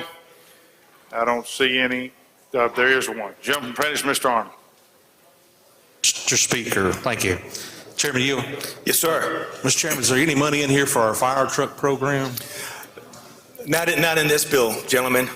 It's my understanding that there's a separate bill that contains money for the fire truck program. But as I mentioned to you and the other members of the committee during the last hearing, the rural fire truck program is very important to the chair and to the committee. So that's something that we're going to continue to look at. Okay, thank you, Mr. Chairman. Yes, sir.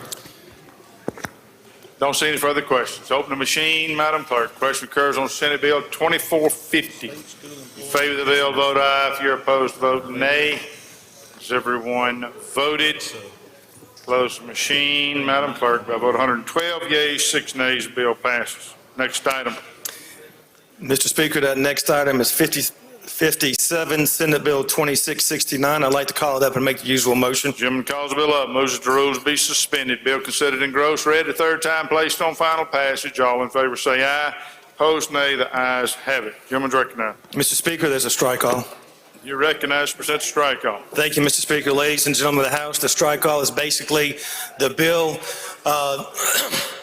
Right now, the initial application for the insurance license still has to go through the Department of Insurance. However, it's not, you don't have to go back with this language. You will not have to go back to the insurance department and get it renewed each and every year. So it's going to simplify the process. The only time that you would have to go back to the insurance department if it's revoked for any type of offense or grounds for revocation. That's pretty much an explanation of the bill. Questions on the strike all? I don't see any. If you favor the strike all, indicate by saying aye. Opposed, nay. The ayes have it. Questions on the bill? Gentleman from Montgomery, Mr. Oliver. Thank you, Mr. Speaker. Gentlemen, you for a friendly question. Yes, sir. Insurance company license. Now, this doesn't affect agents, is that correct? I mean, this is not an agent's license. It's just a company, gentlemen. It's not the agent. Thank you. I don't see any further questions. Open the machine, Madam Clerk. Question occurs on Senate Bill 2669. If you favor the bill, vote aye. If you're opposed, vote nay. Has everyone voted? Close the machine. Madam Clerk, by a vote of 118 yeas and 2 nays, the bill passes. Next item, universities and college. Mr. Speaker, if I may, if there's no objection, can we possibly handle the last insurance bill? It's item number 93. Any objection to going to 93? I don't hear any. We'll go there. Thank you, Mr. Speaker. Item 93. Item 93, Senate Bill 2730. I'd like to call it up and make the usual motion. Chairman calls the bill up, moves that the rules be suspended. Bill considered and gross read the third time, placed on final passage. All in favor say aye. Opposed, nay. The ayes have it. Gentleman's recognized. Mr. Speaker, please recognize the gentleman from Warren to handle the strike all. Gentleman from Warren.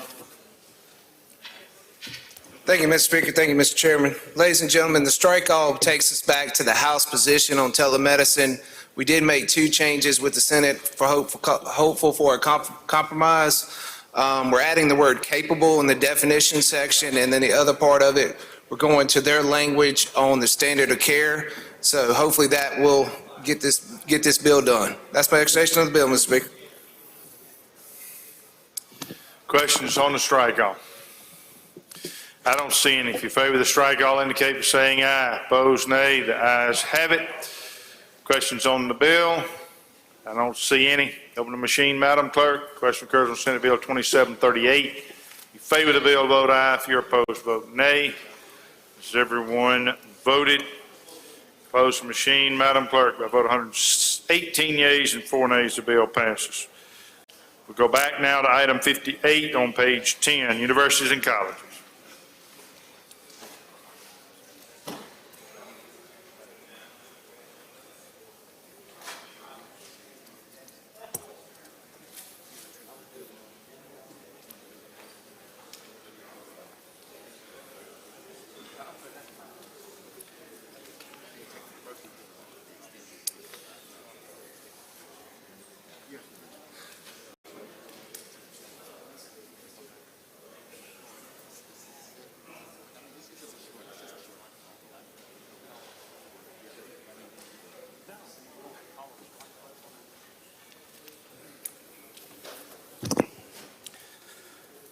Mr. Speaker, I'd like to call up Senate Bill 2690 for strike all.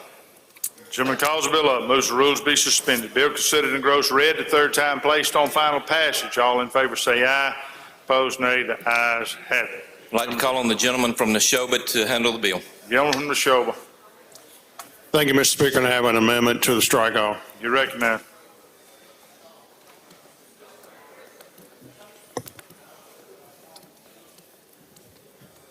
I'll explain the amendment, Mr. Speaker, if I can. Yes, sir. Ladies and gentlemen of the House, this on the amendment on line 269 just simply strikes the word attendance. What this does to the bill is it says that when a student signs an NIL deal, he does not have to be in attendance at that university. He just, once he signs an NIL deal, he can go to another university before he actually enrolls. Now, this is conforming to what the NCAA is doing. This NIL stuff is ever changing.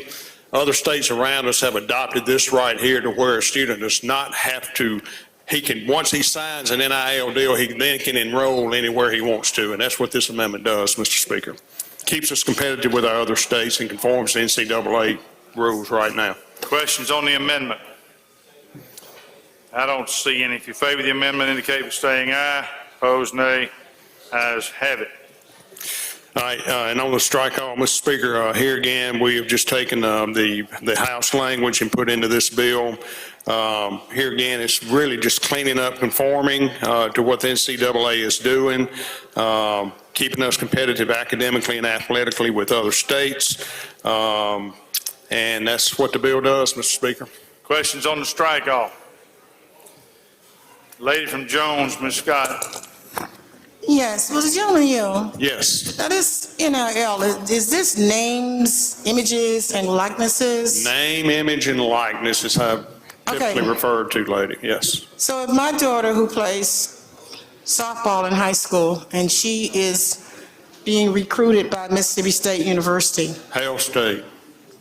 Go Dogs. And she signs this, she retains her name, her image, and her likeness. How does that impact her when they're calling a game and she has an agreement with somebody to do something? Will she be able to make that agreement as a student athlete? Yes, she will be able to retain an agent and/or assistants to negotiate an NIL deal if she was offered one. As far as her performance on the field, I mean, the terms of that would, if she kept that name, image, likeness agreement, that would be dependent upon her performance or the terms of the agreement. So, lady, in answer to your question, the NIL deal is for using her name, image, and likeness for a sponsorship of a product and/or service by whoever would be that. And so the institution of higher learning, so we won't, won't call any institution, but the institution of higher learning, if it's a junior college or whatever, Yeah. how does that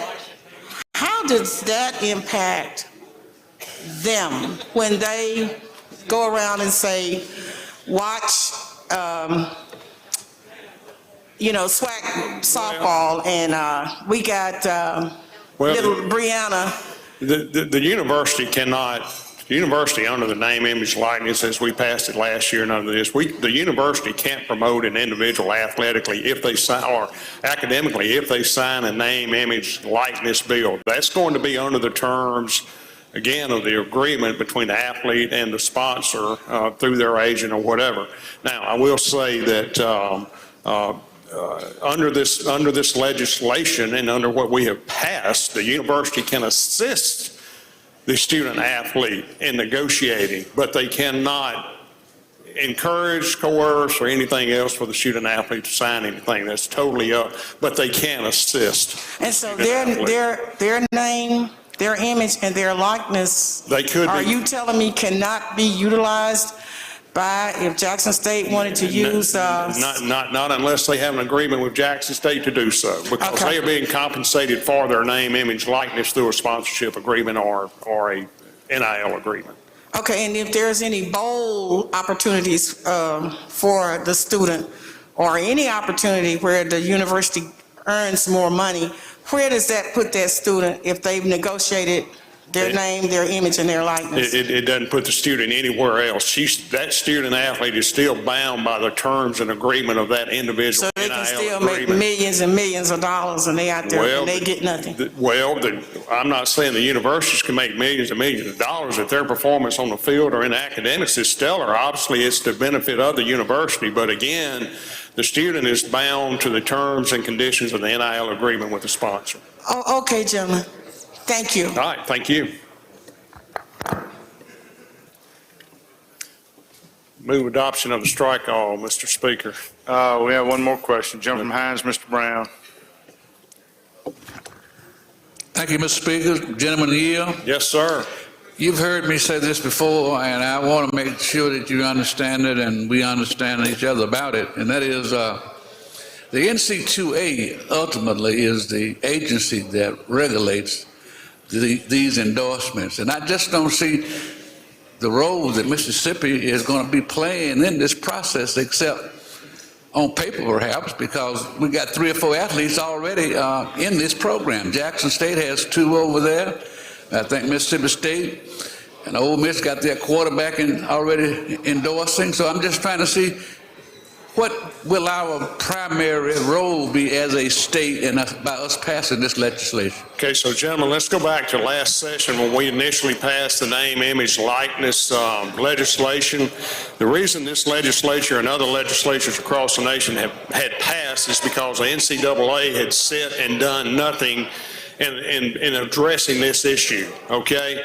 Now, states have taken this up. States have taken this up, and they're crafted. Some states have taken their NIL laws and totally repealed them and said, we're going to follow the NCAA. But the courts have said that states can adopt, and if they're no more restricted than what the NCAA is allowing, the states can do it. So this is benefit This is a benefit for the student athlete if he is given that opportunity, and it allows the state of Mississippi's athletes and scholars and everything else to remain competitive at both academically and athletically. Well, what I'm saying is there are already several athletes in Mississippi that's already participating, including the #1 pick coming out of California going to Jackson State. He's already signed one before he even got here. Gentlemen, that is the crux of what this amendment we did today. That particular individual had already signed and enrolled, but he decided to come to Jackson State, which is good for Mississippi. That's what this amendment takes care of today.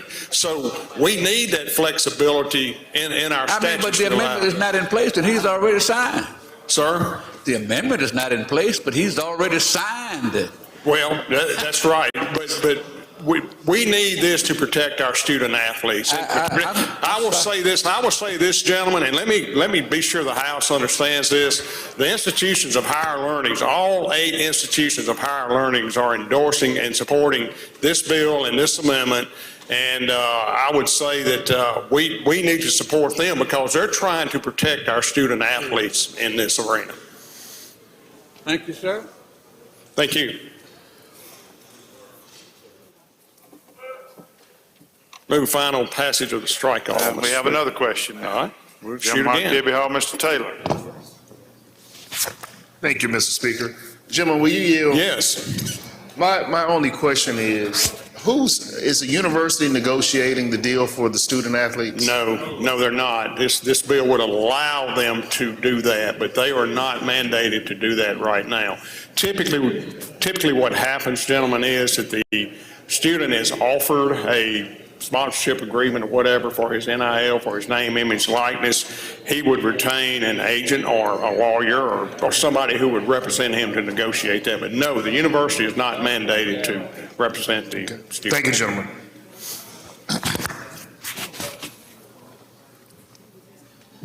All right, I don't see any further questions. If you favor the strike, all indicate by saying aye. Opposed, nay. Ayes have it. Questions on the bill? I don't see any. Open the machine, Madam Clerk. Question occurs on Senate Bill 2690. In favor of the bill, vote aye. If you're opposed, vote nay. Has everyone voted? Close the machine, Madam Clerk. By vote 113 yeas and 4 nays, the bill passes. Next item. Thank you, Mr. Speaker. Next bill I'd like to call up is Senate Bill 2698 for strike all, and ask Representative McGee from Forest to handle the bill. Gentleman calls the bill up, moves the rules be suspended. Bill considered in gross red the third time, placed on final passage. All in favor say aye. Opposed, nay. The ayes have it. Lady is recognized. Thank you, Mr. Speaker, Mr. Chairman. Ladies and gentlemen of the House, the strike all to Senate Bill 2698 has the House language from House Bill 1247, which we passed unanimously earlier in the session. The strike all gives the IHL, acting on behalf of the University of Southern Mississippi, the authority to enter into a long-term lease with the Port of Gulfport at the Roger Wicker Center for Ocean Enterprise, which is a research and development partnership focused on uncrewed maritime systems. The Port, MDA, and IHL all support the bill, and it does contain a reverse repealer. That is my explanation of the strike all, Mr. Speaker.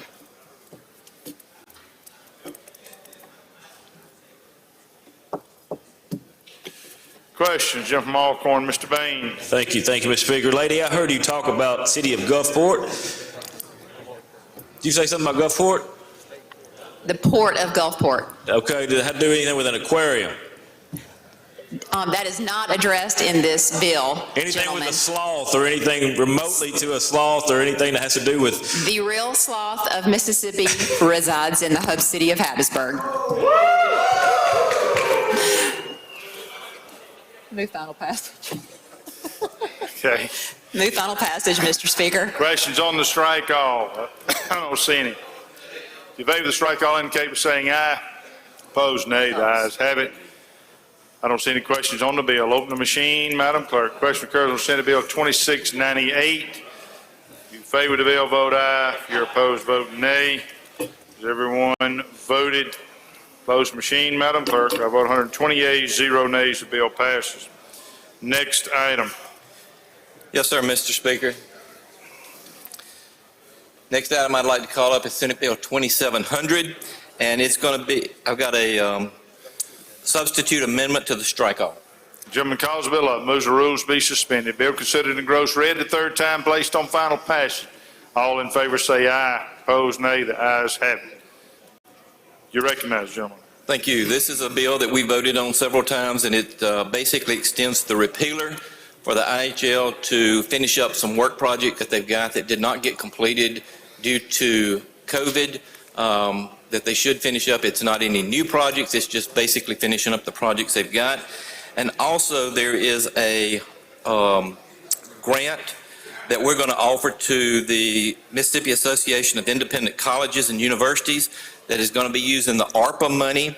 It doesn't include any state money, and it is simply for infrastructure on the private colleges. And that's the summary of the amendment. Questions on the amendment? I don't see any. If you favor the amendment, indicate by saying aye. Opposed, nay. Ayes have it. Questions on the strike all?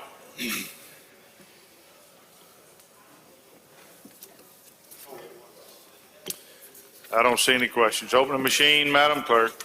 Question occurs on Senate Bill 2700. If you favor the bill, vote aye. If you're opposed, vote nay. Has everyone voted? Close the machine, Madam Clerk. By a vote of 115 yeas and 5 nays, the bill passes. Next item, public utilities.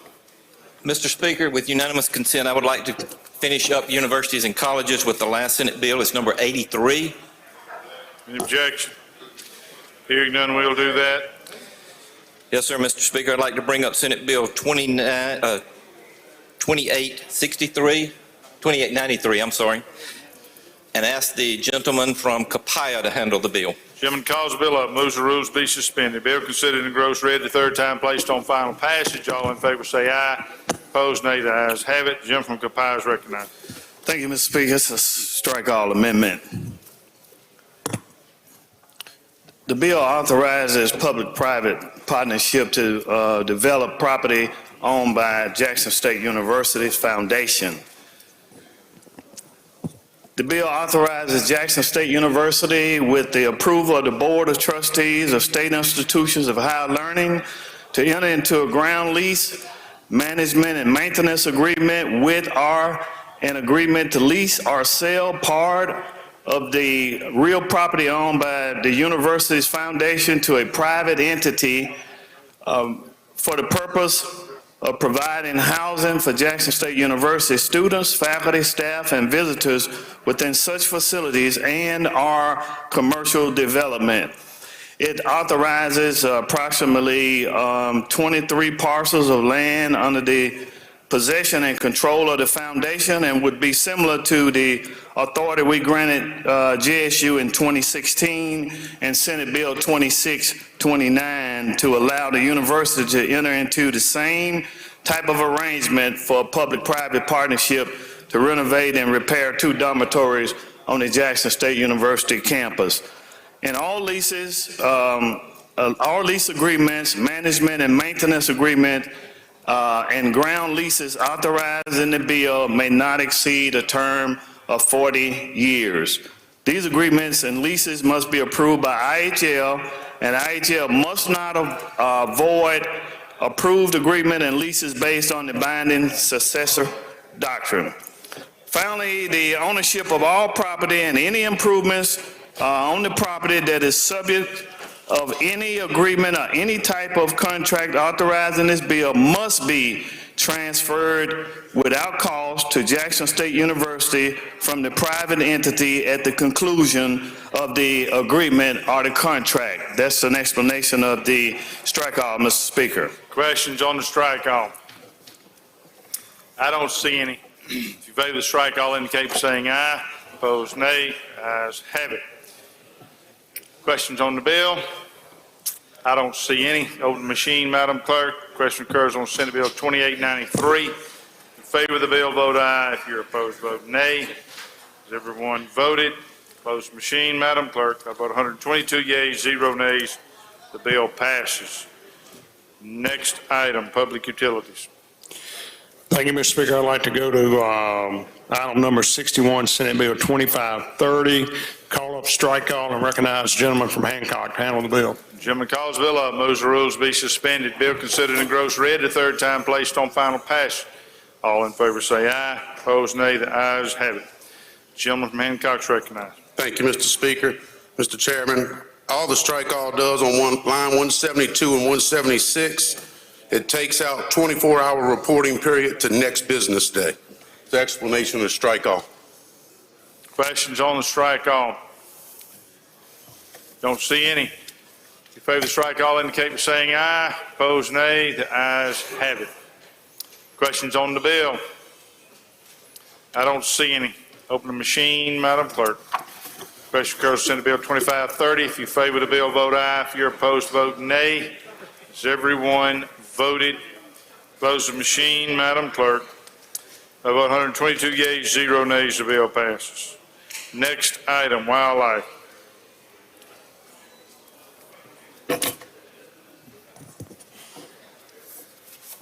Thank you, Mr. Speaker. I want to call up Senate Bill 2010, make the usual motion. Chairman calls the bill up, moves the rules be suspended. Bill considered and engrossed, read the third time, placed on final passage. All in favor say aye. Opposed, nay. The ayes have it. All right, ladies and gentlemen, what we have here today is the airbow bill. What this bill will do is authorize the use of air guns and airbows and make them lawful for hunting small game during seasons. Airbows and pre-charged pneumatic weapons are lawful for hunting during small game season, and large game, obviously during deer season, on private lands. That's an explanation of the bill. I do have an amendment. You recognize. I would like to offer a reverse repealer on that, please. Questions on the amendment? I don't see any. If you favor the amendment, indicate by saying aye. Opposed, nay. The ayes have it. Questions on the bill? Jim from Warren, Mr. Denton. Yeah, Mr. Speaker. Absolutely. The air gun, when can you hunt with that during deer season? Is it? During deer season. I mean, but is it going to be bow season? Is it going to be, what y'all call that when you use a single bullet?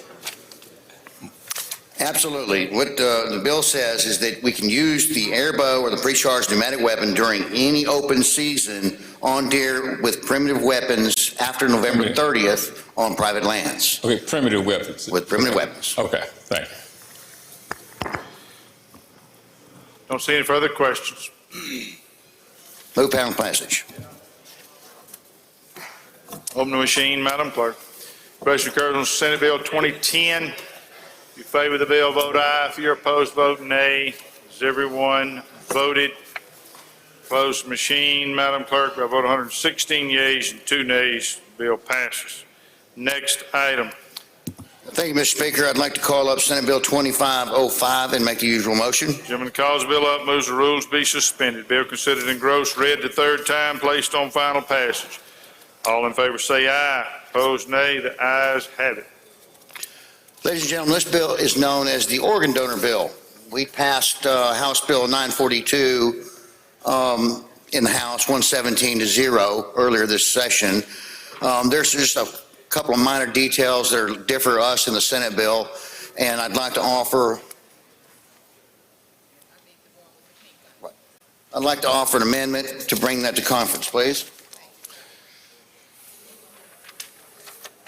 Add a reverse repealer. Questions? I don't see any. If you favor the amendment, indicate by saying aye. Opposed, nay. Ayes have it. Any questions on the bill?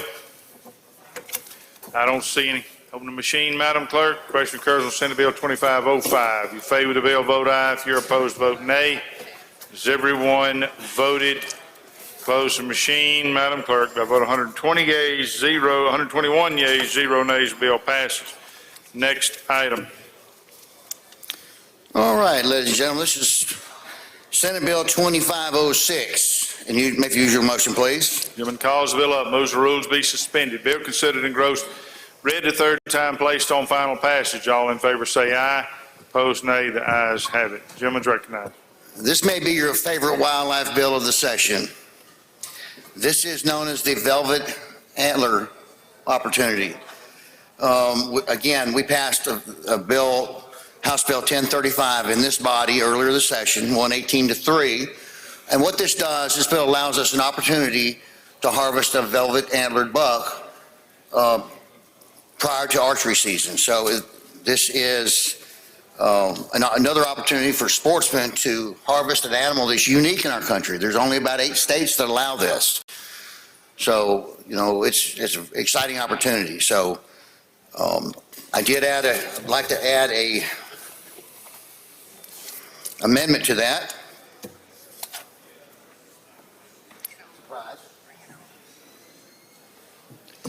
And by surprise, I want to add a reverse repealer.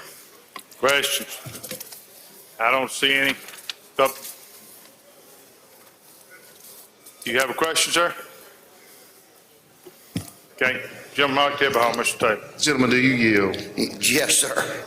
Will this bill help Ray Lewis, the One more football again. player? The football player, Ray Lewis, would this benefit him in any way? I didn't follow the question. The harvesting of deer velvet? Has nothing to do with Ray Lewis. Okay, all right. All right. I don't see any questions. In favor of the amendment, indicate Move by final saying passage, aye. please. Opposed, nay. The ayes have it. Questions on the bill. Gentleman from DeSoto, Mr. Hopkins. Thank you, Mr. Speaker. Gentlemen, yield. Of course. We had these questions back on our bill as well. Does this public and private land? Yes, it is. Okay, and will this be a draw? The rules will be created by the commission, and the fees and the opportunities, the permits will be issued by them.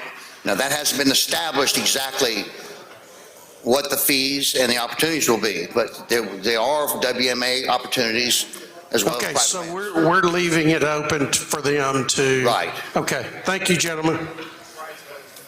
Don't see any further questions. Open the machine, Madam Clerk. Question occurs on Senate Bill 2506. In favor of the bill, vote aye. If you're opposed, vote nay. Has everyone voted? Close the machine, Madam Clerk. By vote 111 yeas, 9 nays, bill passes. Next item. It's fun to go together. Good job, guys. That's good. Workforce. Hey, we're all green more than anything. Mr. Speaker, I'd like to call up Senate Bill 2723.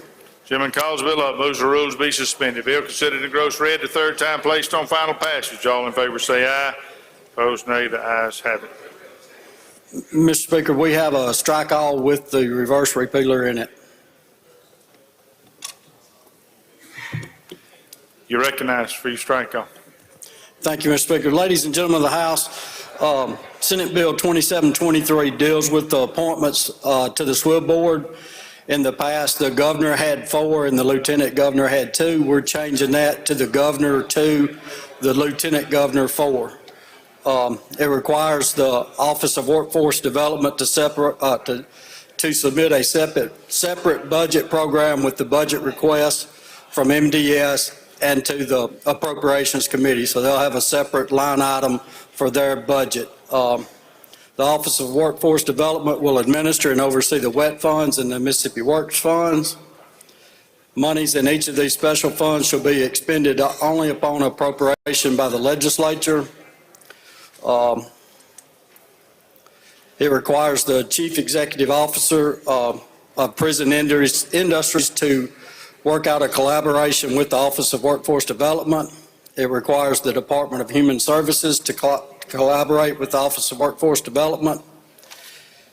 And that's an explanation of the bill, Mr. Speaker. Questions on the strike all? I don't see any. If you favor the strike all, indicate by saying aye. Opposed, nay. The ayes have it. Questions on the bill? I don't see any. Open the machine, Madam Clerk. Question occurs on Senate Bill 2723. If you favor the bill, vote aye. If you're opposed, vote nay. Has everyone voted? Close the machine, Madam Clerk. By a vote of 119 yeas, 0 nays, the bill passes. Next item, Judd B. Thank you, Mr. Speaker. I got item number 66. Make the usual motion and call up. Calls the bill up, moves the rules be suspended. Bill considered in gross read a third time, placed on final passage. All in favor say aye. Opposed, nay. The ayes have it. Gentleman's recognized. Strike all, Mr. Speaker. You're recognized. This is the bill that we passed. The substance of it is just allowing for oral testimony to get all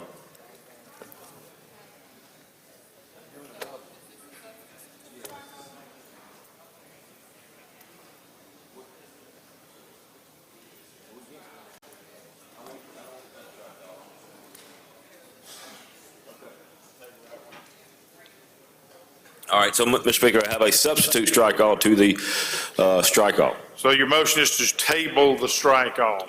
Table the strike all, yes. All in favor say aye. Opposed, nay. Ayes have it. Now you have an amendment to the bill.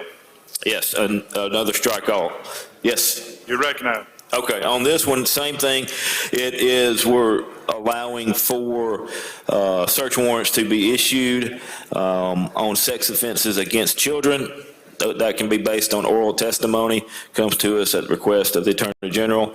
It also adds in language that this House passed concerning, if you remember, allowing attorneys to issue subpoenas, civil subpoenas, allowing us to issue those. It also adds a reverse repealer. That is an explanation of the strike all. Questions? I don't see any. If you favor the strike all, indicate by saying aye. Opposed, nay. The ayes have it.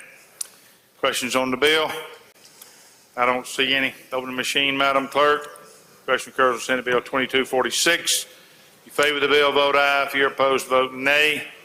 Has everyone voted? Close the machine, Madam Clerk. By a vote of 119 yeas and 3 nays, the bill passes. Next item. Thank you, Mr. Speaker. Item 67, Senate Bill 2245. I would call it up, make the usual motion, ask that you recognize the gentleman from Scott to handle the Gentleman bill. calls the bill up, moves the rules be suspended. Bill considered in gross read a third time, placed on final passage. All in favor say aye. Opposed, nay. The ayes have it. The gentleman from Scott's recognized. Thank you, Mr. Speaker. We have a strike all to adopt. You're recognized to present it. Thank you, Mr. Speaker. This strike all has to do with the crime of voyeurism. Right now, the current statute does not provide a penalty for anyone from the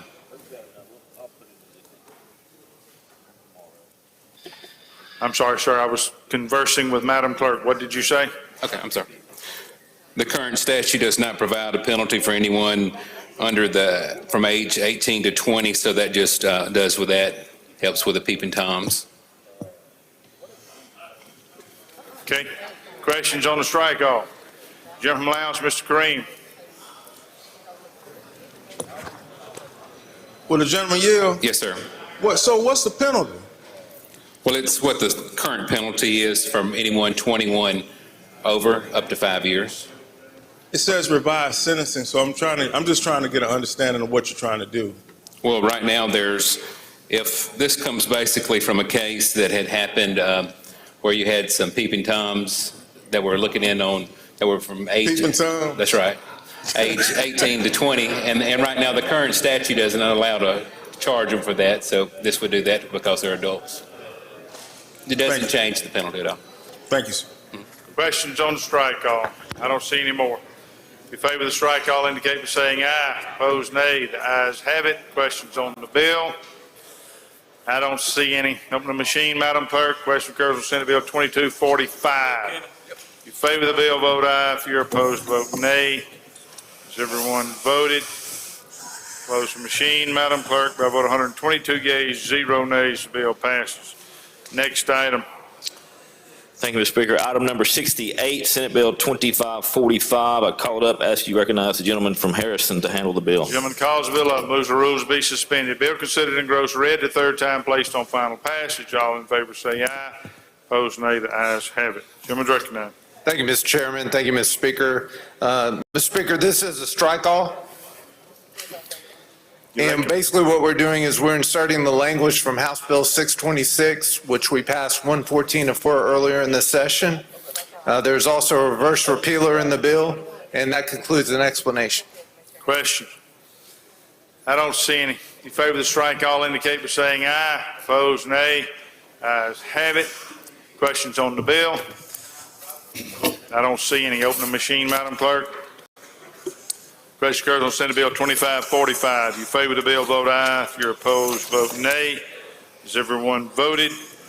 Close the machine, Madam Clerk. By a vote of 117 yeas and 4 nays, the bill passes. Next item. Mr. Speaker, item number 69 and 70, can I have those read for the third time? Yes, sir. I would call up item 71, Senate Bill number 2587.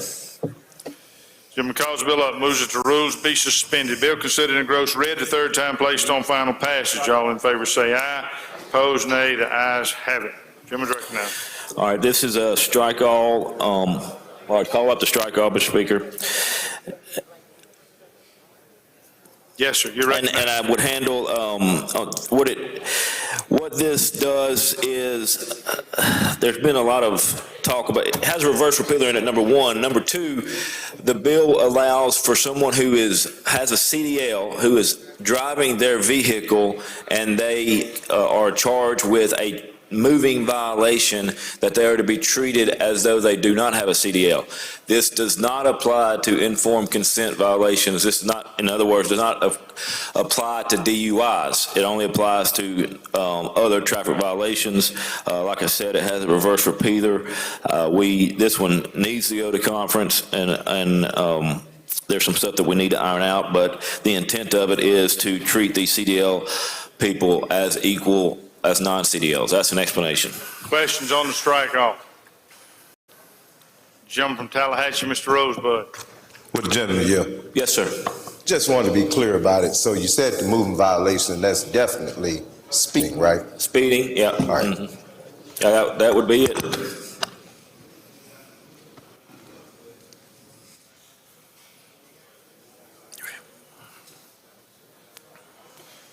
Don't see any further questions. If you favor the strike, all indicate by saying aye. Opposed, nay. Ayes have it. Questions on the bill? I don't see any. Open the machine, Madam Clerk. Question occurs on Senate Bill 2587. If you favor the bill, vote aye. If you're opposed, vote nay. Has everyone voted? Close the machine, Madam Clerk. By a vote of 122 yeas, 0 nays, the bill passes. Next item. Thank you, Mr. Speaker. Item 72, Senate Bill number 2913. I'd call it up, ask you to recognize the gentleman from Pike to handle the bill. Gentleman calls the bill up, moves that the rules be suspended. Bill considered and engrossed, read the third time, placed on final passage. All in favor say aye. Opposed, nay. The ayes have it. Gentleman from Pike's recognized. Thank you, Mr. Speaker. Thank you, Mr. Chair. All this bill does is it deletes the duty of the clerk to report audits to the grand jury and also removes the penalty for not doing so.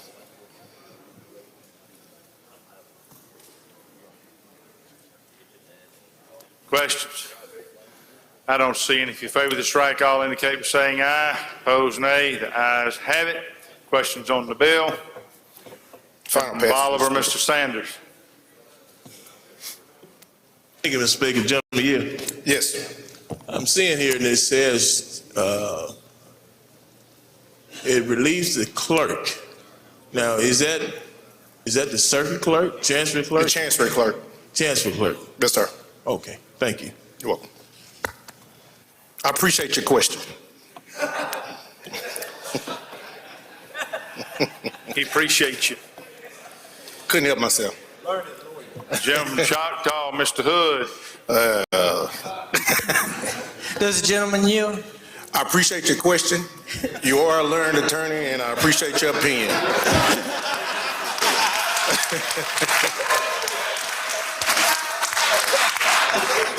I just want to let you know I got an awful lot amount of respect for you. Thank you, gentlemen. All right. I don't see any further questions. Open the machine, Madam Clerk. Question occurs on Senate Bill 2913. In favor of the bill, vote aye. If you're opposed, vote nay. Has everyone voted? Close the machine, Madam Clerk. By a vote of 122 yeas, 0 nays, bill passes. Next item. Thank you, Mr. Speaker. Item number 73, Senate Bill 2543. I'd call it up. Chairman calls the bill up, moves the rules be suspended. Bill considered and gross read the third time, placed on final passage. All in favor say aye. Opposed nay. The ayes have it. Gentleman's recognized. Thank you, Mr. Speaker. All the strike all does is it puts in a reverse repealer. The bill is very similar to what we did. This would be the DPS omnibus bill. What it does not have is in our bill, we had the Attorney General was solely responsible for investigating law officer involved shootings. This bill does not have that. This bill also has the insurance policy that would allow for officers who are killed not in the line of duty, but in another form to be compensated, their families to be compensated and have a death benefit outside of the death benefit that we appropriate for. That's an explanation. Again, it has a reverse repealer in it. That's an explanation of the strike all. Questions on the strike all. Gentleman Jones, Mr. Scoggin. Thank you, Mr. Speaker. Do you yield? Yes, sir. Will this bill be something that includes Capitol Police? I believe if this one didn't, the one that the House did, so that they would be, and of course, you know, last year we put them under the umbrella of DPS. Right. So I guess your question, what the bill has to do is a lot of things, medical examiners, autopsies, stuff like that. Your question is as to the officer, the death of the officer? Yeah, I believe that's the intention of the commissioner, is to create this life insurance policy that he can use to pay for any officer under his umbrella. One other thing, and would it be possible in committee and in conference that you would consider Capitol Police are the lowest paid anywhere within 30 miles of here. They can go anywhere else and get a better job. Would we consider giving them a little bit of a pay raise if you had the opportunity? You know, I'm all for them having a pay raise. I don't know that this can be done in this bill, but I'm all for them having a pay raise. Thank you. All right. Lady from Jones, Ms. Scott. Yes, ma'am. That you have, will a person on the death benefit, gentlemen, you said that if a person is killed outside of the line of duty, would this be under Good Samaritan circumstances, or if I were to shoot my husband because he was cheating, would I still get paid? I'm just trying to get paid, you know? Well, I guess you could ask if that's justified, but the idea behind this is for the commissioner to do this on a case-by-case basis. For example, if somebody were to die of COVID, you know, that officer, his family would not have that source of income. The commissioner could come, ask the appropriations, give them the ability to pay this out of the life insurance fund. So it would be a case-by-case type thing. So, whether it's your husband and you caught him in an affair, you know, like I said, it might be justified. Okay. Let me ask you this, gentlemen. When y'all go to conference, do you expect to outline some instances? The only reason I'm asking that is because, I mean, you know, let's just be real. Sometimes things happen, and they happen for different reasons. Mm-hmm. And then people are going to be saying, well, you going to pay that person? You know what I mean? So that's what I... Yeah, and I'll give you an example, a real life example that happened. I think there was an officer who was on the Florida coast, I believe, I don't know exactly where, went out, his son got caught in a riptide, he saved his son's life, and he ended up drowning. So it'd be a situation like that the commission would come up and ask for help in paying a benefit for that family. And so, and finally, when y'all go to conference, will y'all come out with some kind of outline as to what, you know, like Good Samaritan language or extraordinary circumstances? I'm not opposed to it. I'll talk to the commissioner and see if he wants to. I'm not opposed to that and giving you some guidance on who's eligible for these benefits. And the reason I say that is because, you know, some people may interpret one way, and others interpret another way, and then the constituent is calling you saying, you know, gentleman from West Point's folk got, and now I can't get, you know what I mean? And then we say, well, it's up to the commissioner, you know what I mean? So It's a work in progress, but I think we all are shooting for the same goal, and that's to get these people paid. thank you, gentlemen.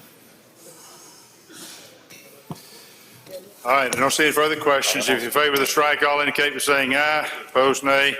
Ayes have it. Questions on the bill?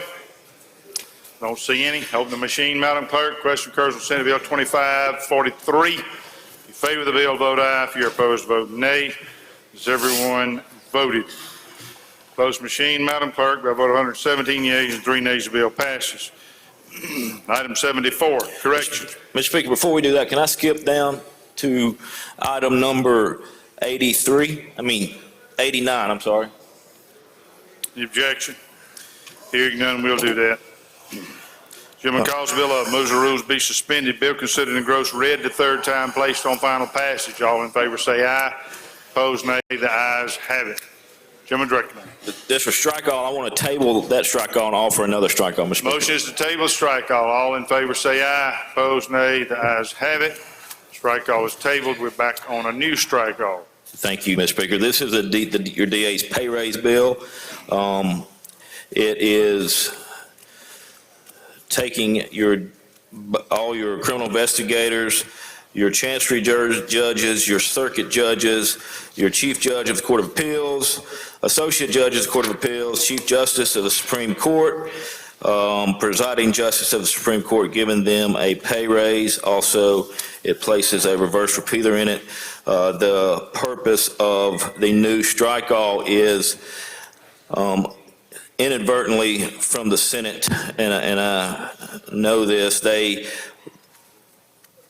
killed our voting rights bill that would allow people who have an expungement to vote. So I'm adding in that bill into this one. In other words, if your record has been expunged, you are entitled to vote. That's all that says. You know, it passed this House overwhelmingly. And again, it has all your pay raises for your DAs and criminal investigators in it. That's an explanation of the strike all. Question. Jim from Washington, Mr. Hine. Thank you, Mr. Speaker. Gentleman here. Yes, sir. Gentlemen, what happens in the counties that lost populations? Those DAs are going to get a pay raise for less people in their community for them to adjudicate with? Yeah, let me get you that number. Yes, every DA will get a pay raise. So we paying people more money for less work now? It's good work if you can get it, but not necessarily. If your county had 50,000 folk 10 years ago and it's down to 30,000 folk now, it depends on then there's no way the number's going to add up.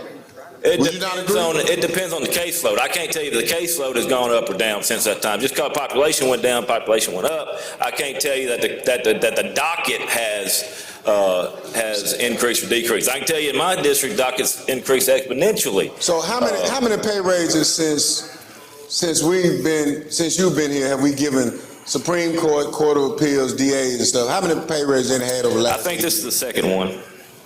Are you sure? It's the second one that I can think of, that off the top of my head, that I can remember voting on. So the judges did one to take a word from a judge sua sponte last year under their own. I thought that the Supreme Court ruled that they could set their own pay rate. That's what I was talking about. They did one on themselves. And this is, but as far as DAs, this is the second time I can remember doing one. All right, so gentlemen, how long have you been serving in this House? I have been serving since 12. So you've been here since 12, and you said there's been 2 pay raises going out since you've been here, right? Yes, sir. So how many pay raises have the legislature got since you've been here? That'd be none. So do you think the judges and DAs and all of them do more work than members of the legislative body? Considering I have to practice in front of a judge every single day, yes, sir. Okay, so what about those who don't have to practice in front of a judge?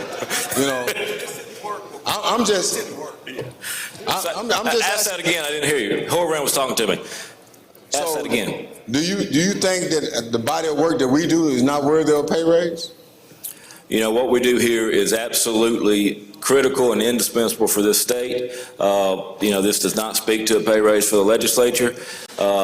That bill has not been before us. I mean, y'all come toting out all these bills out here for these judges, these DAs, these Supreme Court, y'all, Sheriff, y'all bring bills out here every day for some other body other than ourselves. So, gentlemen, I mean, don't you think it's possible that the members of this body deserve a pay raise? Can you tell me the last time the members of this body had a pay raise? I think I was 6. Huh? I think I might have been 6, like in 86 or 87.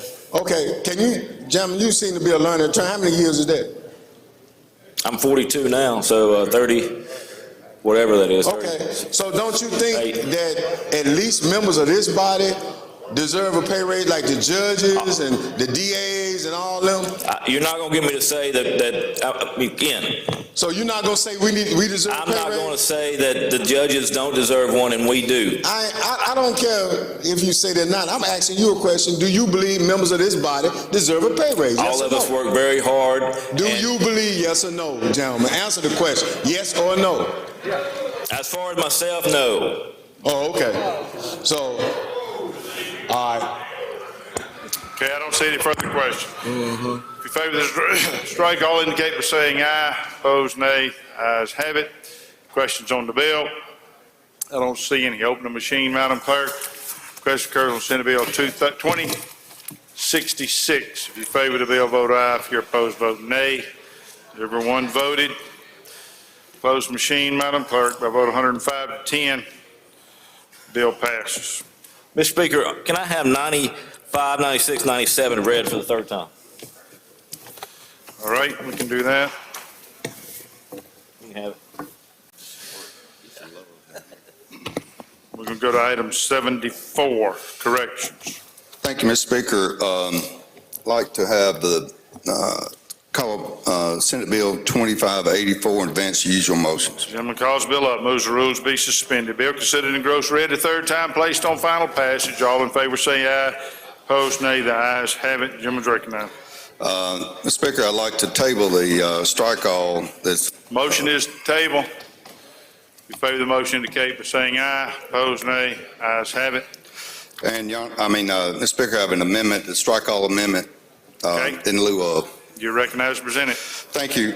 Thank you, Mr. Speaker. What the strike all does is puts in our House Bill 955 intervention court and reentry court language, plus it adds language to set out a fentanyl protocol within the intervention court and the reentry court, and it also has a reverse repealer. That's an explanation. Questions on the strike all?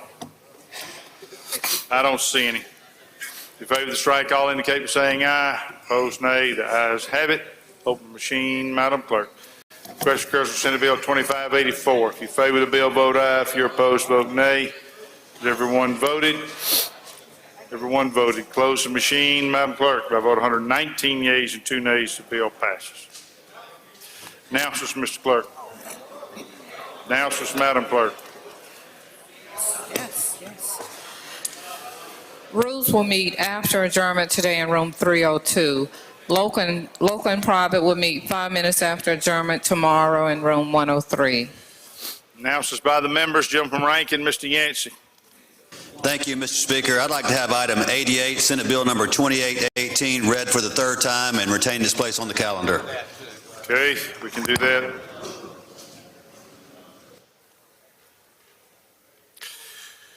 Gentleman DeSoto, Mr. Hopkins. Thank you, Mr. Speaker. I ask unanimous consent to change my vote on item 74, SB 2584, from no to yay.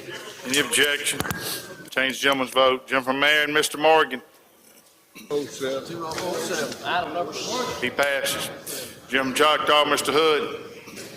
Thank you, Mr. Speaker. I would like to have item 92, Senate Bill 2739, read for the third time, and item 101, Senate Bill 2033, read for the third time.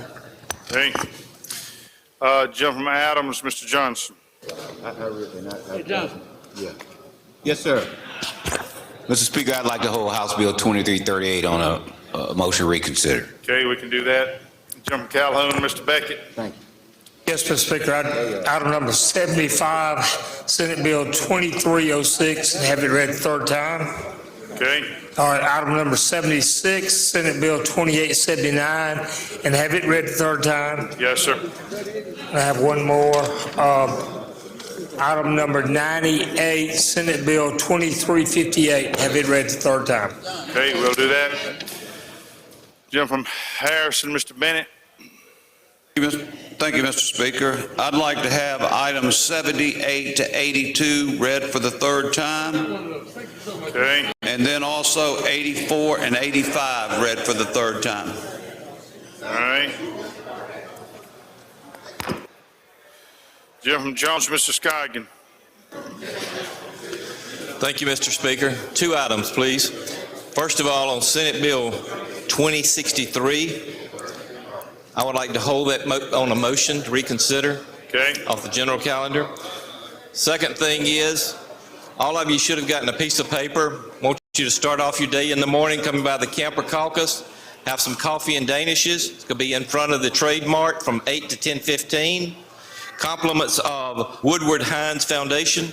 And then don't forget about the Camper Caucus Trailer Trash Bash tomorrow night at 5:30. Thank you, sir. Jim from Lowndes, Mr. Kareem. Yes, sir, Mr. Speaker, I need unanimous consent to change my vote on 2338 from yes to no. Any objection? Change the gentleman's vote. Jim from Montgomery, Mr. Oliver.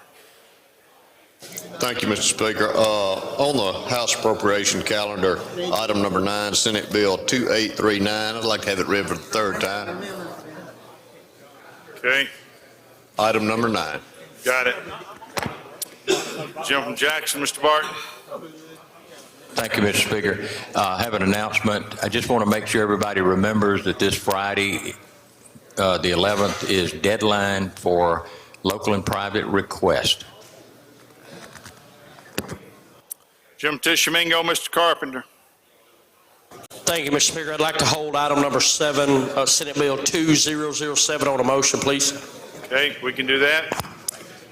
Jim from Pike, Mr. Porter. Thank you, Mr. Speaker. I'd like to request unanimous consent to change my vote on item 29, Senate Bill number 2341 from yea to present. Any objection? Change the gentleman's vote. Jim from Jackson, Mr. Busby. Thank you, Mr. Speaker. I'd like to have items 86 and 87 read for the third time. All right. Jim from Alcorn, Mr. Bain. Thank you, Mr. Speaker. If the House could, just an announcement, a lot of members have asked suffrage bills, the deadline to file those, the deadline to drop those will be Friday, March 11th. So that's on suffrage bills. Thank you. Jim from Rankin, Mr. Weathersby. Thank you, Mr. Speaker. I'd like to have item number 91 read for the third time. Lady from Amite, Ms. Cockerham. Thank you, Mr. Speaker. I'd like to have item 24, Senate Bill number 2034 read for the third time.